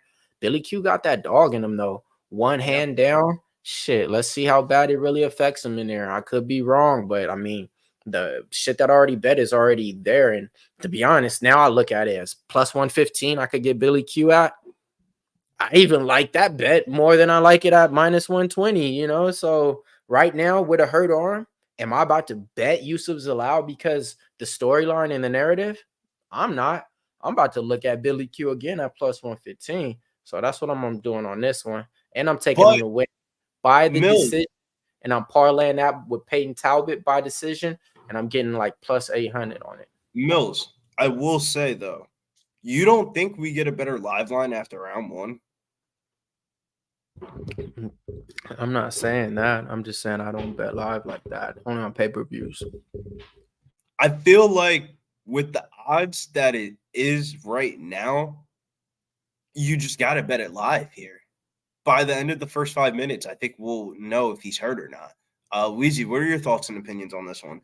He said he came out and his arm was fine, but I also heard Amber Shooter said, I'm not fucking sick. I don't know what you guys are talking about. And you guys ass beat and we made mad money on Marab. Yeah, so, the thing about betting markets is when they move big, it tells you only one thing, that people were willing to put their money all on one side, right? So we're MMA bettors. We see how lines move. This one moved unusually far in a guy. During March Madness. During fucking March Madness. Yeah. Nobody's betting on UFC during March Madness. In favor of a guy in Youssef Zalal who literally has put a stamp on 0 of his UFC wins. This is a guy who lives in the margins. He kind of outworks you. And like even in the fights that he lost to Sung-Woo Choi, that was a very close fight. The Blackshear fight, Billy, I actually thought that you could have made him a case that he won all 3 rounds. And the third round was a 10-8 for Zalal. He had Blackshear on death's door. So I think Zalal actually might have beaten Blackshear. If I was a judge, there's no way that Zalal would have won that fight, or it would have been at worst a draw. But either way, I think he's going to keep this close because he's a guy that can slow down the output of his opponent, and that's a very important thing to be able to do against a guy like Billy Q, who just brings volume, crazy pressure, crazy output, crazy durability. I mean, when was the last time you saw this guy knocked out? The Barboza knocked him out with a perfectly placed knee right on the chin. Outside of that, you really don't see guys, like he's in there with Burgos. He's in there with some of the best in terms of being able to put it on their opponents, and Billy Q fights through it. So I like Billy Q here, but this line movement is enough to have me spooked to say, you know what? I don't need to have money on this fight, and I'm not laying juice on a guy like Zalal who really doesn't put a stamp on his wins. A guy that, that was a draw to Blackshear, and he won the third round 10-8, no question about it. And the first and second rounds were close. So how the fuck does he only get a draw? He should have at least won that fight, but he didn't. And that's Youssef Zalal. Yeah. No, Youssef Zalal is somebody that I was somewhat high on coming into the promotion. Yeah. But he's just always gotten bad matchups. That was the part that I kind of feel like I undersold him. When I saw Youssef Zalal back up on the card, I was like, oh, yeah, Youssef Zalal back for a third stint in the UFC. And then I started looking at his prior opponents, and I'm like, damn, man, he did fight Ilia Topuria before he went on that fucking crazy death row run of wins inside the distance. And I will say Youssef Zalal, he's seen it all. He's seen the power strikers. He's seen the grapplers. He probably wins round 1 at a decent clip, in my opinion. And that's why I think I want to get on this live and not pre-flop. So how I know about Youssef Zalal, he was putting out flash knockouts in LFA. And then when he came to UFC, he wasn't keeping the same energy and stuff. So I was high on him and stuff. Then I started betting against him with Illa Topuria and Damar Blackshear. But the thing is, he doesn't make those adjustments since he's been in the UFC. And he said recently in an interview with James Lynch on Pub Sports Radio that he's going back to being that Muay Thai fighter that he started off in. So that leads me to think that he's going out here to strike more and be way more explosive. So I think we don't see fight going the distance in this one at all. And I do think that Youssef Zalal is going to come out here and fight with a way more grown man approach and look a little bit more improved now, especially since he got Macy Barber as his girlfriend. Oh, he's got Macy Barber as his girlfriend? Yes, That's sir. the rumor. That's the rumor. That's It's not solid. bad. That's solid B plus pussy. And I was kind of surprised because like Macy kind of trains all over the place. You know, she's been at Valley Flow in Chicago. She's been at Alpha Male. She's been all over. She's been at Rufus Sport. You know, so like I didn't even know that she trained at Factory X, which is where she would have met Youssef Zalal because that's where he trains. Factory Right. X, Englewood, Right. Colorado. Stand up. But here we go. 20 seconds into the fight here. Quarantillo versus Zalal. This is going to be a fun one. Hey, Billy, which arm is hurt? So I know. Left. He threw it already. So the left is going to be the jab that he throws, folks. Let's see now. Let's see. What does he lead in with majority? Heavily. Let's see. That will be telling if he leads in with that cross more than he does with that left jab. But you see, switch stances. Youssef Zalal head kick, partially blocked. Youssef Zalal is fucking with him right now. He's going low. He's going high. He don't know where it's coming from right now on him. He's messing with him, man. It's like, but we'll say though, bro, Billy Q. Billy's pressuring though. But he always does. He's doing what Billy Q does. And you want to know what he does? He pressures with his head down, chin, just like that, ready to be knocked out. And that's exactly what he's doing in this fight again, folks. Hands is not blocking anywhere from his chin. So I would not be surprised if we don't see my boy Billy Q. Like, come on now. He might go night-night. Didn't want to say it. Billy just threw a right hook that just missed, and it was like, whoa, boy, if that one hit. He's throwing with attention. Yeah, he is. He always does. Billy Q hits hard. I don't think he gets enough credit for that. He does have power. It's just that he mixes it in with all that forward pressure and volume. So sometimes you don't think that he hits hard, but most of those times when you see him take over a fight, you'll see one big shot. You'll see him land one big right hand. Zalal going to the body on Billy Q with a nice 1-2 and then followed it up with a leg kick. Like, Zalal is targeting him. I'm stamp. We're at the 3-minute mark. My bad, Mills. I didn't mean to cut you off. I just wanted to give him a little time. 3 minutes mark, first round. Zalal is doing whatever he wants. When I mean whatever he wants, he's jabbing him. He's going to the leg. He's ducking out of range, circling around the cage. All right, folks. It don't look like Billy Q's hurt. It just looked like Youssef Zalal came in this fight a way better fighter than what we've seen before. Yeah, but I also think we're going to be able to get a good live line after round 1, man. Now, this is the interesting part. If his arm is fucked up, he wouldn't be, trying to go for a clinch and takedown. Yeah, like, you know what I'm saying? So I'm gonna just throw out his arm is messed up from this. All right, he's throwing that same arm that's messed up, not a jab. That he's doing a looping lead hook with that. There's no way you're hooking your lead arm like that if it's hurt. Okay, folks. So pay attention to that. He's throwing that. He's not throwing a jab with that left hook. So I think we could throw that one out. So I'll just landed a step-in knee. It was really nice. Oh my God! Appears to have eaten it, but that hurt him. Yeah. Oh, and then he looks phenomenal. Zalal looks phenomenal, you guys. Right. He looks great. Right. He just dropped Billy here with a minute 30 left. I don't know if it was an off balance. He just dropped him. Yeah, he just dropped him. I don't know what it was though. It didn't look like it was like a big shot that dropped him, but he dropped him. When I like the striking percentage that Youssef Zalal is hitting with is going to be crazy when they say it at the end of this fight around. Like, but it's just so crisp. And Billy's Like, lost his share of first rounds and come back. So, you know, this still could be an opportunity to get in on him on a live line. That's I agree. Deep. I agree. Because that's how Billy fights. But Youssef looks great. It's one of those though, Weezy. I wouldn't be pulling that trigger. I'm with Weezy. You're gonna like plus 300, right? At the round one. I wouldn't be pulling that trigger. Youssef Zalal trying to take the back. Youssef Zalal taking the back, folks. Oh, he could drop him right on his head if he wanted to, right here. Billy could. I mean, oh shit! Does he have the rear naked choke here? 24 seconds left. Taking the back. Dude, he's right across the face of Billy here. Oh, Billy looks like he wants to tap. See how his hand is wide open? 11 seconds, 10 seconds. Billy looks like he's safe for the time being, but this is easily a 10-9 for Zalal in round one. Hey, so what's the live line going to be at? I say like minus 400. Let me see here. Wow. I mean, Youssef Zalal for Zalal, minus 800. Youssef Zalal.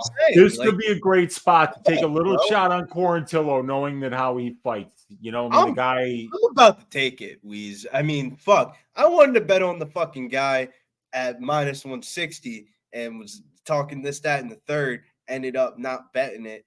I mean, this is the fucking chance, right? Like, this is it. This is it. I gotta go. Moved. Actually, it just went from 450 to 350, and I'm like, 350 is not cool. I'm not getting in there at 350. So I'm in, man. Not a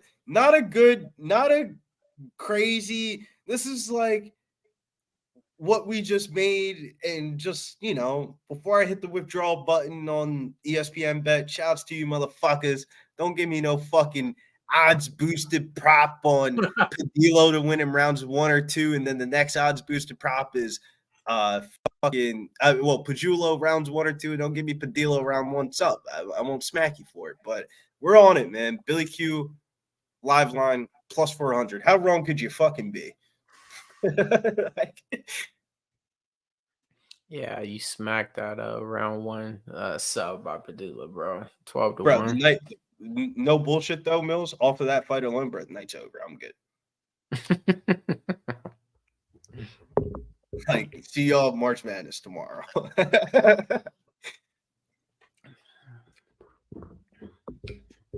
Oh, Zalal takedown. A little Muay Thai trip. It was really nice. That was cheeky. Yeah, it was. He is like looking like he done trained with some new people, added some new stuff, and really went to a different level. Because he didn't look like this in his last fight out. Youssef Zalal. I also think he looked good against Blackshear, but then he got cut after the Blackshear fight. So then he went to the regional scene, and he got 3 first-round finishes in his regional scene MMA fights. So Zalal was looking good, but like the problem was that the losses were fights that, you know, the Woodson loss, the Sungwoo Choi loss, and the Topuria loss were all very close fights, but he fought a very boring style. He was just, and he's got his back here. He's got Quarantillo's back. He is looking to get another rear naked choke here. He is winning the minutes. He's dominating this fight. Youssef Zalal looks phenomenal today. From pillar to post. This fight isn't close right now. It's not even close. And I think he's got this. He's very close to this rear naked choke, you guys. That's under the, and it's over. It's over. Youssef Zalal just subbed Billy Quarantillo in round number 2. Light work. My you God, want to know man. when the line moved? That's why. He just no, it wasn't off no injury. Like I was saying, it was just he was the side. He just dominated him. I mean, like, He you was don't the want to side. take anything away from this young man today. He he dominated was the just guy the in Billy side. Quarantillo, who's been in there with Shane Burgos. He's been in there with Edson Barbosa.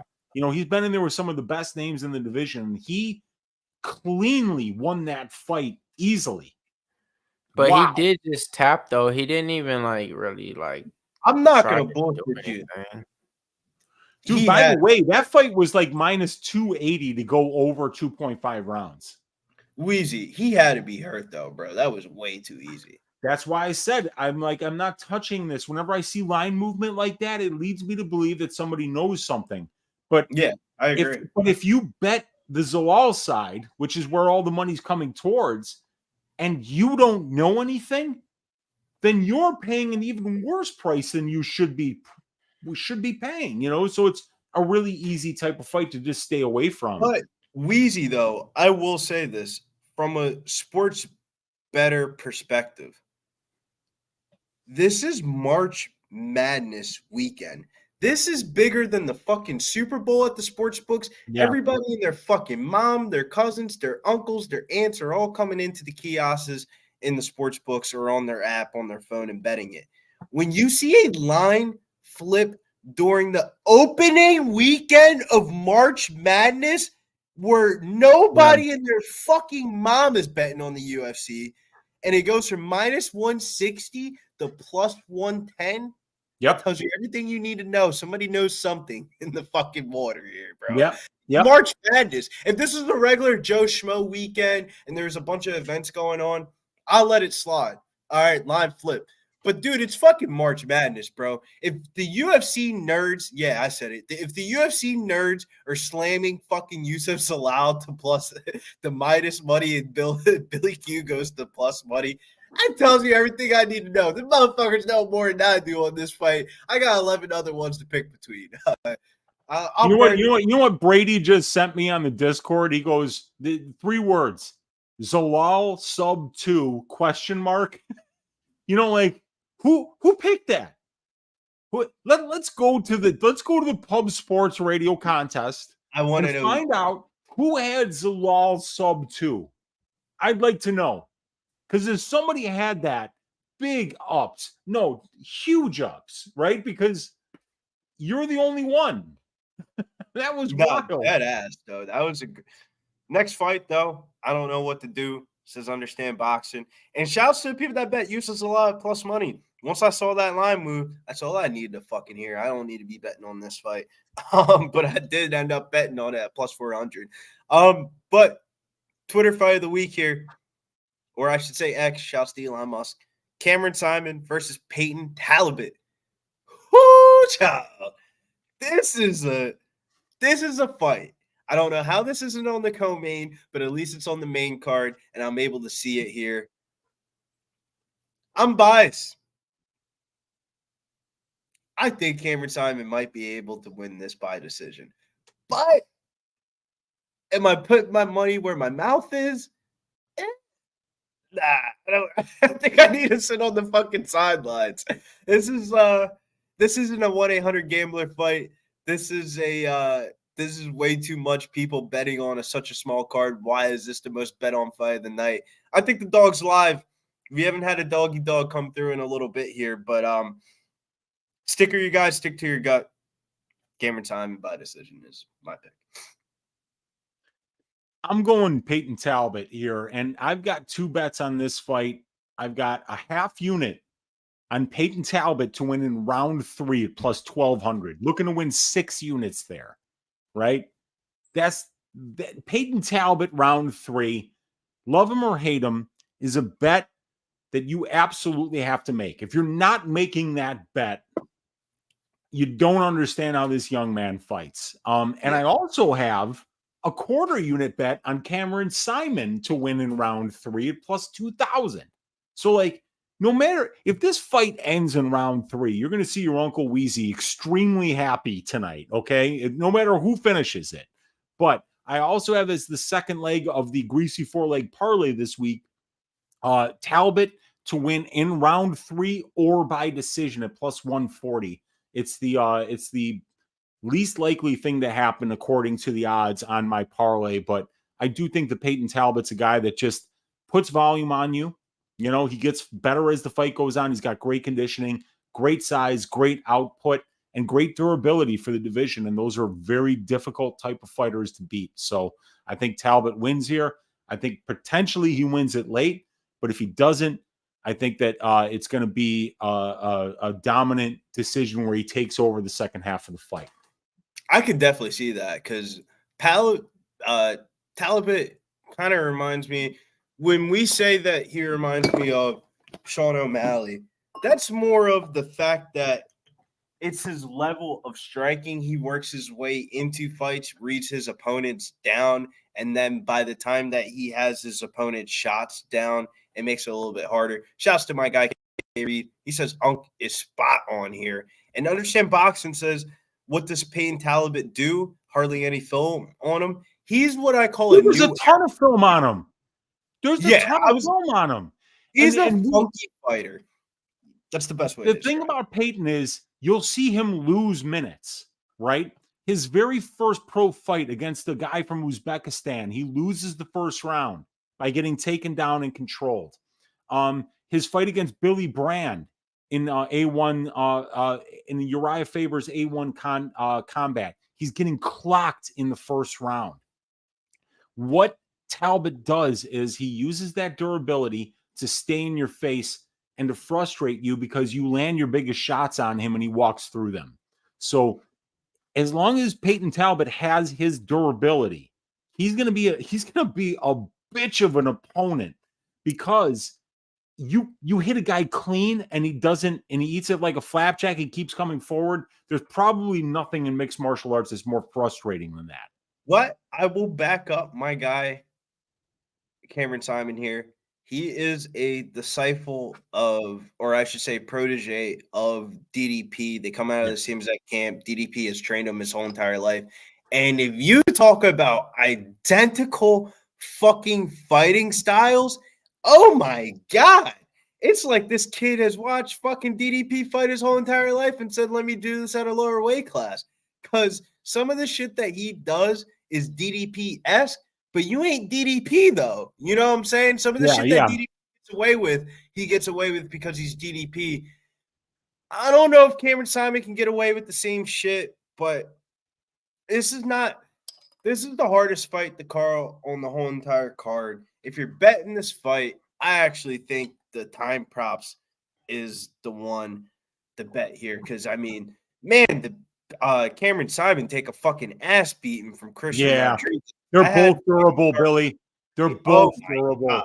They both can take a punch. So I wanted the overs, but they're kind of overpriced. I was looking to parlay up that over 1.5 this week, but it was damn near. They opened it at damn near minus 400, and I was like, God, I don't want to parlay it at that price. You know, minus 400 is an 80% implied probability. It doesn't do a lot for a parlay, so I just had to stay away from it. It makes it difficult from a betting perspective because Talbot could be the side, but I'm telling you, there's going to be points of that fight where you're going to be like, what the fuck did I bet on? Yeah. Dude, this is a great fight. This is these two guys are phenomenal prospects. So, I mean, like, I understand why people are passionate on both sides of this argument because there's really good reasons to be passionate on both sides of the argument. But you know what the reality is? There was really good arguments to be on both sides of Christian Rodriguez versus Isaac Dalgarian last week. And what happened there? Dude, it was a literal coin flip. You know, Dalgarian had a huge first round. Rodriguez had a huge third round.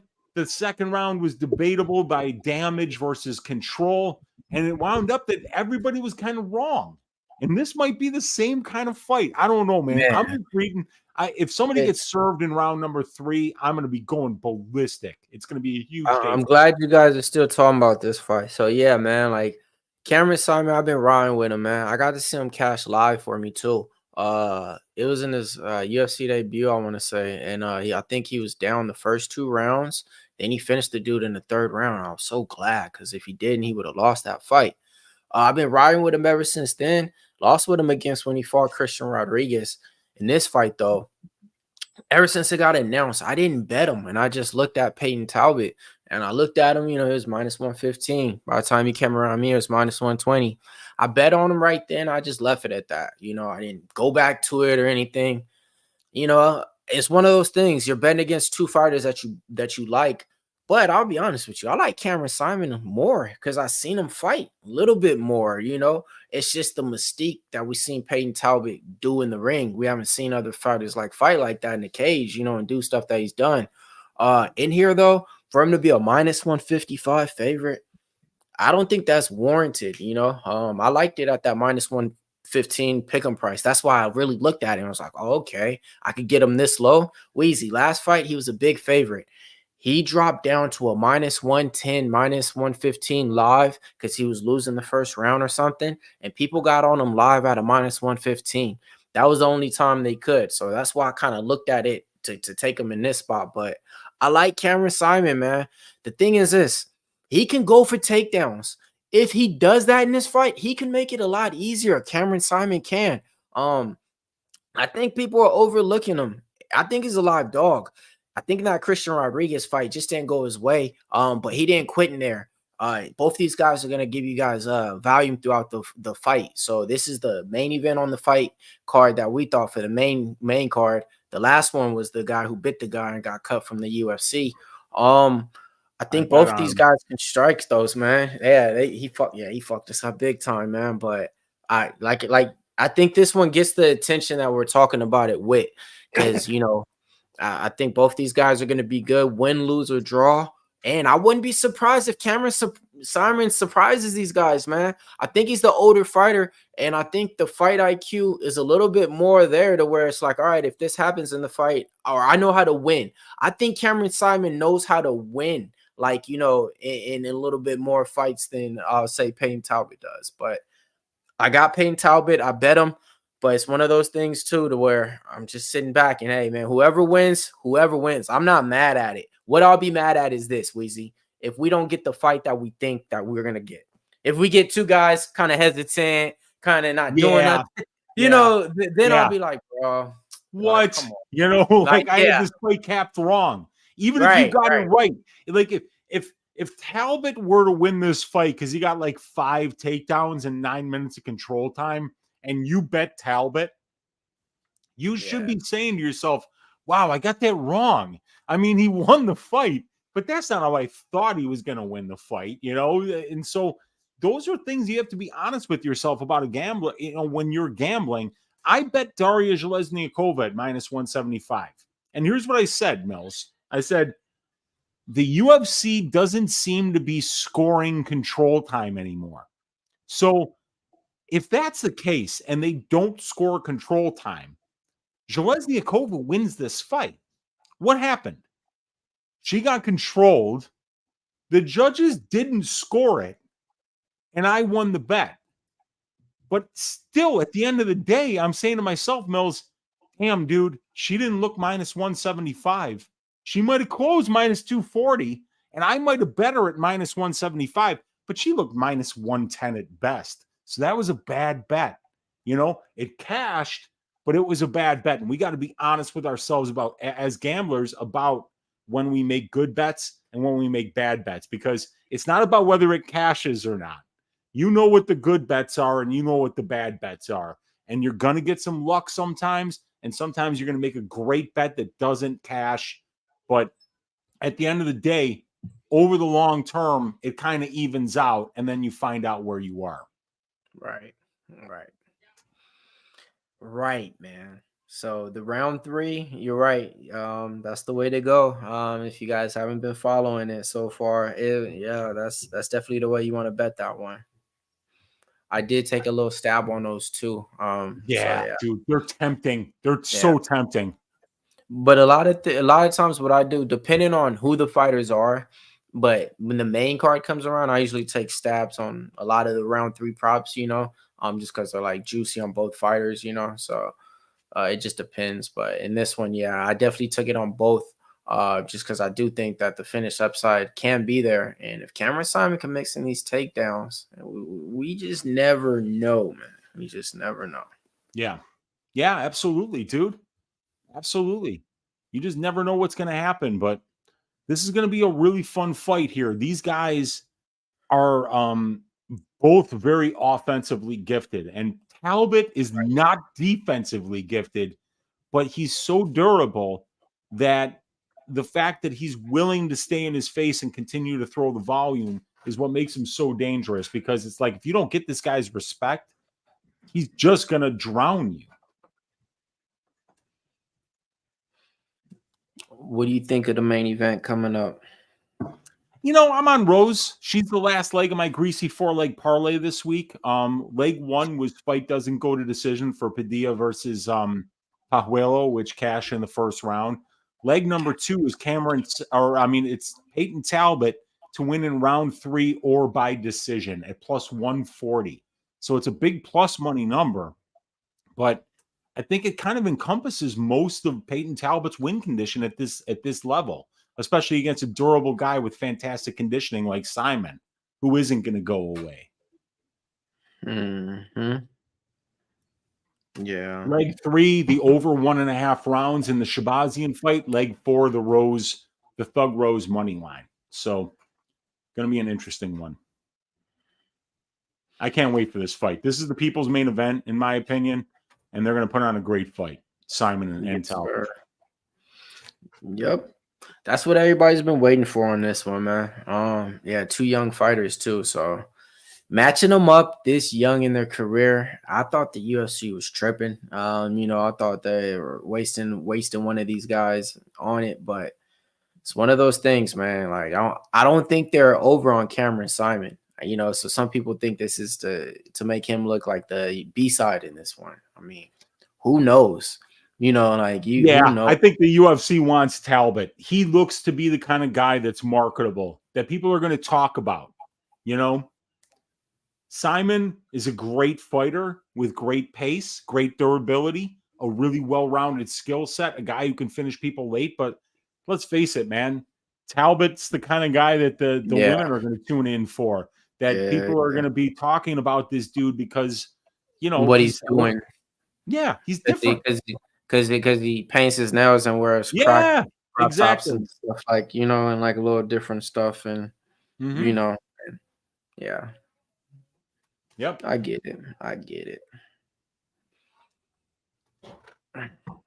Be right back. What about the AJ Dobson fight, Billy? What do you think about that one? So, like I said earlier,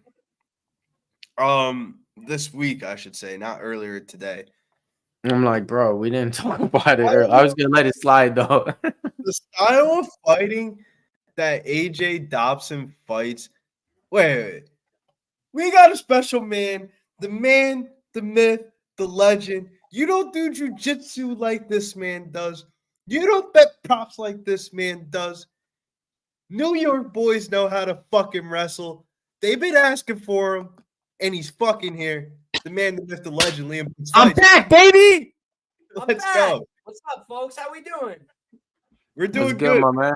Asked me about the AJ Dobson Edmen Shahbazyan fight, and my God's honest opinion is we've made money on AJ Dobson. The market's been kind of somewhat undervaluing his decision prop, and I like Mills, bro. He was a fucking slate dog his last fight. I was telling everybody, AJ Dobson by decision. Fuck the money line, bet the decision. I think that's his only win condition. But the way that he fights, he isn't going to push a certain amount of volume and pressure, at least that I think or what I've seen. It's March Madness still. The way the film that I watched and the fights that I rewatch without a betting bias of having a bet on him, I just don't think he's going to test the fucking cardio of Edmen Shahbazyan. I think the fight goes over, and I think Edmen Shahbazyan probably wins by decision, bro. Probably wins the first. Nice. I tend to agree with the fight going over, but I'm on the other side, man. I'm riding with Dobson in this one, man. I can never bet Edmen Shahbazyan, man. I've been fading him for a while now, and it's been so easy to do. But in this one though, I can see that path though, because Dobson is low value and he's gonna let Edmen Shahbazyan do what he wants to where he doesn't have to gas out, But if Dobson pushes that pace in that second or third round and starts being the offensive fighter, is AJ Dobson fucking offensively wrestles like he did in his last fight? Because that's the only reason why we won the bet the last time is because he started wrestling in the third round and he held the dude down for the whole entire third round. If he does that shit again, hey, man, all bets are off, dude. Edmen Shahbazyan might be a cardio bust at that point.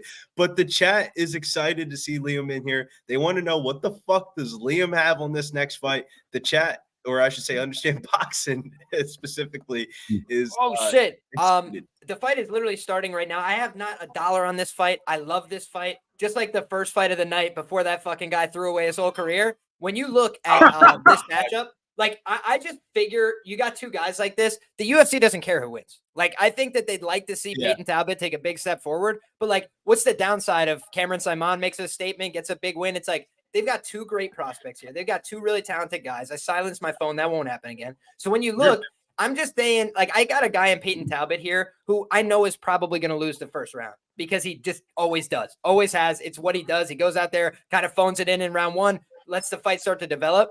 But the reason I like this guy is because I have a style of wrestling and grappling that's predicated on trying to break people over time, right? Like I'm basically, capable of getting a quick submission, snatching something. But most of the time, I'm just trying to make you quit because that's easier, right? Like, what am I going to be better at jiu-jitsu? No, I'll just make you quit, be tired, and then I'll just do that. Like, that's a lot easier of a game plan. And so for Payton Talbott, he's got a big physical body. He's an awkward guy. He's long. And Aguirre last time out showed in round one the class in the grappling, right? He's a little bit higher skilled than him until he started to get fatigued. And Payton Talbott could just push, make it a grind. So I'm excited to see this fight. Nice low kick from Saaiman to start.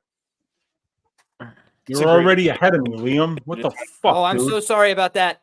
What did you do, man? Oh, I don't even have the plugged in internet. Oh, no, 443. All right, so I hit live and I'm good now. All right, here we go. Oh, hell yeah. Excellent body shot by Payton Talbott and a beautiful right hand behind it. If I had to make a criticism, I would say that Payton Talbott is a little bit defensively irresponsible at times. However, in this fight, he's starting more aggressive and more defensively responsible. Nice body kick. You saw a reaction there from Saaiman. The size is big here. I thought they looked kind of similar in size at the face-offs yesterday, and Payton Talbot must have rehydrated an extra 25 pounds. But I mean, just when they faced off, I thought they looked similar. But like, oh my God, Payton Talbot is just styling on him right now. Excellent performance so far. He's putting hands together. Oh, that was a nice chopping low kick, though. Saaiman needs to do more of that. He cannot let Payton Talbot establish this range where he's just crushing him with big shots so early in the fight.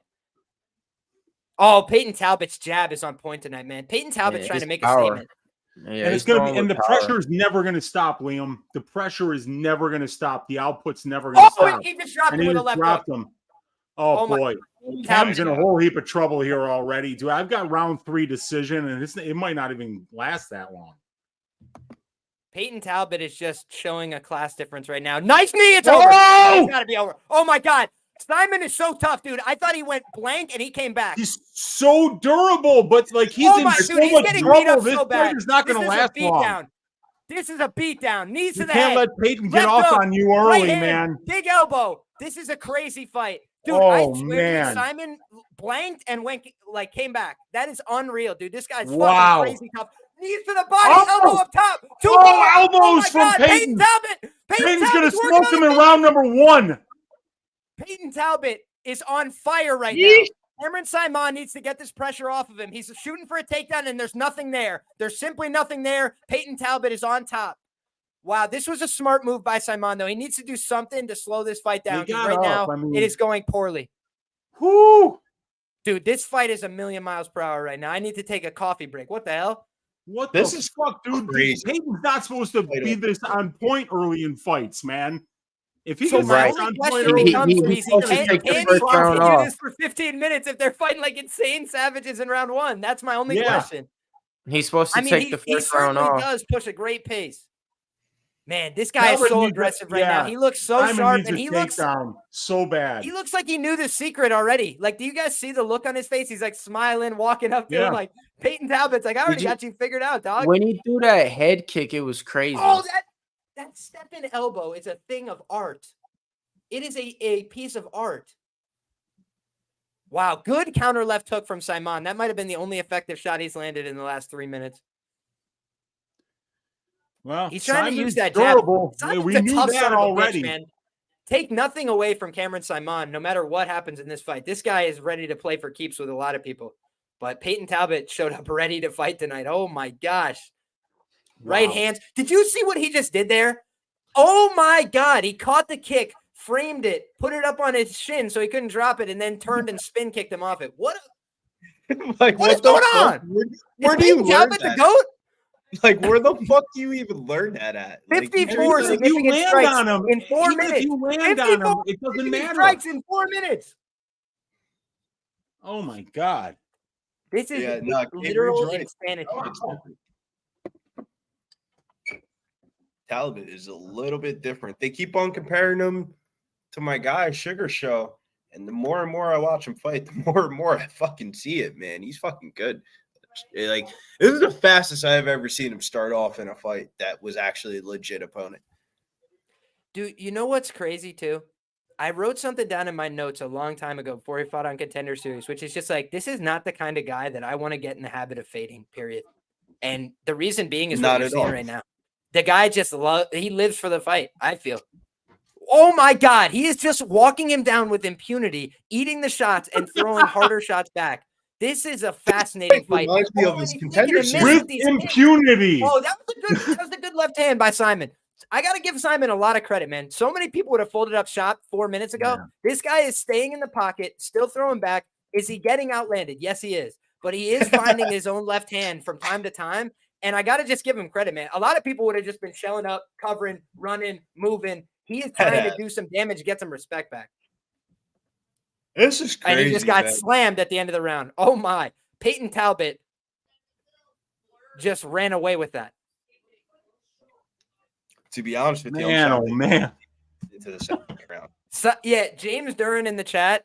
Saaiman might have the best chin at bantamweight. He might have just said, "Yo, Pedro Munoz, go fuck yourself." All right, fucking Cheeto Vera, get the fuck out of here. Okay, That's he was due just to his standing there age, getting though, ding, man. ding, ding, just That's due pulverized. to And his he just age. There's no way you It's could stay unreal. in MMA fighting in the UFC for the next 4 years and take the same exact amount of shots. Because this is the Christian Rodriguez fight all over again. C-Rob was whooping his fucking ass until he wasn't. This reminds me of the Talbot fucking Contender Series fight against Tracy Cortez's little brother, and he was just beating his ass until he was like, "All right, you're not going to quit, or you're just going to the judges' scorecards here." Oh my God. Sean's boxing. I was joking around. I was joking around to understand boxing. I mean that very figuratively when I say people call him the next O'Malley. What I mean by that, they mean by like a guy that can go to the Contender Series, not have a fucking name, come off the Contender Series, and then kind of build his way up to stardom that nobody thought that he could reach. Like The he knee looks like that Saaiman ate to the face was ridiculous. Ridiculous. Like, I how couldn't is he believe still it. there? Couldn't believe it, dude. I thought he went to sleep for a second. Oh, He just got dropped again. Simon just got dropped over. again. It's almost over. Dude, It's almost what is over. the ref waiting for? What is Oh, the I ref don't know. waiting for? Oh man. Chris Tyone is a death dealer, bro. He wants to see Yeah, Simon never that's fight it, again. that's it, You that's are an it, idiot, that's it, dude. it's over. He literally got It's flat over. back fucking dropped. Oh my God. Chris Tyone. And get there the fuck goes off my television, greasy bro. four-leg parlay, by the way, because I had Talbot round 3 decision. I mean, like, he smoked him. He knocked out a dude that I didn't think could be knocked out, and he did it in like 5.5 minutes. Glad I had him in my DraftKings lineup. My God. Oh, left hook. Just a square left hook just dropped him. And then the finishing instincts right there for Talbot. This guy. Talbot's God is the damn it. goods. He was minus 140 on the money line all week, and we didn't. I know I didn't get on him, and now I'm just infuriated with myself. That was the cigar bet of Guess the what? week. Next time, we're not going to get him at minus 140. No way. You know, Wheezy, I had. That's why I had to take him at that minus 115. That's why I was like, man, you're not gonna get him at a minus 115, minus 120 ever Excellent again. job. That's why I was Excellent like, job. that's why I was like, man, I'm not. I bet it. I didn't look again at it because I was like, man, it's Cameron Saaiman. I like him a lot. But then once it started going to everything, I'm like, all right, whatever. But I just felt like that because the only time he was live and he went down to a -100 when he lost the first round in his last fight, and it was like a -600 favorite or something. And I remember people hopped on him. So when I seen him at a -110 on here, -115, I was like, there's no way I'm ever gonna see that again. Let me just do this now and see what happens later. So hell yeah, good to get that one. Good stuff. Hey, Yeah, let's I give was gonna Clint his say flowers. 7.7 Oh, yeah, big bet. units. Big bet. 7.7 units for Clint McQueen on one Payton Talbot there at -110. 7-unit win. I That's have a as very clean as it sharp gets. network. Like a lot of people that are very sharp that I talk to that bet a lot of money. And do you know what kept me off this fight? Was the fact that they were on both sides for huge sums of money. I'm talking about some of the sharpest people I know. Yeah. One of them's got 5,000 this way. One of them's that this handle was huge by the end of the fight. And I missed the best of it on the Talbot side. That was my lean here. And so at -140, I was comfortable passing. But I am sitting here living with regret that I didn't have Talbot 2-3 props, because I said, like, every time this guy bets, I want to have that. And I just let the opportunity pass me by there. So unfortunate, but Payton Talbot, the only thing I could do is literally this right here. That was a hell of a performance. I take the fucking hat off to you, brother. I take the fucking hat off to you. What a fighter. I don't want to fight that guy. God bless. Yo, I don't care if he paints his nails or he does something metrosexual. He'll beat the shit out of you guys. I hate to tell you. Yeah. Yeah, sorry, son. You just got your ass whooped by somebody that paints their nails, so I guess it really doesn't matter at the end of the day, does it? Paint your nails, don't paint your nails. You either come to fight ready to go, ready to take a punch, ready to fight for a full 15 minutes, ready to put a pace on your opponents, or you don't. That's crazy, though. I didn't think he was going to start off as hot. I thought it was going to be one of those ones where he that was ridiculous. Up, but he had a stay. Nobody should be an opportunity to jump in live after one. I was like, he always loses the first round. And then he does a violent crime on the guy in the first round. Come on, Payton. Yeah. What the hell, bro? You mushed the betting market for us. Come on, dude. You should have went out there and just phone it in a little bit. Come on. Beat him up later. Wow. It's crazy, though, how the UFC does these prospect on prospect showdowns. It's like, what's next for Cameron Saaiman, man? You get your ass beat by Christian Rodriguez. You get your ass beat by Payton Talbot. Maybe the UFC ain't for you, man. I don't know. They did too much too soon with Cameron Saaiman. He was ready for it. MSP was not looking like MSP tonight. I'll tell you, I'll stop you there and say, if you could find me 5 other guys on this roster that you feel 100% confident will beat Christian Rodriguez and Payton Talbot, I'll be impressed. Because I'll tell you, those guys are fucking hammers. Those guys are hammers. Dude, Isaac Bulgarian, I truly believe the UFC was taking him from the bottom. Like, they're like, nobody knows this guy, and he's going to kill him, and that's going to make him pay for missing weight. And then they were like, this guy can't be killed. They were like, well, who do we send in there? What are we moving to 155? Like, what fucking weight class we put this guy at to get him beat? Like, Islam Makhachev against C-Rod next week. Like, it's pretty unreal. Remarkable. Man, shout out to fucking Payton Talbot. He's got a bright future ahead of him. Because we didn't even see his takedown defense. It's like a blessing in disguise. One time I had a bet on Payton, or 2 times I had a bet on Payton Talbot. He had the weirdest takedown defense I've ever seen in my life. He did like a backflip to get out of like a takedown. Yeah. I like it. You got out of it. I like my.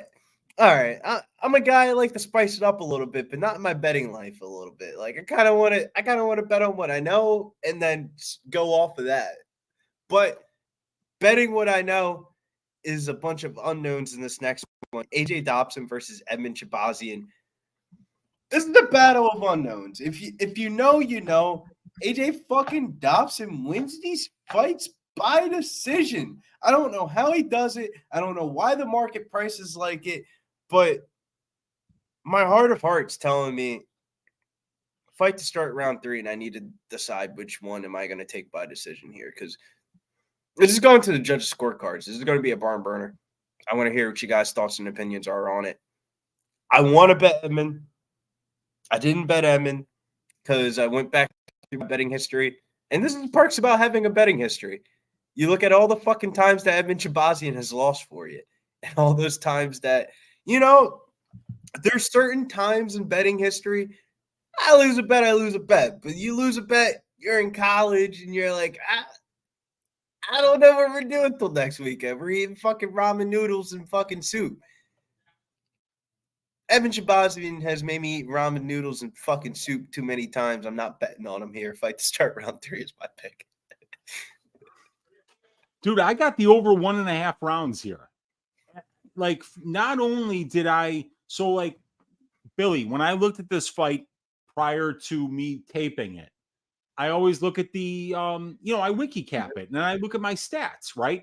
And I'll when I look at over-under lines, I'll just look at my prop template, which will indicate how many times fighters have finished under 2.5 rounds, under 1.5 rounds. Fight doesn't start round 3, whatever it is, compared to the benchmarks, compared to the implied probability of the line. My prop template loved the over 1.5 rounds this week. And when I watch AJ Dobson fight, I haven't seen this guy get hit clean once. Not once. He fought Armen Petrosyan for 15 rounds.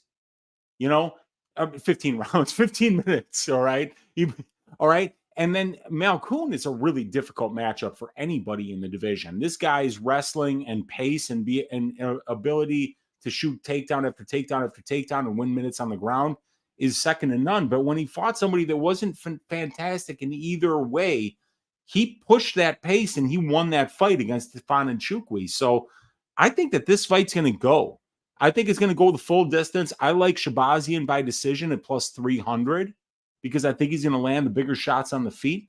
And I think he's just as actually likely to land takedowns as AJ is. Because this is something that Shahbazyan's been working on for a long time. We all know what his weakness is. It's the grappling. He's been working on it. So I think he'll get better there. I think he's going to win this fight, but I think it's going to be by decision.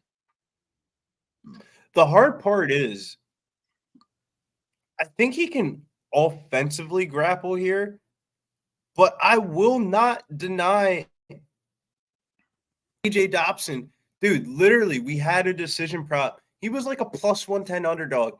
I said, fuck the underdog odds. Bet him to win by decision. If he wins this fight, he's going to win by decision. And the fight was a 1-1 fight going into the third round.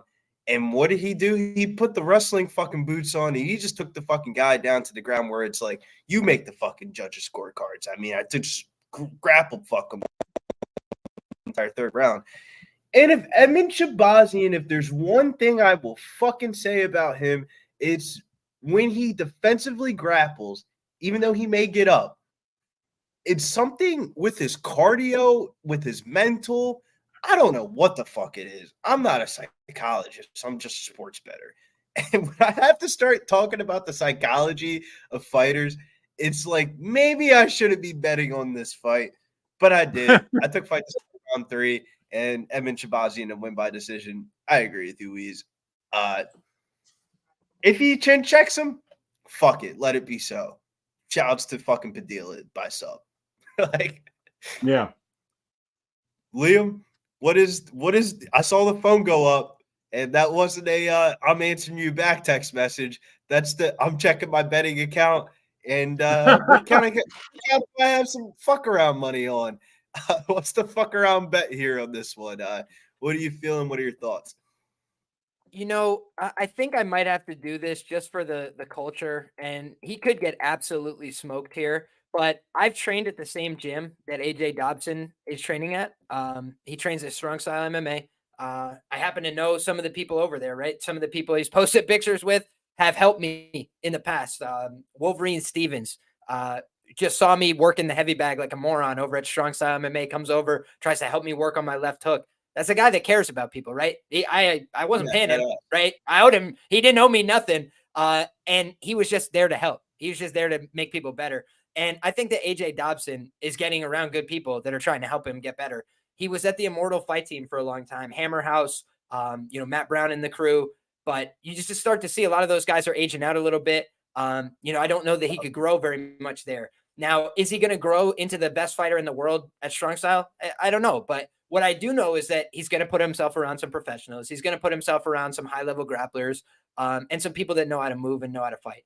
So Edmen Shahbazyan in round 1 is my pick here on my article, right? Like I said, it's just more likely he wins this fight than not because he's way more athletic. He's a little bit faster. He's got nice strikes in the early going. And frankly, you just look at the quality of competition he's defeated. It's way better than AJ Dobson's ever done. Now, when you look at who he's lost to, it's all quality. And I think some people will give him a pass for that, but I'm not going to, because he wasn't losing because he wasn't better than those guys. Like, he definitely had more skills than some of those guys. He was faster. He had things to offer. But what I did not like about Edmen Shahbazyan is, you mentioned it, Billy, like, is he gassing out or is he a flake? Because, like, sometimes he just looks like he doesn't want to be there on the bottom. Jack Hermanson did everything but finish him. Like, the guy just had no interest in finishing that fight. He just wanted to get to the end of the 15 minutes. Everybody else that's tried to has finished this guy when it gets dicey on the ground, even a little bit, because he starts to fold up shop. His tent just goes down. And I think at Extreme Couture, they're going to work on that. Like, he's not just going to be a guy that never improves, 26 years of age, but I think he's most dangerous in round one. And I think he is a liability in fights that go longer. So for that reason, I took small shots on the Edmen sub, and the fight ends by sub. These aren't big bets. These are small bets. But I just think that for Edmen, he's powerful, faster, more athletic, and a better grappler when they're fresh. After that, anything is possible. My man just sometimes folds up the 10 and goes, all right, I'm out of here. So if either one of these guys says I quit, I'll be a very happy man. That's all I'm trying to do. And I just think that they both have a clear path, right? Edmen in the early going, he's fresh, he's dangerous. He could just club and sub you, right? Hit you with a big shot, you start to fall over, shoot a bad takedown, he puts you away. So that's the way I'm looking at this fight. Right. I don't think there's, anything wrong with trying to take the dog shot or even looking at the decision. But I'm just trying to take big plus money, hope for the best, sitting on a nice profit tonight. So we'll see how it goes.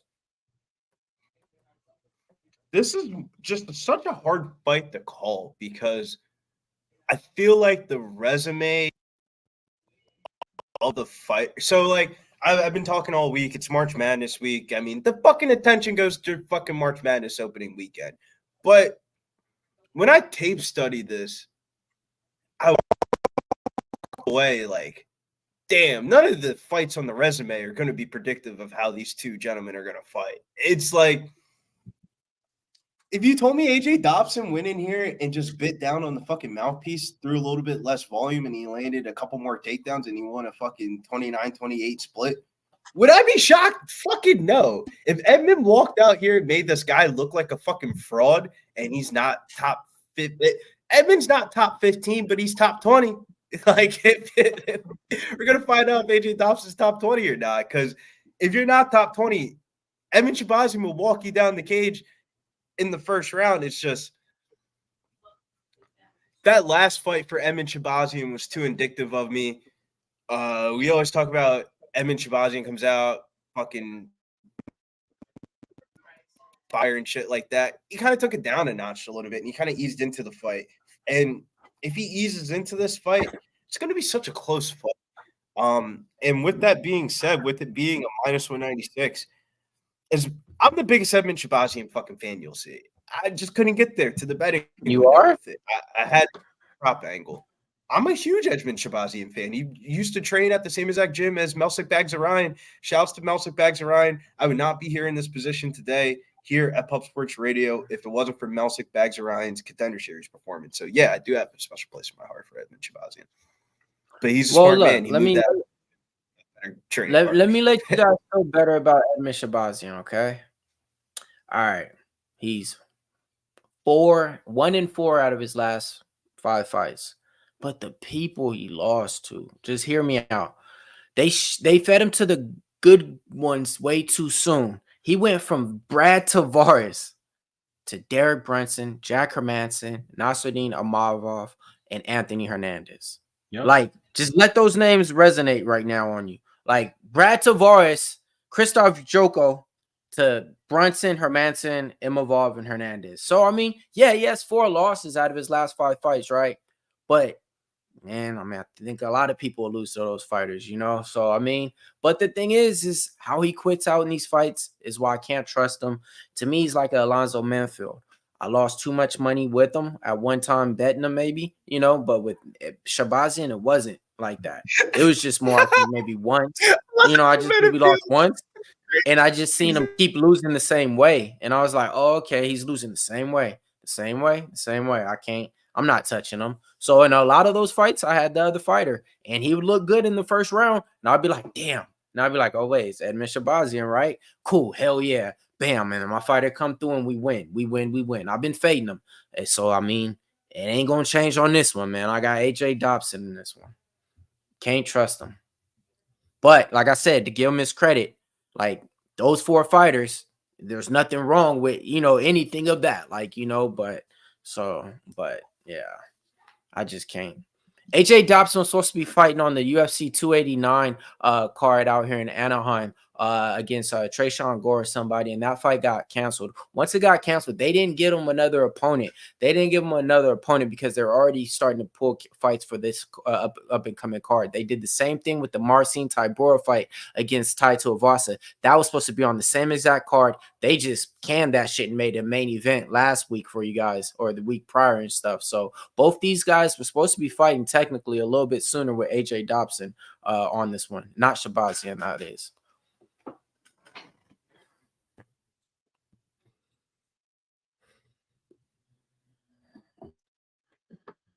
But yeah, for the boys out there, just my 2 cents does have Edmen Shahbazyan, but it don't matter because that parlay is dead. Just like fucking That's Billy my Q fault. just tapped.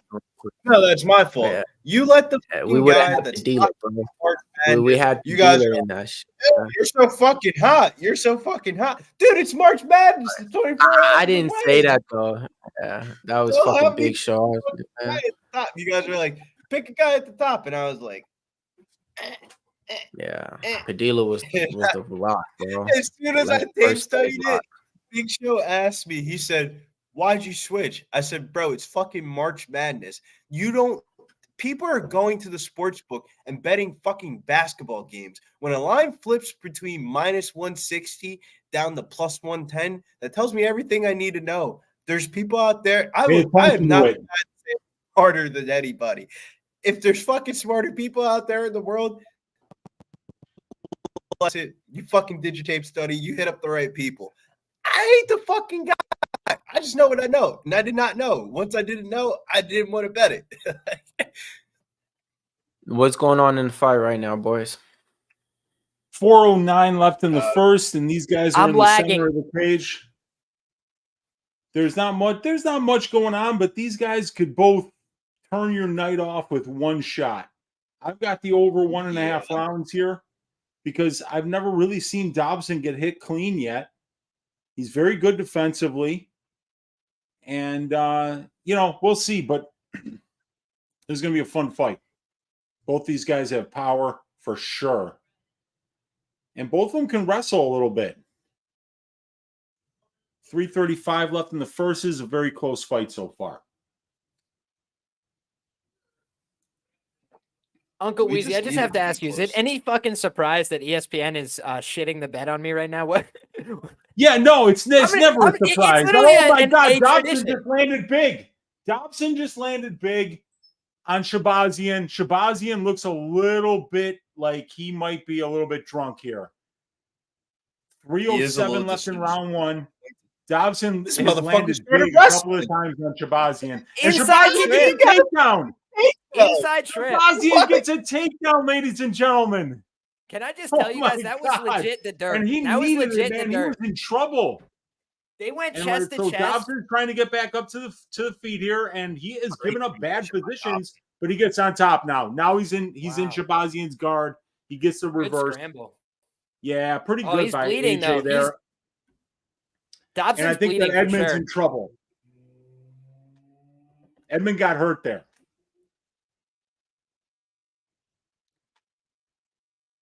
Wow.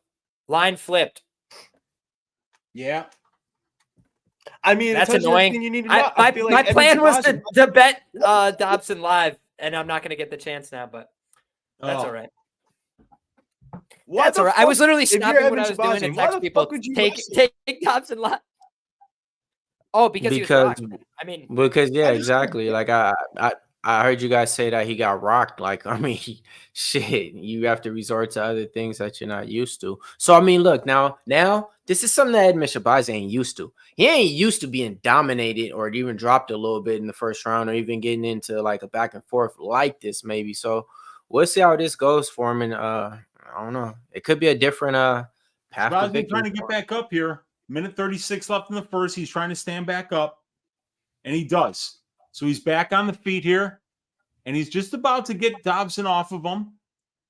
But they're still in the clinch, and now Shahbazyan is in clinch control position. 122 left in round number 1. He's looking for a takedown here, and he winds up almost putting Dobson on top of him. But they're grappling here, and I love this because I've got the over 1.5 rounds at minus 190. And I want him to grapple. This is a horrible gameplay. This is a horrible gameplay by Edmen Shahbazyan, but great game plan if you're on the overs. Like, it's one of those. Yes. I'm loving it. It's like I'm finding myself in striking range, and they're both landing big shots. You know, I mean, both these guys have serious power. 43 seconds left in round number 1. Oh my God, Edmen just hurt him so bad. Edmen just hurt him so bad. Yeah, Edmen just hurt him so bad. And come on, Dobson, you got to get out of there. Edmen 30 seconds left. 30 seconds left. You got to get out of there. You got to get out of there. No! Fuck!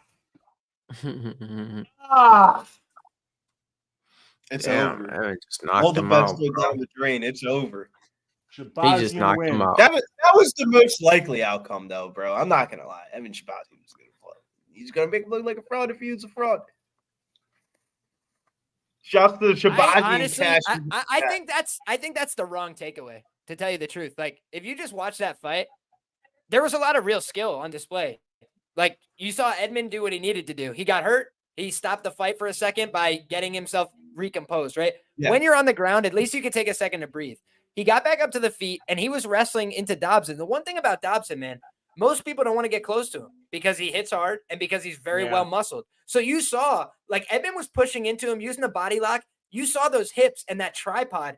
Dude, that's rare. To be able to stay up in the tripod like that and hip over onto somebody, that takes real athleticism. This was the one thing I thought was interesting about the match is, like, Edmen is now meeting somebody who's a real athlete like him, but the striking pedigree is different. And we've never seen, to Weezy's point, AJ get hit like that. And honestly, man, the finishing instincts from Edmen there were perfect because for my end sub bet, I wanted him to just be like, yo, bro, like, be easy for a second. Let him wrestle up. But he was just like, I have him hurt. This has been a hard fight. I'm emptying the tank right now. And I think that for Edmen, that's the only way he could do it. I feel like if that fight goes to round 2, I think it gets so dicey for him right away because he's already spent a good portion of that energy he brings with him. But he just found a way to win that fight. And so all I could do. Salute. Hats off. Yep. I mean, hats off to Edmen Shahbazyan. I talk a lot of shit about the guy because of his cardio, but hats off to him there. He just found a way to win a tough fight. He got gritty there, and finally, God bless him for it. To be honest with you, though, Liam, I didn't think that was the optimal fucking strategy is to start offensive wrestling because as soon as he went to the ground, he got reversed. I was like, what the fuck are you doing? Strike at the guy. As soon as he strikes him, he ends up getting he took one to give one, but maybe that's the reason why he went to offensive wrestle because he was like, do I really want to get hit by a big, scary black guy? I don't know. Well, like the other thing is, like, imagine it's like AJ when he's super fresh. That's going to be his most dangerous, right? And he's landing a couple shots. Edmen starts to get a little wobbled. He's like, let me just see if, like, we could both get a little more tired. Like, he's like, if we do that, I still feel confident I actually have skills and I'm better and I can really hit him with something. But, like, AJ Dobson is all raw athleticism in the early going. I think that's what keeps everybody honest against him. And that most of the time, bro, he has fights where nothing happens. Or he kills the guy early. It's like, if you look at his early fights, bro, everybody would just die in the first round. They'd come after him. And then the UFC guys had the sense that God gave geese to not come near him. They're like, yo, I'm running the other direction. Like, I'm going to figure out another way to do this. So, hell yeah. Yeah, shout out to 2 Cents. Shout out to 2 Cents. Oh, yeah, 2 Cents. He was all over Edmen Shahbazyan knocking him out. So, hats off to you, 2 Cents. You called the minus 200 favorite. God bless you for it, brother. That's what I always say. No, on the podcast though, he said Edmen's gonna walk forward. He's gonna knock him out in the first round. At the time, the props weren't out, but if you had the round 1 or 2 knockout at plus 200 on FanDuel, I actually saw Edmen round 1 no method was as high as plus 350 on Bet365. 365 today. I did send that in the Lab VIP and a couple other places. I didn't even take it myself because Bet365 is a New Jersey book, and I wasn't fucking driving there to hit like one or two props that were a little off. But I make numbers on a lot of these things and market averages and things like that. Sharp books were pricing Edmen sub at Edmen round 1 at plus 260 and lower. And so to see a plus 350 out there, I was like, that. All I know for sure is that's not right. Like, I can't tell you it's going to hit, but I just know that that's incorrect. So it was funny, man, because I always try and study the market. And this fight had nothing clear in the market about it. Like, I was going through all my edges. There was nothing except Edmen Ramos. That rat bastard. Found a way. That was one of the ones, man. Shouts to the ones that had the Edmen Shahbazyan with confidence. Now the question is Edmen Shahbazyan finally turning the fucking corner? Because he's been signed to the UFC for way too long. And when you're signed to the UFC to a certain point, you're going to take losses on the chin. Honestly, I think that he's shockingly young. At 26 years of age, bro. Yeah, dude, he's like fucking like, you know, I'm going to be 26 in June. You know, it's like he's fucking my age. Like the fact that he was out there fighting the Derek Brunsons and the Jack Hermansons and the Fluffy Hernandez, all these fucking guys, like, am I sold on the Edmen experience? No. Like, I think eventually that Bill's going to come due. Like, you either have certain physical attributes or you don't. But is he going to be a problem for a lot of guys? I mean, look at the fact that our current champion, Dricus du Plessis, a very talented fighter, went 15 hard minutes with Brad Tavares. And Edmen Shahbazyan kicked him in the face one time and said, thanks for playing, buddy. See you next time. So that's the reason he got that push, right? Like, they were like, if he can do this one more time, it's a title fight, baby. And then unfortunately, Derek Brunson, you know, Blonde Brunson, Gibbs gang in the building. He had to let him know what time it was. He had to teach these boys how to wrestle once again. But when you're not going against the top 15 guy, I'm so sorry, buddy, but that is literally a guy I love and respect, Derek Brunson. He's made me so much money because, dude, he's chinny and he was like in a lot of tough situations, but he just keeps finding a way to get on top. That's the only skill that he has definitively locked in, no matter how tired he is, no matter how goofy he's looking out there sometimes. Derek Brunson, when you want to wrestle, he will punch you as hard as he can. And when you want to strike, it's wrestling time, baby. And my favorite memory of betting is when he cashed the plus 2,900 sub against Darren Till. That complete jabroni. That was the best. Dude, that was the best. Dude, he literally gets rocked. He's like doing the salsa and then just goes, get over here. Take down to the mount, subs him right away. I was like, I love you, bro. I fucking love you. What an unbelievable guy. Derek Brunson is definitely a G, and he's definitely a bro to the community. If you backed him, you made money. If you faded him on his way out of the UFC, you made money.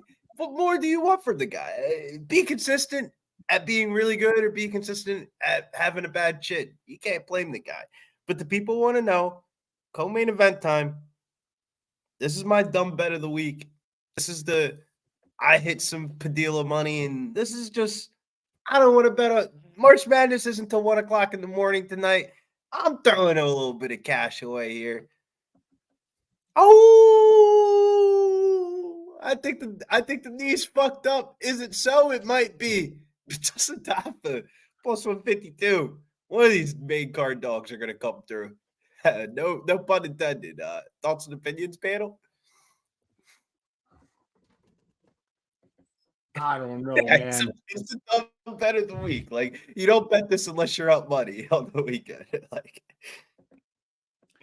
yeah, this is one I'm staying away from. You know, Tafa Williams was one that just had a ton of variance on it for me, so I was fine with staying away from it. So, you know, there's so many possible outcomes for this. Williams could win inside the distance by just, you know, like dominating this dude on the ground. He can win by decision by winning minutes with the wrestling. Tafa can knock him out. You know, there are a lot of different ways that this thing could go, and I think the books have it right. So I'm fine staying away. Understand Boxing said y'all muted my message. LOL. I just said y'all circle jerk after winning a bet, but don't blame y'all. It's hilarious. All love. I don't know. did you tweet it on Twitter? Because I don't run the fucking Twitter accounts. They don't. There's certain things that they don't let Bill do anymore. And running the Twitter account and running interviews, they don't let Bill do that anymore, and deservedly so. You just stay in your fucking lane in life. You know, me and Jeff have a good relationship. I don't question his decisions. I understand boxing, dog. I said it's March Madness weekend. Grandfather just turned 100 years old today. I've been drinking for about 12 hours straight, and I haven't been. Yeah, I can smoke around the family, but I don't want to be the fucking guy that smells like a fucking pound of weed at a fucking party where the average age is 50 years old and up. I don't want to be the fucking guy. Like, there's certain times you put the fucking blunt down. That's why you get the vape pen, dog. There's a bit when I was in West Virginia for as long as I was, I smoked so many fucking vape pens. I don't want to see another one again. So I haven't been smoking on the vape pens. Shouts to the plug. The plug gave me some cherry pie ganja, straight purple strain. That's one of my favorite strains, man. That's Durban Poison times Granddaddy Purps, classic sativa dominant hybrid, one of my favorites of all time. And let me tell you something. Your Uncle Wheezy comes into family parties where most people don't smoke weed, but I always find the people that smoke weed. We go out back, we burn a Fat J, we come in, we destroy all the food, all of it. You know, all the high people get on that food, destroy all of it, and people are like, "Why are you eating so much?" And we're like, "Because you don't hang out with the fucking cool people that are out back smoking fat ass J's." So that's but there's certain family functions in my Wheezy in my family.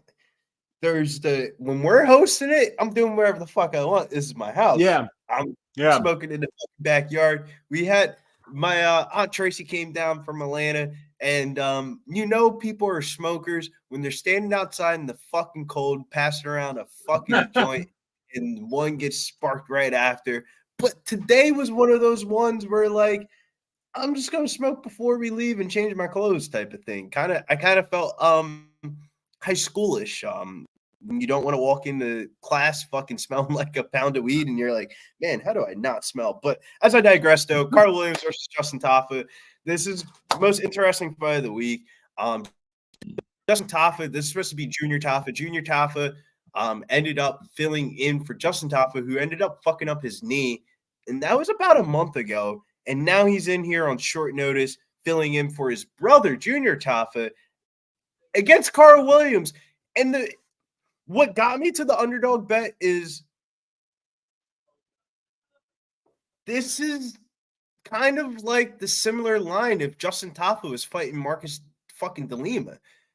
Marcus Rogerio de Lima, I don't know if he ain't fucking top 10, but if you're not good at heavyweight, he will definitely expose you. That was a hard fight for Junior Tafa. I think Justin Tafa is getting the easier fight here. Karl Williams is a much downgrade of a fucking matchup than Marcus Rogerio de Lima. That was a horrible matchup for him. Is his knee fucked up? I'm about to find out. I got some fuck around money, so I'm about to fuck around. Plus 152, Justin Tafa. Say it ain't so. Better the day. Anybody else have any bets on this? Because this is like one where my hands are folded. I'm not betting minus 180 Karl Williams. Tell him, Liam. And oh God, this fight is terrible. It's absolutely dreadful. How it's gotten into the co-main event slot, I'll never know. Like Payton Talbot sitting in the back, like what? These fucking guys are fighting now. But in any case, what I looked at here is just the fact that I think Tafa is no good. I think he sucks. I'll just tell you the truth. But Karl Williams, on the other hand, is scary. He's a minus 180 or whatever favorite, and I think he kind of fights like a bonehead. He knows what he's good at, which is wrestling and grappling, but he just showed in his last fight he can't always wrestle and grapple these guys to the ground. If he's relying on striking here, I think he will be screwed. But I think that when you look at how Karl Williams fights, I mean, like, I have seen him personally out wrestle, out grapple a Division I like college wrestler, and then a Tom DeBlas purple belt in the same guy, Jimmy Lawson. He absolutely dominated him on the mat. It was completely one-sided. So when I look at those facts, I'm like, he should be able to dominate some random guy named Justin Tafa, who's just like not a grappler in that way. Now, I just don't feel confident enough to say, so go back Karl Williams with your hard-earned cash. It's like the fight's favored not to go the distance for me. I feel like Karl Williams might actually submit somebody for once in this one, but yeah, that's how I feel. I think Karl is really annoying and frustrating. How long? Because I've donated on some Karl Williams sub props before. I'll tell you the truth, man. I've done it. I've done it. But I'll fucking do it again.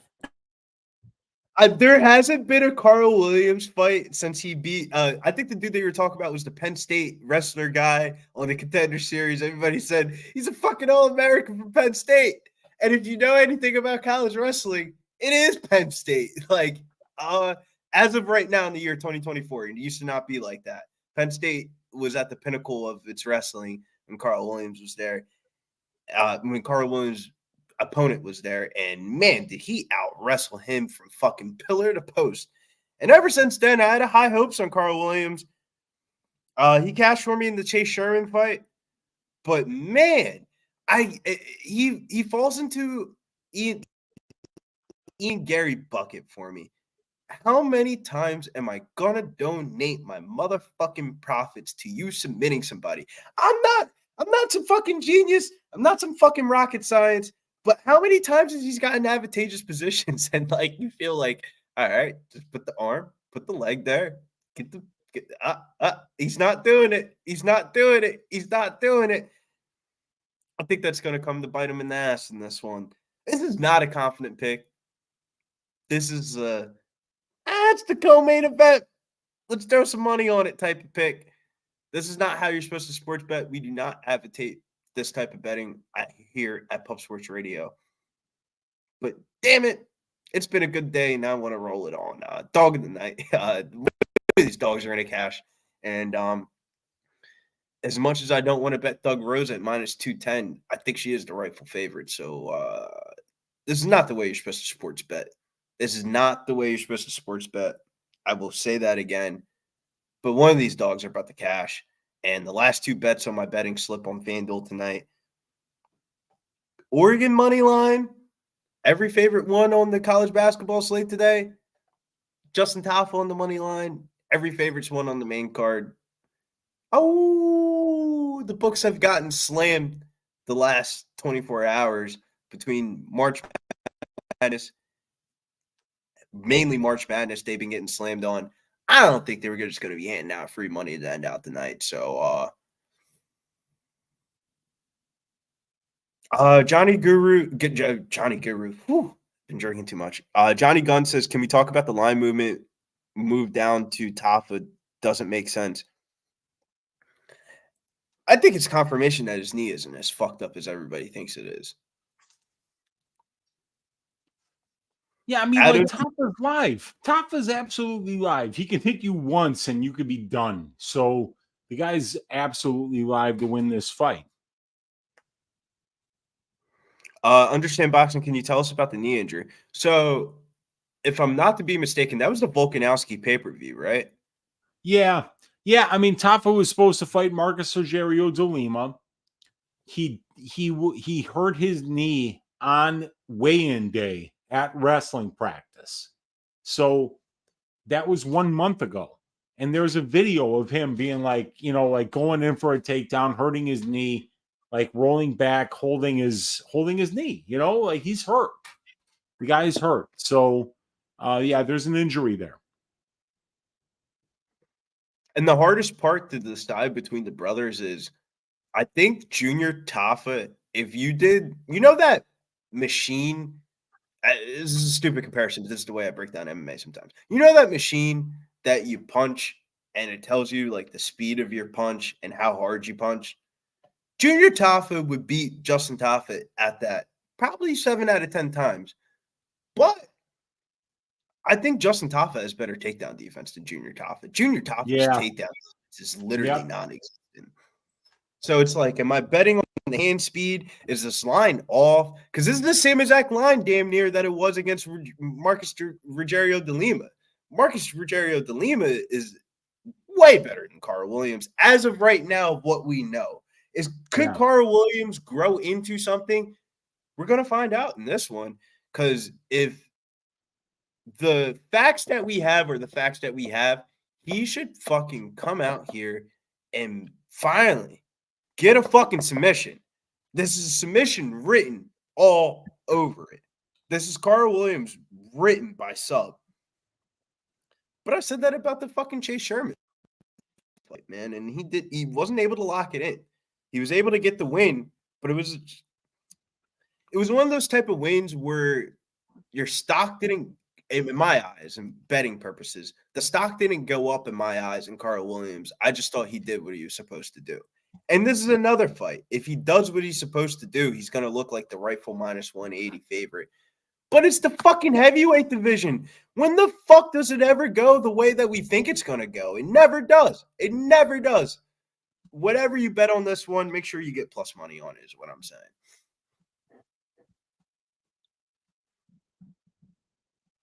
Is Oregon upsetting Creighton? Lucky Parrot? I don't want to fucking jinx it, but one of these dogs have got to come through today, and I think it's going to be Oregon here then out the slate. I've never, out of the years and years I've bet on college basketball March Madness, I've never seen on the first day of round 2 that every favorite won. And that never happens in college basketball. I think the round of 64 is the most underdogs that have hit in the round of 64 since like 1980 something. It was something ridiculous. Like, it's the most underdogs that hit on the sports book in like over 20 years. So the favorites were due. Last game of the night, I think Creighton's live. 27 seconds left. And Mr. McDermott's sweating over there. Creighton's on the line. They're down by 4. And we're about to get started. Well, you might be the only person that will appreciate this, but I actually had Oakland on the money line 2 days ago. I had Oakland plus 6.5 today. Landed on the number, by the way. Landed like 6.5. So cheers to that. And then how about this one? This is one you'll really like. I had my FanDuel boost yesterday. What do you think I used it on? Yale money line. Yale money line. 1 unit plus 900. Give me that. Give me March that. Madness year. Yo, you know what's crazy though about Coach Campy though, Liam? He's been at Oakland. He's the longest active D1 head coach. He's been at Oakland for 40 plus years, bro. This is the 40th year that he's been there as the head coach. God bless the guy, man. Like, bro, 40 years at the same school coaching, and you don't get a higher mid-major job or a Power 5 job. Never heard of in college basketball. So God bless Coach Campy, and this is a great way to go out, man. I mean, shouts to anybody that had that Oakland money line. I didn't have Kentucky, I'll tell you that, as much as I like Kentucky. Well, that was a wise move. These boys are fucking swanging. Justin Tafa's landed. Karl Williams is backing up. Oh, he takes the big knee to the face. But Karl Williams said, I'll take the knee to the face to get a fucking takedown. And he's in an advantageous position here on the ground here. And we're about. And this is where Justin Tafa and his fat ass does not get up for the full 3 minutes and 45 seconds, unfortunately. This is, he's never going to get up. Easy. Dude's coming in forward, wobbled, and you're going to throw a fucking flying knee and get your flying knee caught. He ate the shit like it was a pancake. The only chance he has is the ref standing them up. Otherwise, there's no way in hell he gets up. That's the problem. You know, when you're one of these 300-pound heavyweights that cuts 35 pounds of fat to make weight, you know, and then you get put on your back, you're never getting up. You're too fat to get up. My girlfriend watches going into OT. Have you ever seen that show, My 600-Pound Life? You ever see that my shit? Mom watches that Fat shit. people who can't get out of bed, right? Same fucking thing right here. You're 300 pounds and you got a big grown man on top of you.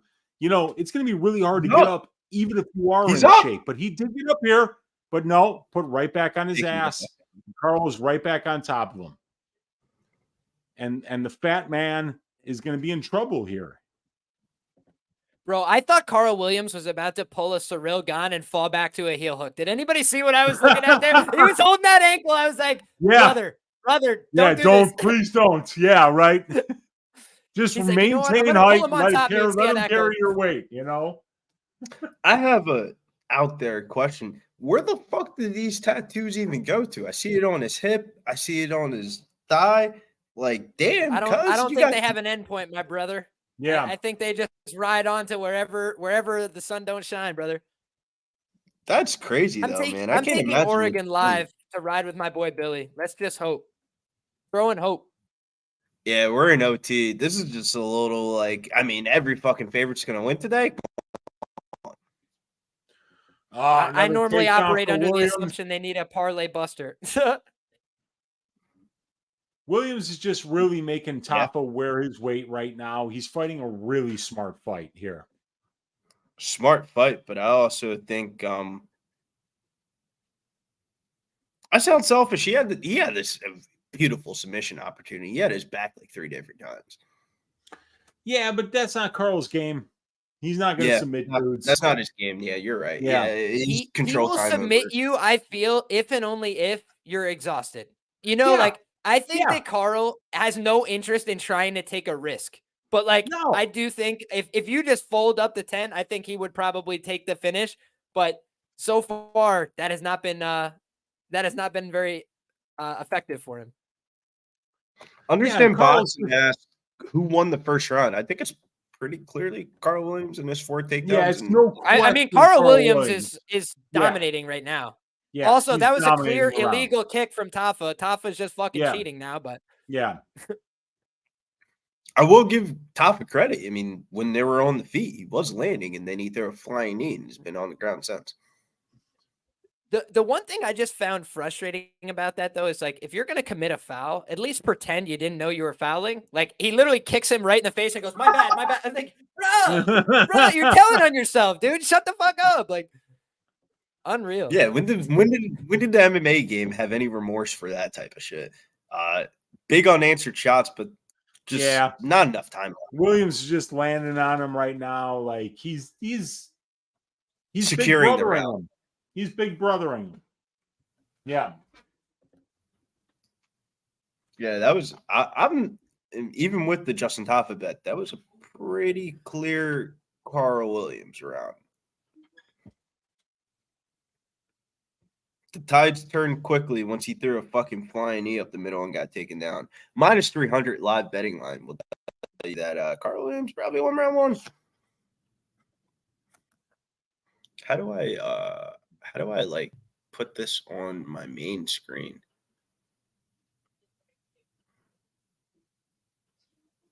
This is going to be a sweat. Because if he stands up, he'll get KO'd. Karl Williams, you think now without Talbott doing something stupid jumping knee. Yeah, no, I honestly, it was the jumping knee that really, it wasn't like Karl Williams did some traditional takedown or anything like that. He threw a fucking flying knee up the middle and it barely hit him, but it was enough distance for him to go in for an easy double leg. And when you're that big and fat, it's not going to take hard. It's not going to take too much to throw you off balance there. This is not the same weight class we've been watching the rest of the night. But 2 heavyweights co-main event. Somebody get a finish. Come on. Round 2 is underway here. And we got Herb Dean, the death dealer. It looks like Justin Tafa is trying to find his distance here, but Karl Williams is finding this little left-hand pitter-patter, I call it. The left-hand pitter-patter, the kind of set up a takedown, I feel like he's trying to do. You see a lot of wrestlers, they'll throw out a fucking jab and then they just shoot in for a takedown. Karl put a nice teep to the gut there. Put it right in the breadbasket. Good kick from Tafa, though.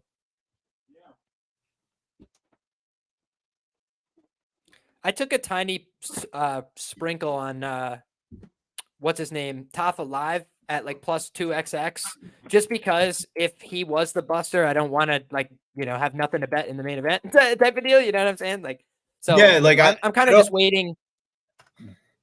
I kind of don't want to bet. Yeah, I was gonna say I kind of don't want to bet the main event. The main event is like I think Rose wins, but the fuck, I'm not betting minus 210 Doug Rose. Get the fuck out of here.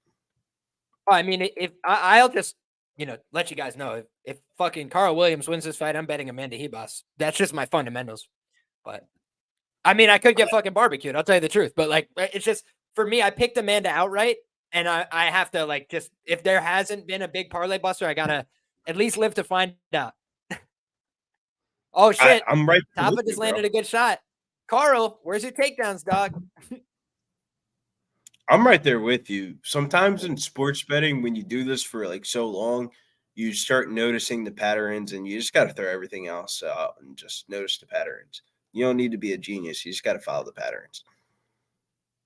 Oh, that was a good takedown defense from Tafa there. Good showing. That's the second one he chucked off in this round. Mm-hmm.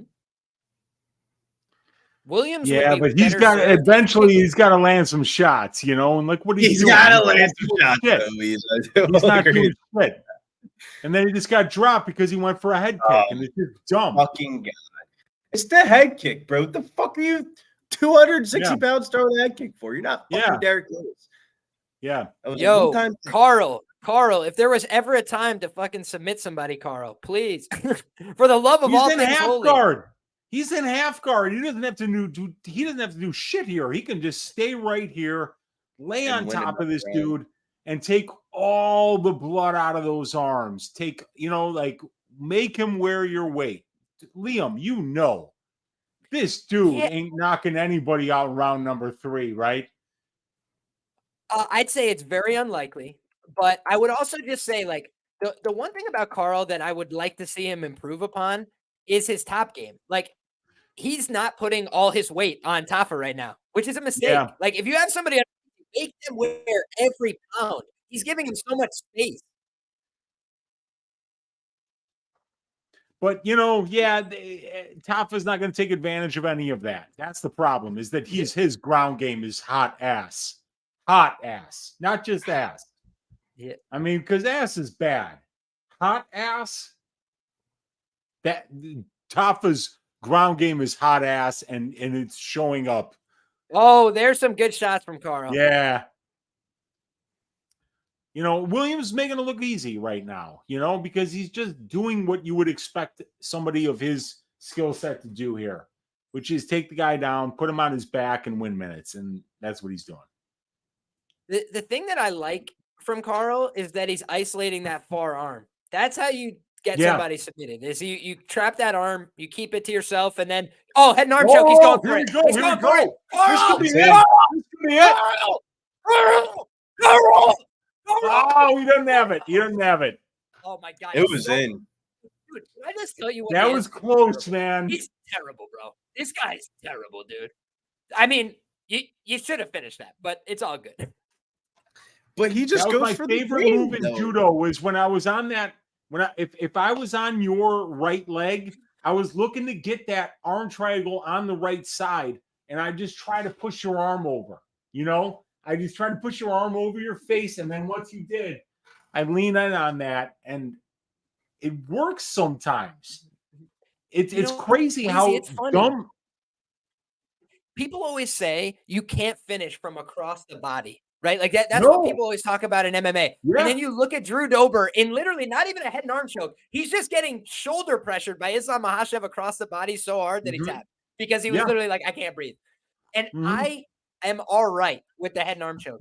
But if I start the head and arm choke from the opposite side, it's so much worse. Like, it's brutal, that choke, because you can't really defend it as well. Most people are very defensive once you're in a good spot and going for the choke. Whereas when they're just hanging out in half guard, they might reach up, look for something, and then you could just make them pay right away from across the body. So it's a great tool to pass as well. That was the thing that was frustrating for Karl right there. It's like he had the grip, and he's more focused on the grip than the pass. You pass to the mount, open up with a couple of shots, he turns around, and the fight's over. So, and that's the thing, it's just about that arm, because like you can get that arm triangle from the side that you're naturally on. If you could just push the arm across the neck, you can get that, but it's so much easier to get it by tricking somebody to put their own arm around their face than it is by getting it from the other side and then passing over to side control, because that's what they're expecting, so sometimes you can get that choke from the same side just by letting them get sloppy, letting them make a decision that puts himself in that position.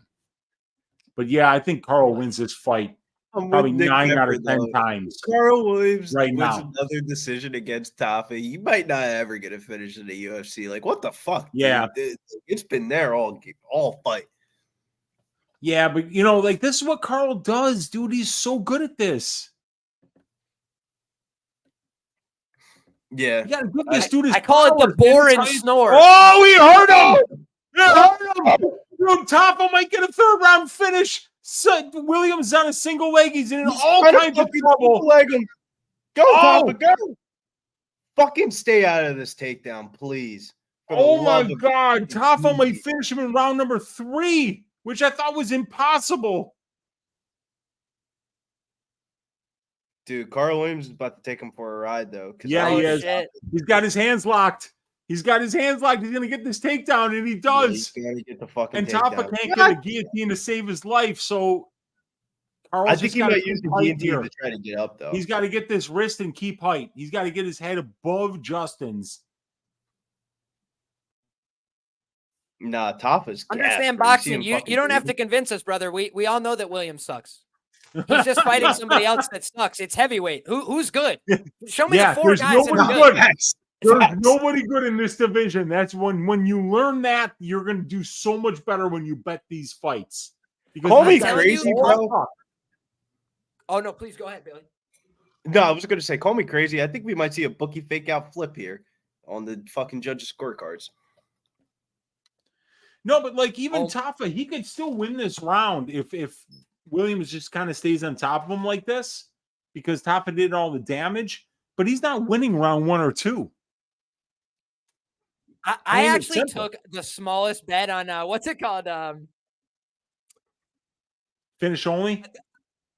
No, I took Tafa by split decision. And so I'd need him to get back up and do something. Yeah, right you now, or do. I'm fucked. Well, he's winning this round anyway, I think. He's fucking Liam. tired, No matter though. what, I think Tafa's won this round. He's no matter fucking how tired, much control though, time Williams gets. I think he's tired, though, bro. He keeps on looking at the fucking clock behind him and seeing what the time is, because the clock is right there in like his visual.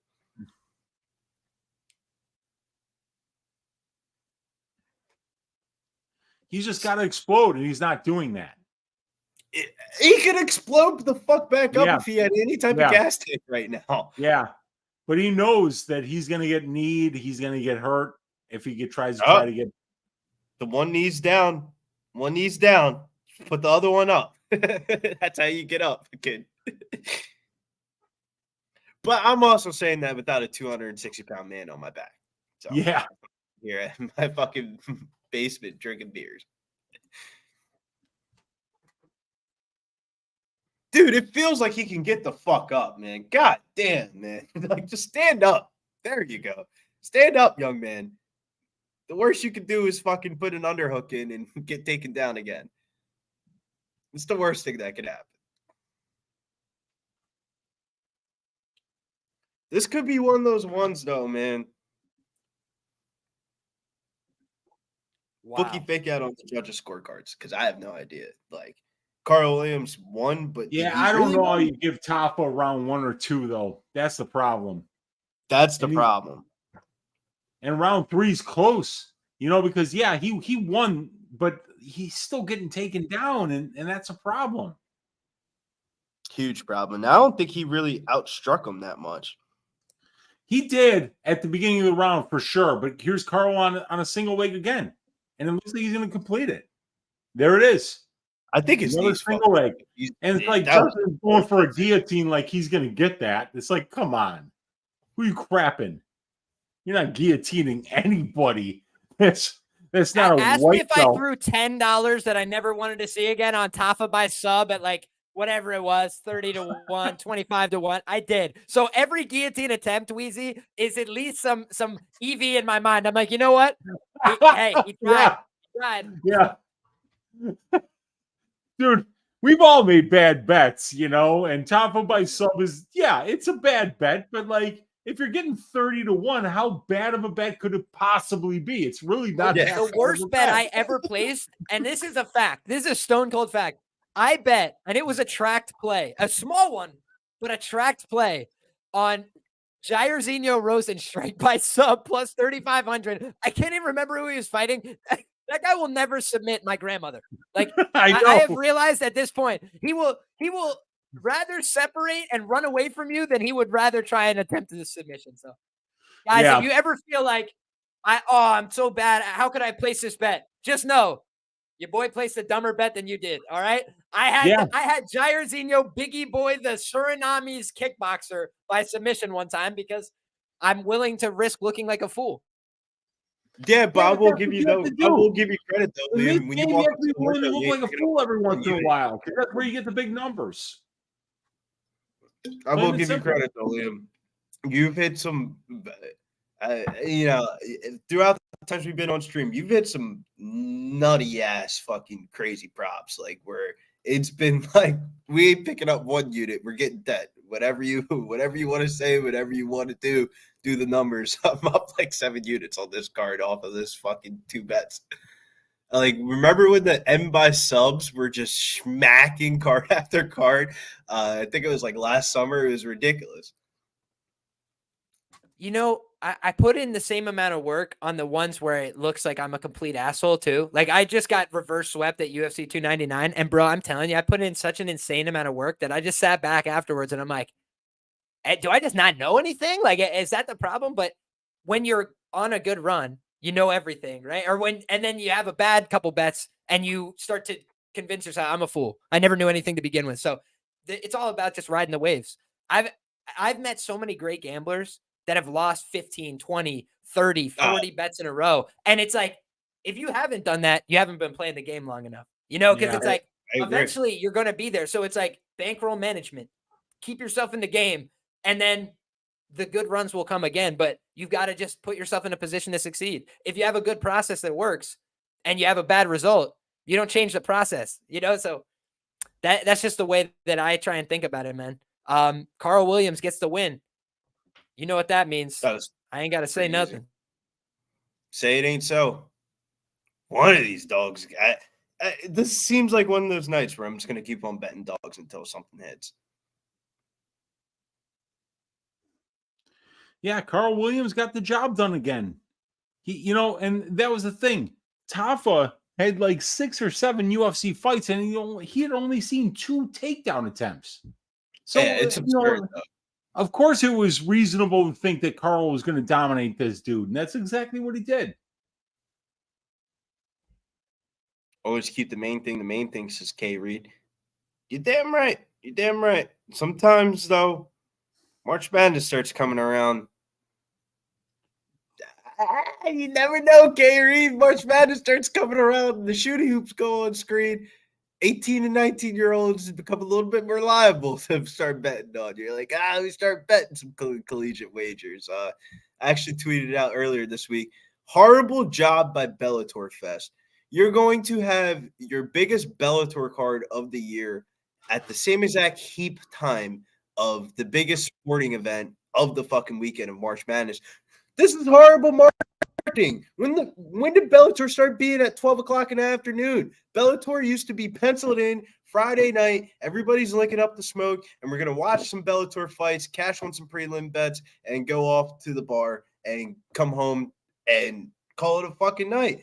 Bellator's fucked it all up. They keep on having these cards at dumbass times, going against the UFC or on Friday mornings. Mills, you're supposed to be the fucking Bellator media guy.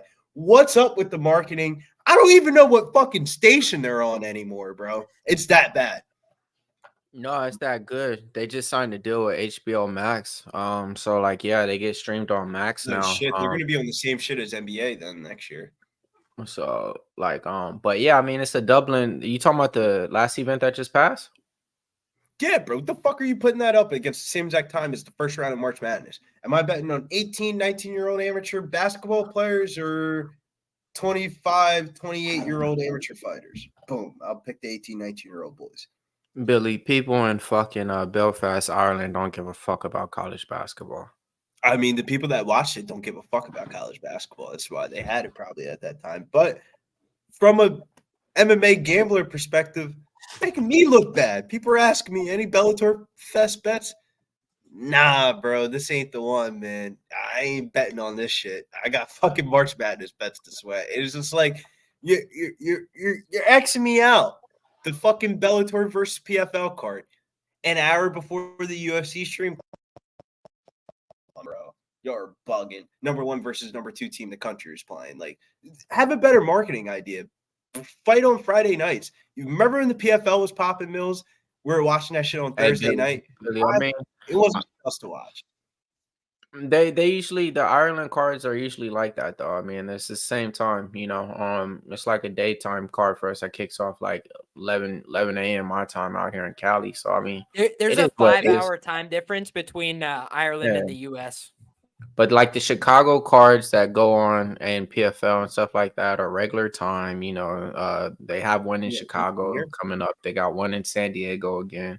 So I mean, those are all gonna be on regular time. But of course, man, those ones in Ireland and stuff, that's just how it is. That's how it goes. But what I was saying was this though. Yeah, they just signed a deal with HBO Max or Max now to get a broadcast on them. So they go from like Showtime now to Max, you know. So yeah, I'll that's go even a step further.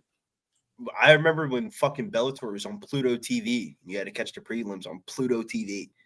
Remember watching that shit? I remember when it was on Spike TV and stuff, like, you know, Yeah, like I remember when stuff was on like Spike TV. I remember you could go to like BJ's, Dave and Buster's, and like watch the fights or something. Like it was crazy, but yeah. Good old Bellator, man. Good old Bellator. Creighton routed in this fucking second overtime here, 83-71. I guess every favorite on the fucking March Madness card's gonna hit. I guess we're loading up all day. Had him in a stupid degenerate like 6-17 parlay. Only thing that really everybody else in America Mills that had fucking Creighton end out to parlays. I think it's gonna be a dog day tomorrow. Creighton's been solid all year. I usually cash with their overs, but man, yeah, Creighton's you know what I don't like about Doug McDermott? How my man Bob Huggins get fired for saying the N word to his coaches, to the players and stuff like that, but Doug McDermott gets granted a fucking extension 2 years later. I think it's a little bit disrespectful. We're not going to talk about Mr. Did you guys already kick it around for the main event? No? Okay, my bad. What the fuck you talking about right now then, man? Get the fuck off my fucking stream talking about some Doug Lamont type shit. Let's go ahead and get it started, man. Main event is going on right now, man. Shout out to everybody that's been rocking with us, man. 2 of these women stepping up in the cage. I think Rose Namajunas opened up at -170. She's all the way up to a -210 in here. I mean, she done impressed everybody, it seems like. Coming up to this weight class, though, I will say this, man. Her last fight out looked like she was going to get finished early in there. And then she was able to come back and now win. In this one in here, I just didn't like what I seen from her on the scales at the weigh-in, at the facing. It didn't look to me like a body and a person that was like all in, you know? Some people saying like, you know, she's holding the weight better, this and that, but it just didn't look like a physique of a person that's been like putting in that hard work for like months. I ain't talking about getting in camp and fight shape. I'm talking about somebody that's like in the best shape of their life type of person. So I got Rose in a parlay, but I don't feel as confident at all through the weigh-ins. Ribas, man, you already know the story with her, man. She's live until she's not. What you guys got in this fight? I'll start it up. I apologize to Big Show. We recorded a podcast earlier this week. I was stoned, and he was talking about Thug Rose, and just my subconscious started speaking without knowing the situation, and I said, get the fuck out of here. Thug Rose at -300. What the fuck is she? I get it. She cashed one of the best tickets for us of all-time history when she fucking knocked out Bailey Zhang by head kick. I just don't think she's the same girl, man. Wheezy. But with that being said, though, you got anything on this? You bet anything? I mean, I know you cleaned up. I know all you needed was Padilla, but are you doing anything on this fight since this is the last fight of the night? And Billy, I'm sorry to inform you, but we do a betting show. So it'd be good if you could maybe even get people a bet that you like prop or anything like that, I'll come back to you. I want to bet fucking Ribas, but I just gotta wait for the live line. Bet Ribas. It's a good plus money price tag. If you feel that way about Rose, and the signs might be there, but I'm on the other side. I think Rose is top tier when it comes down to it, man. I went against her twice on Zhang, I think, and I lost. She beat Zhang twice, right? Am I tripping? Twice. Once. Right. I went against her twice against Zhang, and I lost. Okay, so like that was the only times I was on the wrong side, and I swear I was on the right side. So you don't go against Thug Rose. Like back in the day, you don't bet against Max Holloway. Am I right?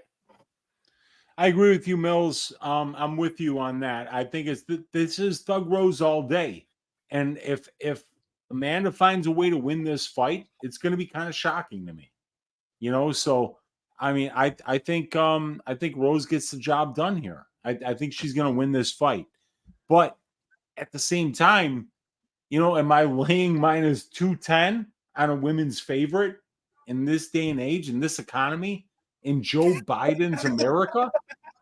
Am I really doing that? No, I'm not. Of course, I'm not doing that. So I'm sitting back. I'm going to watch this fight. But yeah, I mean, I'm up 1.2 units tonight.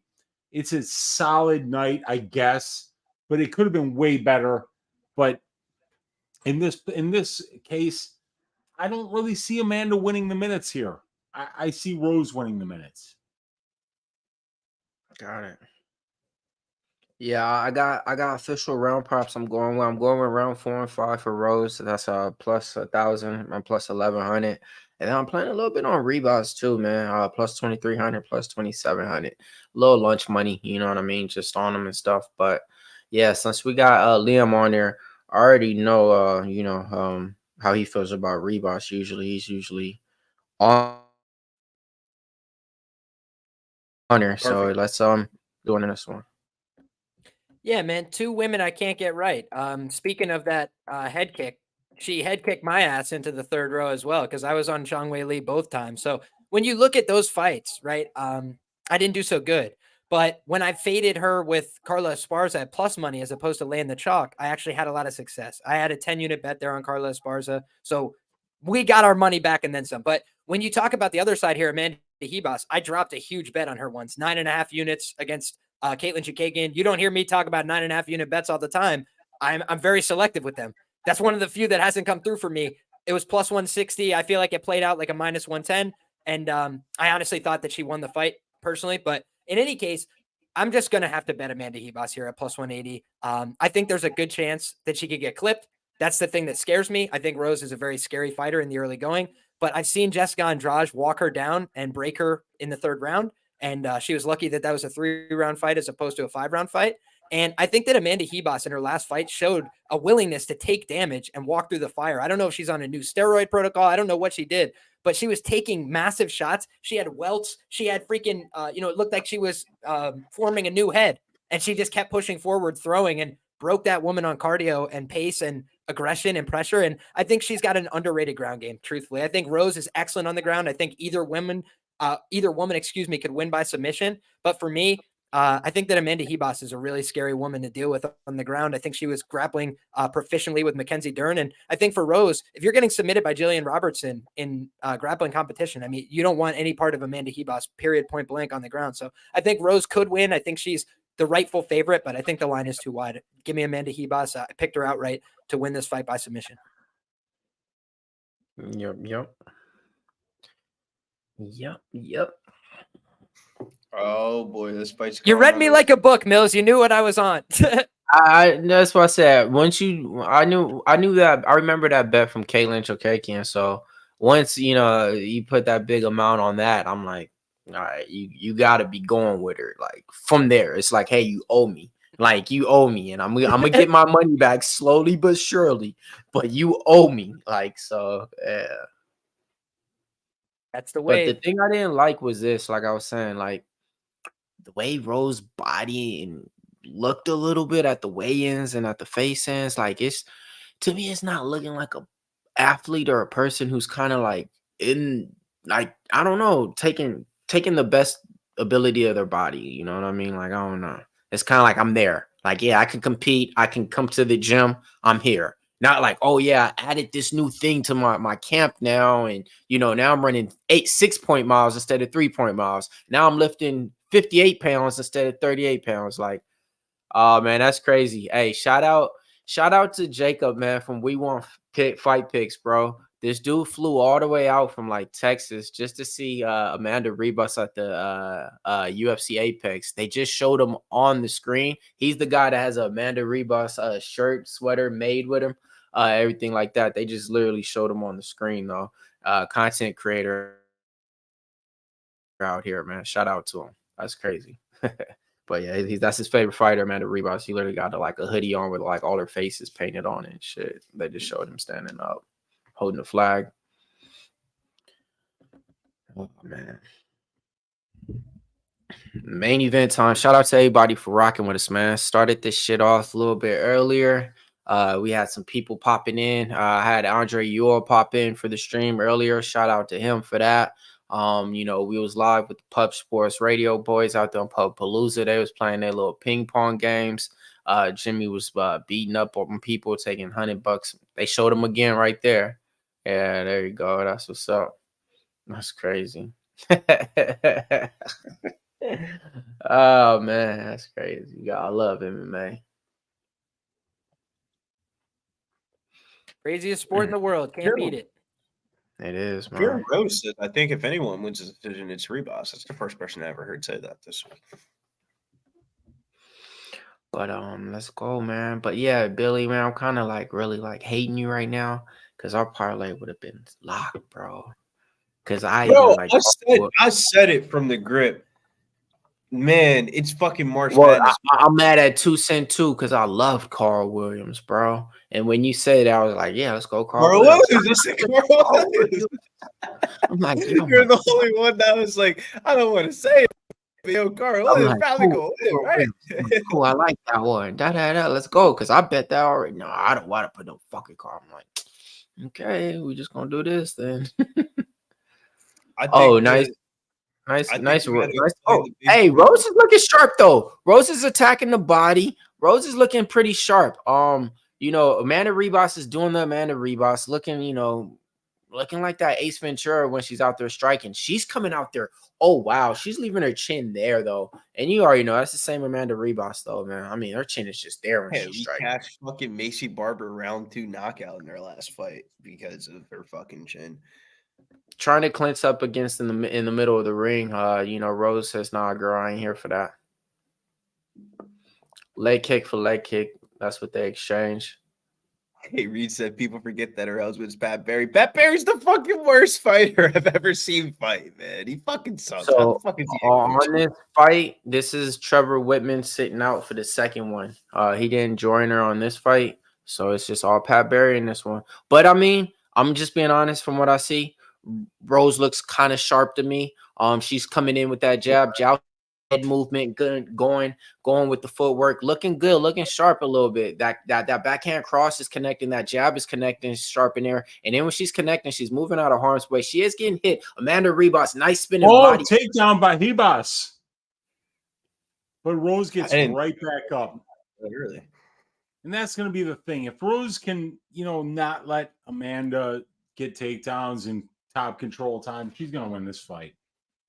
Yeah, that was the one X factor. I mean, it looks like Doug Rose got the what are those? The massage circles. I forget the suction cups. That's not the suction cup. It looks like that one don't look like the suction cup. Usually, it's called cupping. It's called cupping. Yeah, it's cupping, and it's definitely marks from cupping, and it was probably 2 weeks ago. Yeah. Yeah, so she looks like faded cupping mark. I just seen the one at the top. Oh, okay. I see them at the bottom now. Yeah, it's all over her back. But I mean, that ain't a bad sign. It's a good sign. It means you're spending money on shit that other people don't spend their money on. Right? They all been doing that. It's more. Not everybody has the money and the funds to do that, Mills, especially at the women's weight classes. These I almost sounded disrespectful, but I'm gonna say it. Fuck it. These bitches don't get paid a lot of money, bro. Man, Rose is looking sharp with her boxing. Her boxing is looking sharp, man. Yeah, And her head movement too. Her guard. She's keeping her guard up high out there. She's doing a great job at defense, blocking the kicks too. Amanda Ribas, nice takedown. Looks like a judo flow, bulldog takedown or something. Nice little sprawl though. Now Rose is on top.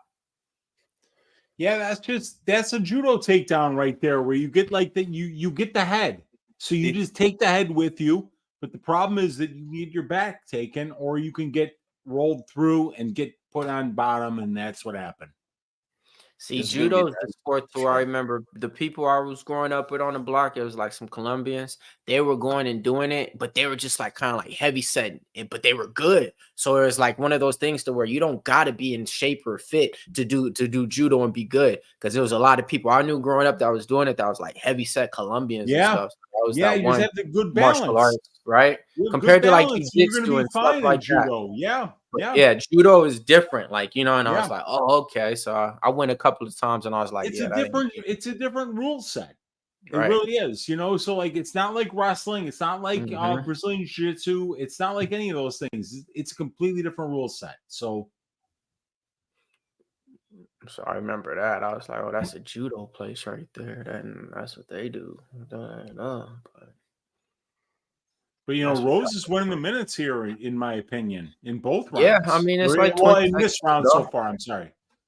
20 seconds to go in the first round. I mean, she looks sharp though to me though, folks. I mean, I'm just being honest, like a little bit, man. Yeah, she looked good with her boxing, her head movement, her guard. She wasn't wasting no time. This is what I mean on that. I thought she was gonna take this first round off, folks. We're in a 5-round fight. I thought she was gonna come out maybe a little bit hesitant, you know, and see what happens. Nah, it was, hey, I'm ready to go. It was like she was already sparring, and this is her 3rd round. So I liked what I seen. What's the live lines like out there right now? So Hey, I right give it to now- Ribas. Ribas got up and just holds up her hands, like, you know what I mean? Like, I'm up, like, you know, like I'm betting on -370 Thug Rose after round 1. Okay, cool. Yeah, and no, mentality wise, that's why, you know, she's just like, all right, I'm up, you know, I give it to her. Ribas looked that bad though. I thought Yeah, Ribas Rose was is able to- -280 right now in the money line, so that's not good. Yeah, I thought Ribas looked good though. I mean, she landed a couple of strikes. She wasn't that outclassed on the feet, and she got the 2 takedowns. Granted, she ain't do shit with those takedowns, but it's nice to know that she can go there if this fight gets sketchy. Yeah, I from Rose, like I said, I'm impressed. I'm impressed because last fight I wasn't that impressed, you know, so I wasn't expecting too much, and then a little bit what I was saying before on the scales and stuff. So, but I'm impressed. It could be too because it's the fight. You know, if you got somebody in front of you moving all like this, you're like, all right, I got you. You know, I got you back. So it could be the fighter that's standing in front of you too. Am I tripping, or was her last fight Manning Farrell? It was. right, Rose cool. was. Got it. Yeah. See, so that's exactly what I mean too. When you got somebody like Manning Farrell and standing in front of you, you might be a little bit more hesitant and be like, hey, Yeah. I can't be who I am. Now you got Amanda Ribas in front of you. All right, cool. I look like Rose. I look like who I should be in my form. You know, so that's, but hey, nice 1-2 from a Ribas, and then she countered with the lower leg kick. Hey, it cracked the nose of Rose. I think that nose is bleeding right now on Rose, I want to say.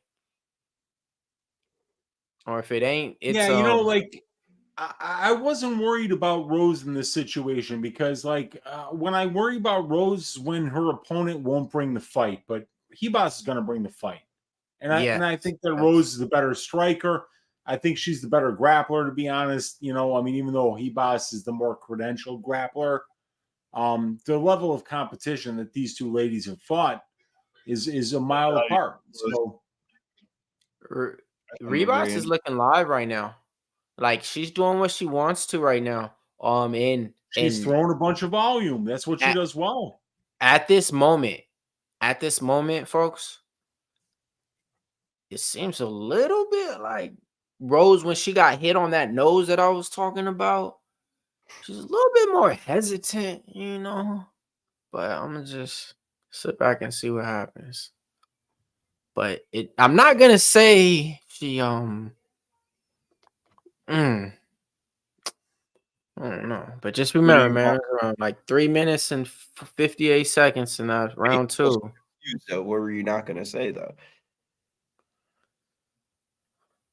Oh, man, she was looking way more like she wanted to be in there like a couple of minutes ago. Now she's like going backwards and Oh, good takedown by Rose, but Amanda gets right back up. that was like a little sneaky takedown, though. Like, yeah, I like really that. nicely timed by Rose, but like Amanda was like, nah, It was right. Man, oh, and there's Rose now. Like, Amanda just went for a takedown and didn't have it, and went for the leg lock, and now Rose is going to wind up on top. There it is. Oh, ankle lock here by Ribas. Nah, she's up. Oh, I don't know who got the better of that. I guess Thug Rose because she's on top. Dreams Dope says Rebounds are winning this round so far. I tend to agree, but we got to see. We got 1 minute and 40 seconds now, and with Rose Namajunas on top Yeah. of. So we'll see. You know, so I did say I agree, but with 1 minute and 40 seconds, we can see something can change. You know, if she stays in top control like this and gets some decent ground and pound, unlike what Karl Williams did with ground and pound, like should be good. Oh, folks, so I had options last time. Sorry for leaving y'all. The option was this: should I go get food for me and my kids and put some food in my belly? Should I watch Karl Williams versus fucking the fraud alert of the week as a co-main event? And so that's why I had to leave y'all, folks. And we cashed the fraud alert again, man. We're 3-0 on the fraud alert, man. We called it, man. We had to make a phone call, Wheezy, 1-800 fraud alert. We called them, and they got them. Dude, they're all over the place. Mills, there's frauds everywhere these days. I see one next week. There's one next week that I'm like, wow, this dude is a gigantic fraud, and people are betting him. I need to look at next week's card. I got a few bets that I looked at that I know it's on the card, but I gotta see. So I'm looking at Ibo Aslan, right? He's a pick'em against Anton Turkali, and Turkali already beat this dude. And when I saw Ibo Aslan's level of competition, I was like, holy shit, this dude is an absolute fraud. He's just a steroid guy that's really big and strong. But when you look at the guys that he's beaten, like the guy that he beat on Dana White's Contender Series was a welterweight who was fighting up at 205. But I gotta fade him with another like kind of bad fighter though. Yeah, and you do. That's the problem, right? Because Turkali already beat him. They already fought. They fought a while back. And like what Turkali was saying going into the fight was, this guy's a big steroid monster, and he's got about 3.5 minutes. And if I just make it past 3.5 minutes, I'm going to stomp this dude. And what happened? They went past 5 minutes. It went to the break. They came out. Aslan threw a big head kick. He got his kick caught, and he wound up falling backwards. Turkali just charged him, got his back, and choked him out. And I mean, and it was really pretty simple. The guy completely he's got about 3 minutes cardio. And if he doesn't beat you in that time, good luck. So I mean, I kind of feel like Ibo Aslan next week is, he either wins the fight in the first 2.5 minutes or he has literally 0% chance. Okay. Now, thank you for telling me that, because man, when I seen that Turkali was even fighting on the card, I was just like, bro, yeah, I was surprised looking at that. I'm not looking at it, but exactly. So I'm like, I'm not looking at that at all. But now you just tell me that, okay. There's a little bit of history behind it. I see why it got made. So like and he does owe me money once. I think I did bet money with them once and lost. That's why. So he does. This guy Aslan, his last Rose with the powerful strike. Ribas, gets a little knocked, a little stumbled. Yeah, Rose landed nice there, but this guy Aslan, he got caught, on Dana White's Contender Series by a guy that was 170 pounds, and that was fighting up at heavyweight and light heavyweight, and yeah, he's a bum. He's a complete bum. But here we go. Namajunas versus Ribas. This is the important fight right now. Yeah, I mean, I kind of like the sidetrack. March Madness season. I like to hear MMA talk from my favorite folks.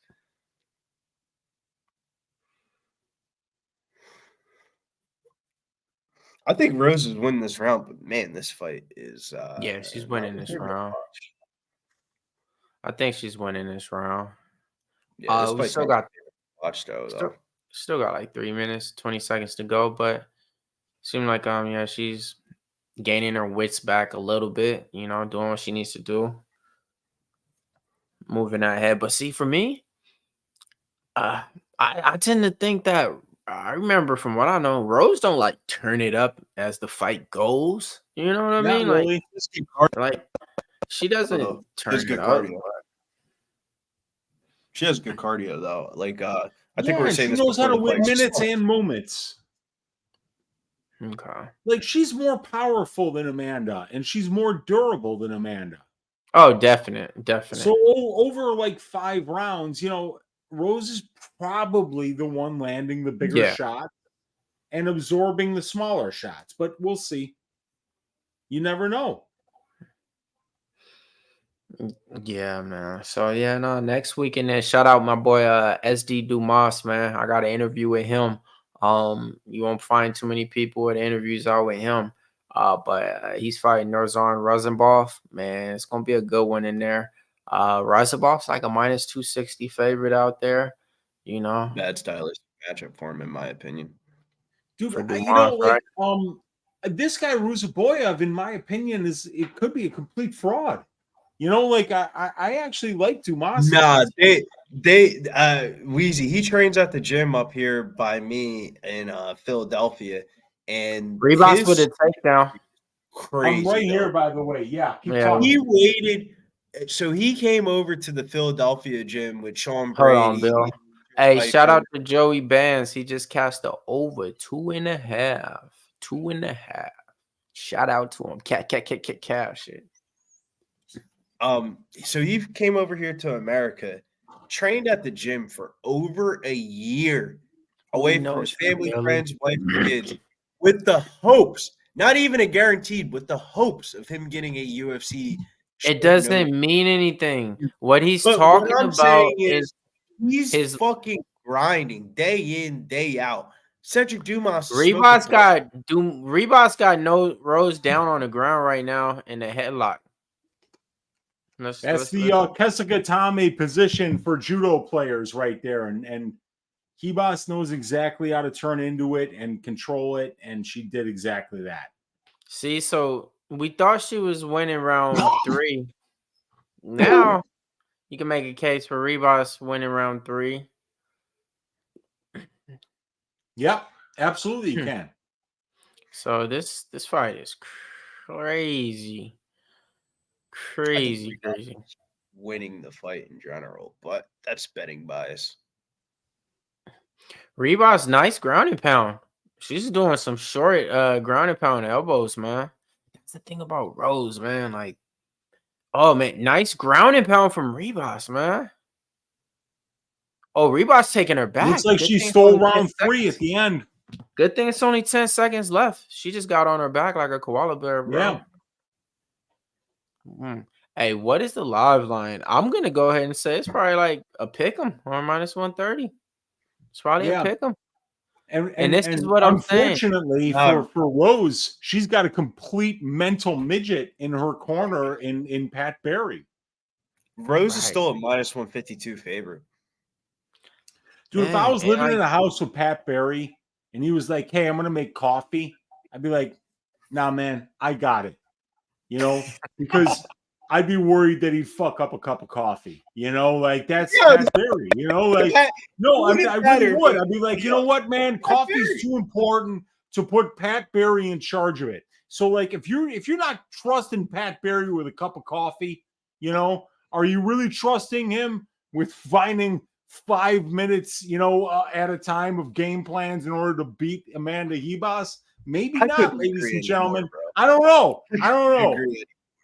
Pat Barry is not the guy you want as your main person in your corner. I think he could absolutely fuck up a cup of coffee, and that's all I'm saying. But I wouldn't. I would not deny you. This is a fun fight. I don't know who's winning. Who's winning? I think Amanda got round 3.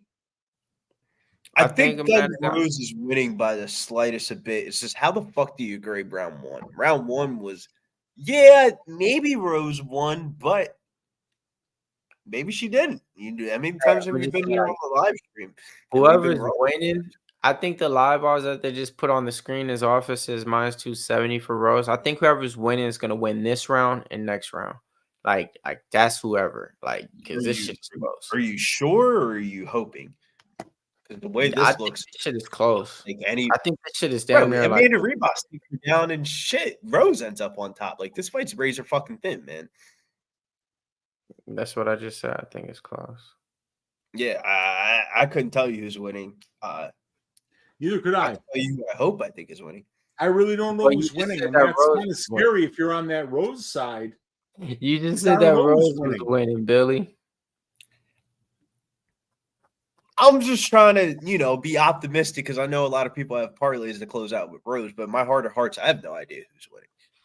Like, it's round 4, and this at the end of this, some people are saying 30-27 Ribas. Like, I don't think it's that. Like, that's a little bit. Man, wild. I just seen that on the screen right now. That's wild.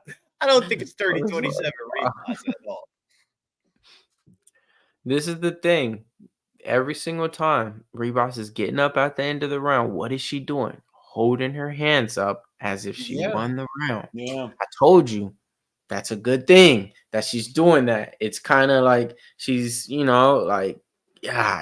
gonna be hard. Yeah, Yeah, but understand boxing. I would say in the first round, it looked like Rose had a striking advantage. In the 4th round, Ribas is landing. So I have no idea who's winning. Like, in the Ribas, first round, it was all Rose, I thought.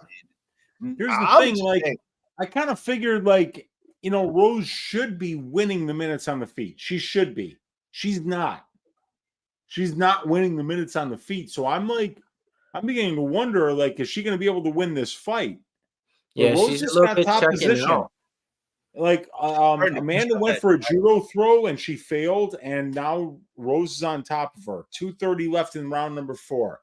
So this is going to be huge, because if Rose can stay on top here for the last 2.5 minutes and land some damage, she gets one of these rounds, and then if she wins round 5, she's got a really good chance of winning this fight. But if she doesn't do anything with this position, I think she's going to lose this fight.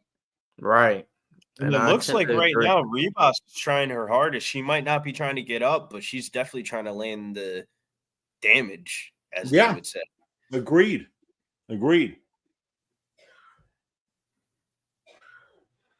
See, Doug Rose, you should have kept that hair in your head. Yeah, man. A couple more shots. A much prettier girl is putting it on you right now. And you said this wasn't a beauty contest, but right now, Amanda Ribas is the more beautiful woman, and she's winning this fight. I think she's winning. I think she's getting the better shots off of her back. Doug Rose is punching her. Amanda Ribas is punching her in the fucking face. And elbowing her in the head, bro. Yeah. This has got to be one of the hardest fights. Like, this is one of the ones where whatever the judges' scorecards say, I'm not going to be shocked, bro. I have no idea who the fuck is winning this fight. This is like, I agree with you, Billy. I don't know who's winning this fight. Whoa. That should tell you something. That should tell you that the favorite ain't covering the price tag. So that Yep. if you're seeing that, That's what that then I means. mean I'm pretty sure that not a lot of people are seeing that too. I don't think the live betting odds, though, Joe Bans, are going to be reflective of who's winning the fight. The Nah, live betting odds are minus 225 Rose, but I don't think that's reflective of who's winning the fight. This is the typical MMA question of damage versus control time. Damage wise, I think Ribas is winning the fight. Control time, Rose is winning this fight head and toe. But damage wise, I think Ribas is winning off of the damage, but the control time is in Rose's favor. So it's whatever you think. And now she's getting this advantageous submission position here. I think Ribas is doing enough, and while she's gonna get up after this round, put her hands up like she just won, and in the apex is so small, all them fans are cheering for her. They're gonna be cheering for her. I'm pretty sure, acting like, yeah, don't worry, you got this. Don't worry, you got this. Like, and that for a judge. And there's Amanda right at the end of the round going like this while Rose walks back to her corner Looking with her frustrated. head hung. Right. So that's what I'm saying. That's something that you practice in the gym, right? Though in sparring, like after the round, they tell you to put your hands up. Body language is key in the apex because it's so small and the judges are seeing and hearing everything. So that body language of her putting her hands up like that and Rose over here looking like, well, what's going on? You know what I mean? Rose ain't looking like how she did in the first round, all confident or anything. She over here closing her eyes, drinking the water, wishing it really had Monster in it. You know what I mean? Like, think, oh, this ain't the Monster Energy drink. Oh man, get this out of here. Like, bruh, like we all thought the later this got, the more Rose was probably gonna be the one that could go for the kill, you know, and look better, you know, championship rounds.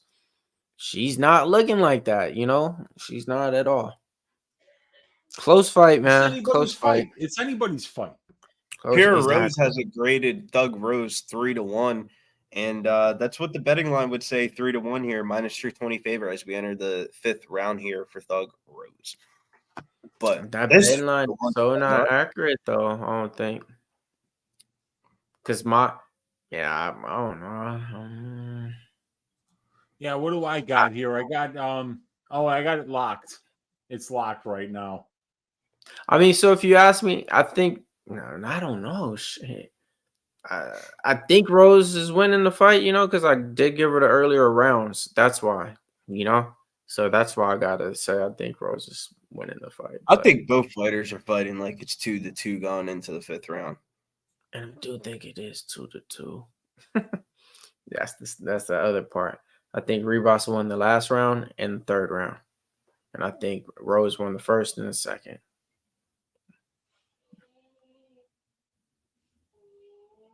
Rose is starting to land the striking shots here in the beginning of this 4th round, but Ribas is starting to move her way forward and kind of taking the control of the center of the cage, but Thug Rose is trying to move forward here. I think that if you're in Thug Rose's corner, you just tell her, go forward. Nothing bad can happen. The fuck? She just gone in for a takedown. Yeah. You've got a better position. Like, just go forward. Yeah, agreed, Billy. I mean, like, what could happen? She's not knocking you out. Very throwing his knocking hands her up, out, you know, like giving the coach an advice. Rose with the strong jab in there, you know, Barry saying like, yeah, do it again. Yeah. I could just see his face. He looks like literally the dad off of American Dad, the little cartoon and stuff. He looks just like him and stuff. Having Pat Barry in your corner is terrifying because that guy is a mental midget. I mean, I could just see him moving right now and just like animated. Put him in a 5th grade class right now, and like those kids would chop him up on most of the tests. I won't deny you, Pierre Rose. I would say Ribas is definitely swinging and missing, but I mean that's just the way Ribas fights. She punches that air a whole lot. Right. She's turkey.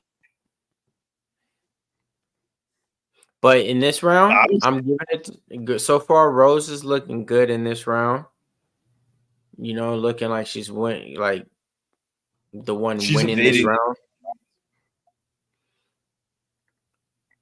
She's doing a good job of feet work, getting in and out, not being there to be hit. Nice little spin back. didn't land on the mark, but definitely catches the attention of Ribas as she backs away. Now trying to go forward here. A little offense here from Ribas as we're getting past that over the over 4.5 mark here. If you're Ribas, you just got it. I mean, she's winning on the striking numbers, but I feel like she's just got to go forward. If you're Ribas, I would say if I'm in both fighters' corners, my advice with them is go fucking forward, take a chance, and see what the fuck happens. Because leave this in the you're not getting knocked out. You're not going to get knocked out by your opponent. So look to the judges like you're doing more. Well, yeah, and my other note on this is like, if this is the Rose that we're seeing, like this, it's like she don't got that killer instinct no more. That like, hey, let me go out here, hey, I am the best. Da da da. It's just kind of like, let me go through the motions. She's just going through the motions of being a fighter in there. Like, yeah, I'm a fighter, so this is what I do. This is what I can do. Rose goes in for a sloppy takedown and gets denied immediately. But this might be what she wants. Ribas backs up. She says, nah, fuck this. I want to strike on the feet. I heard you could strike and all this shit, but I don't see it anymore, is what Ribas is saying. Win or lose, I don't think I'm going to be betting on Rose no more going forward. Rose is the better technical striker, but I also think Ribas might have a speed advantage, so it's very hard to gauge as I'm watching this live. Like, Ribas is faster, but Rose is better technique, so it's just like, man, this is like definitely to your viewers' discretion devise. Like, when the judges' scorecards come out, it's how they grade it, It's not about what I think that's the problem, Billy. I think the problem is that Rose, no matter what happens in this fight, Rose is going to be able to be like, if she loses the fight, say, oh, the judges fucked me. No, it's like, actually, you fucked yourself because you didn't do enough. And in the fight, she's all beat up looking, so... like who's carrying the damage more? Ribas usually looks beat up. Rose looks beat up. Every time Ribas gets done a fucking fight, bro, it looks like she just got her ass whooped. But not in this one, man. I don't know, man. They're both smiling. Both have their hands raised. They grab each other's hands. And it goes to the judges' scorecards, man. I have no idea who the fuck won. I'll be straight up. I'm rooting for Ribas, but I do the fuck one. Dude, I think I just saw something, guys. Like, let me have the floor for just a second because I thought I saw Pat Barry in Rose Namajunas' corner, but I also think that I saw Danny Castillo. And if you were to add up the IQs of Pat Barry and Danny Castillo, it wouldn't be triple digits. So, like, having those two dudes in your corner, that's a very bad thing. Now, I'm not sure if it was Danny Castillo. I might be completely wrong about that. But if she had those two mental midgets in her corner and she loses a decision because of a bad game plan, I would be the least surprised guy on the face of the planet. I like the solo Wheezy corner moment there. I thought I saw Danny Castillo, and I just want to remind everybody that Danny Castillo was the guy that was telling Corey McKenna to box against Elise Reed. Like lost so much money on that fight. Oh my god, it was ridiculous. That fight was god awful. All right, let's see what happens here because this is anyone's fight. This could be Ribas, it could be Rose.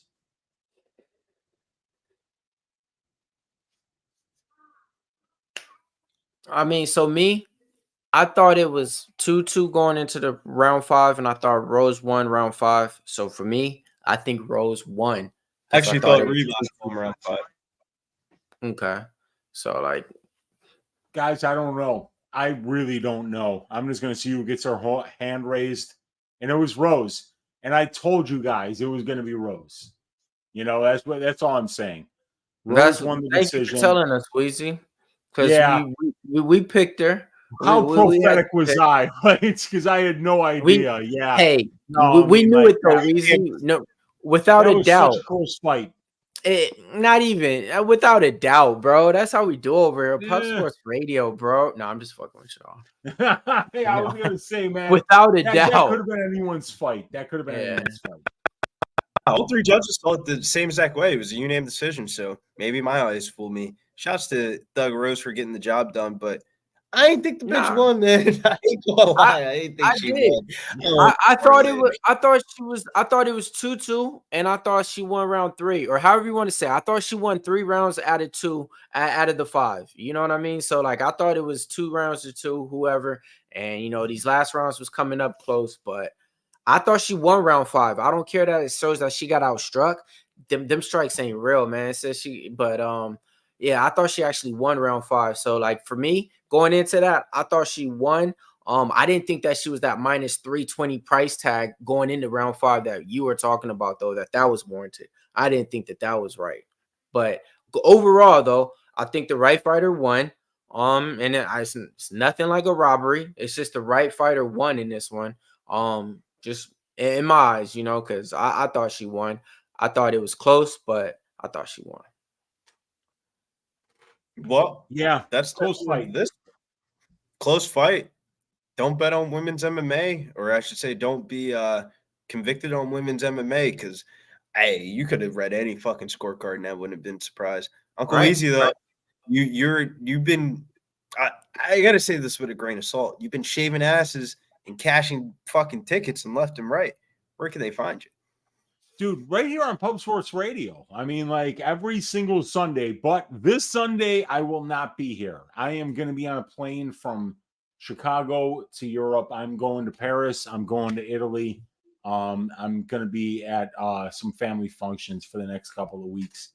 But we are going to do Stat Diggers, and it's going to be Monday afternoon on Pub Sports Radio, and we're going to look to do it again either on Sunday night or Monday afternoon on Pub Sports Radio again the following week, just because I'm in Europe. I'm going to be in France and Italy. So other than that, I'm looking to stack cash tickets like flapjacks, like we do every single week here on Pub Sports Radio. Winning week for me tonight.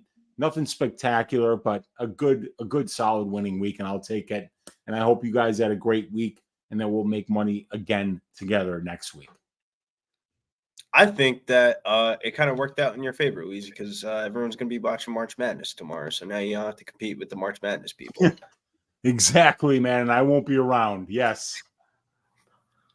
Yo, check me out at MMA Locker Room, man. So this week we had a few interviews that we got done. I did the Bellator media with a few fighters out there too. But next week, man, got something cooking up big for you guys, man. Check it out soon, man. You know, one of the fighters that's going to be fighting on UFC 300 might be having him, live in the booth. So we'll see what's going on with that. But besides that, shout out to everybody that entered in the contest. Whoever won the contest, we're a little bit behind right now. Reach out to Pub Sports. They'll reach out to you. And whoever won, we'll get you guys your money. Like I said, everybody's out in Pubapalooza right now, so we're just holding it down over here. Until then, you guys know how we do, man. We be killing these live streams over at Pub Sports Radio. Appreciate everybody for rocking with us. Watch out for my MMA inside stuff that's going to be dropping this week. I'm going to have you guys up to date with all the latest and greatest news that's going on. Yeah, Jake Paul fighting Mike Tyson, kind of crazy, kind of not. But yeah, so stay tuned with that. Shout out to everybody that rocked with us the whole time in the chat. You know where to catch us at Pub Sports Radio. After the rest out, we the best out. Mills, the Mike Tyson and Jake Paul shits this week? No, hell no. I was gonna say, I thought the Ryan Garcia from is on the 420. Shouts to, I'm gonna save this for the Pub Sports Radio contest winner. Fanatical Jim wins the contest tonight with plus 805, and I don't know what the exact numbers are, but man, I think that's got to be the high score of this year. And some of the people that he beat out, Ramon Scott in the top 5, my guy from the land overseas, Will Martin MMA. If you've ever been a content creator or watched content of MMA, Will Martin has to be one of the first people to put out YouTube videos for UFC with the British accent. I hope everything's good with him and his family. He said he had to take time off from content to deal with plus his family. 800. I mean, not plus 800. I mean, scoring 800 on the pub contest. That's what's up. That's on crazy. This type of card. That's crazy. Shout out to him though, man. Hell yeah. Hell yeah, man. So yeah, get your picks in soon. Check out the interview. If you guys want some more information on the SD Dumas, Cedric Dumas fight, we got an interview out with him here on Pub Sports Radio. So go ahead, check that out on the playlist. Just type that in. Like I said, he probably only had one or two interviews out. You know, he's a real interesting guy. You guys can look him up and see why. But yeah, man, so that's where you guys can get some more information for the fights coming up this week. Hopefully, all you guys have a great weekend.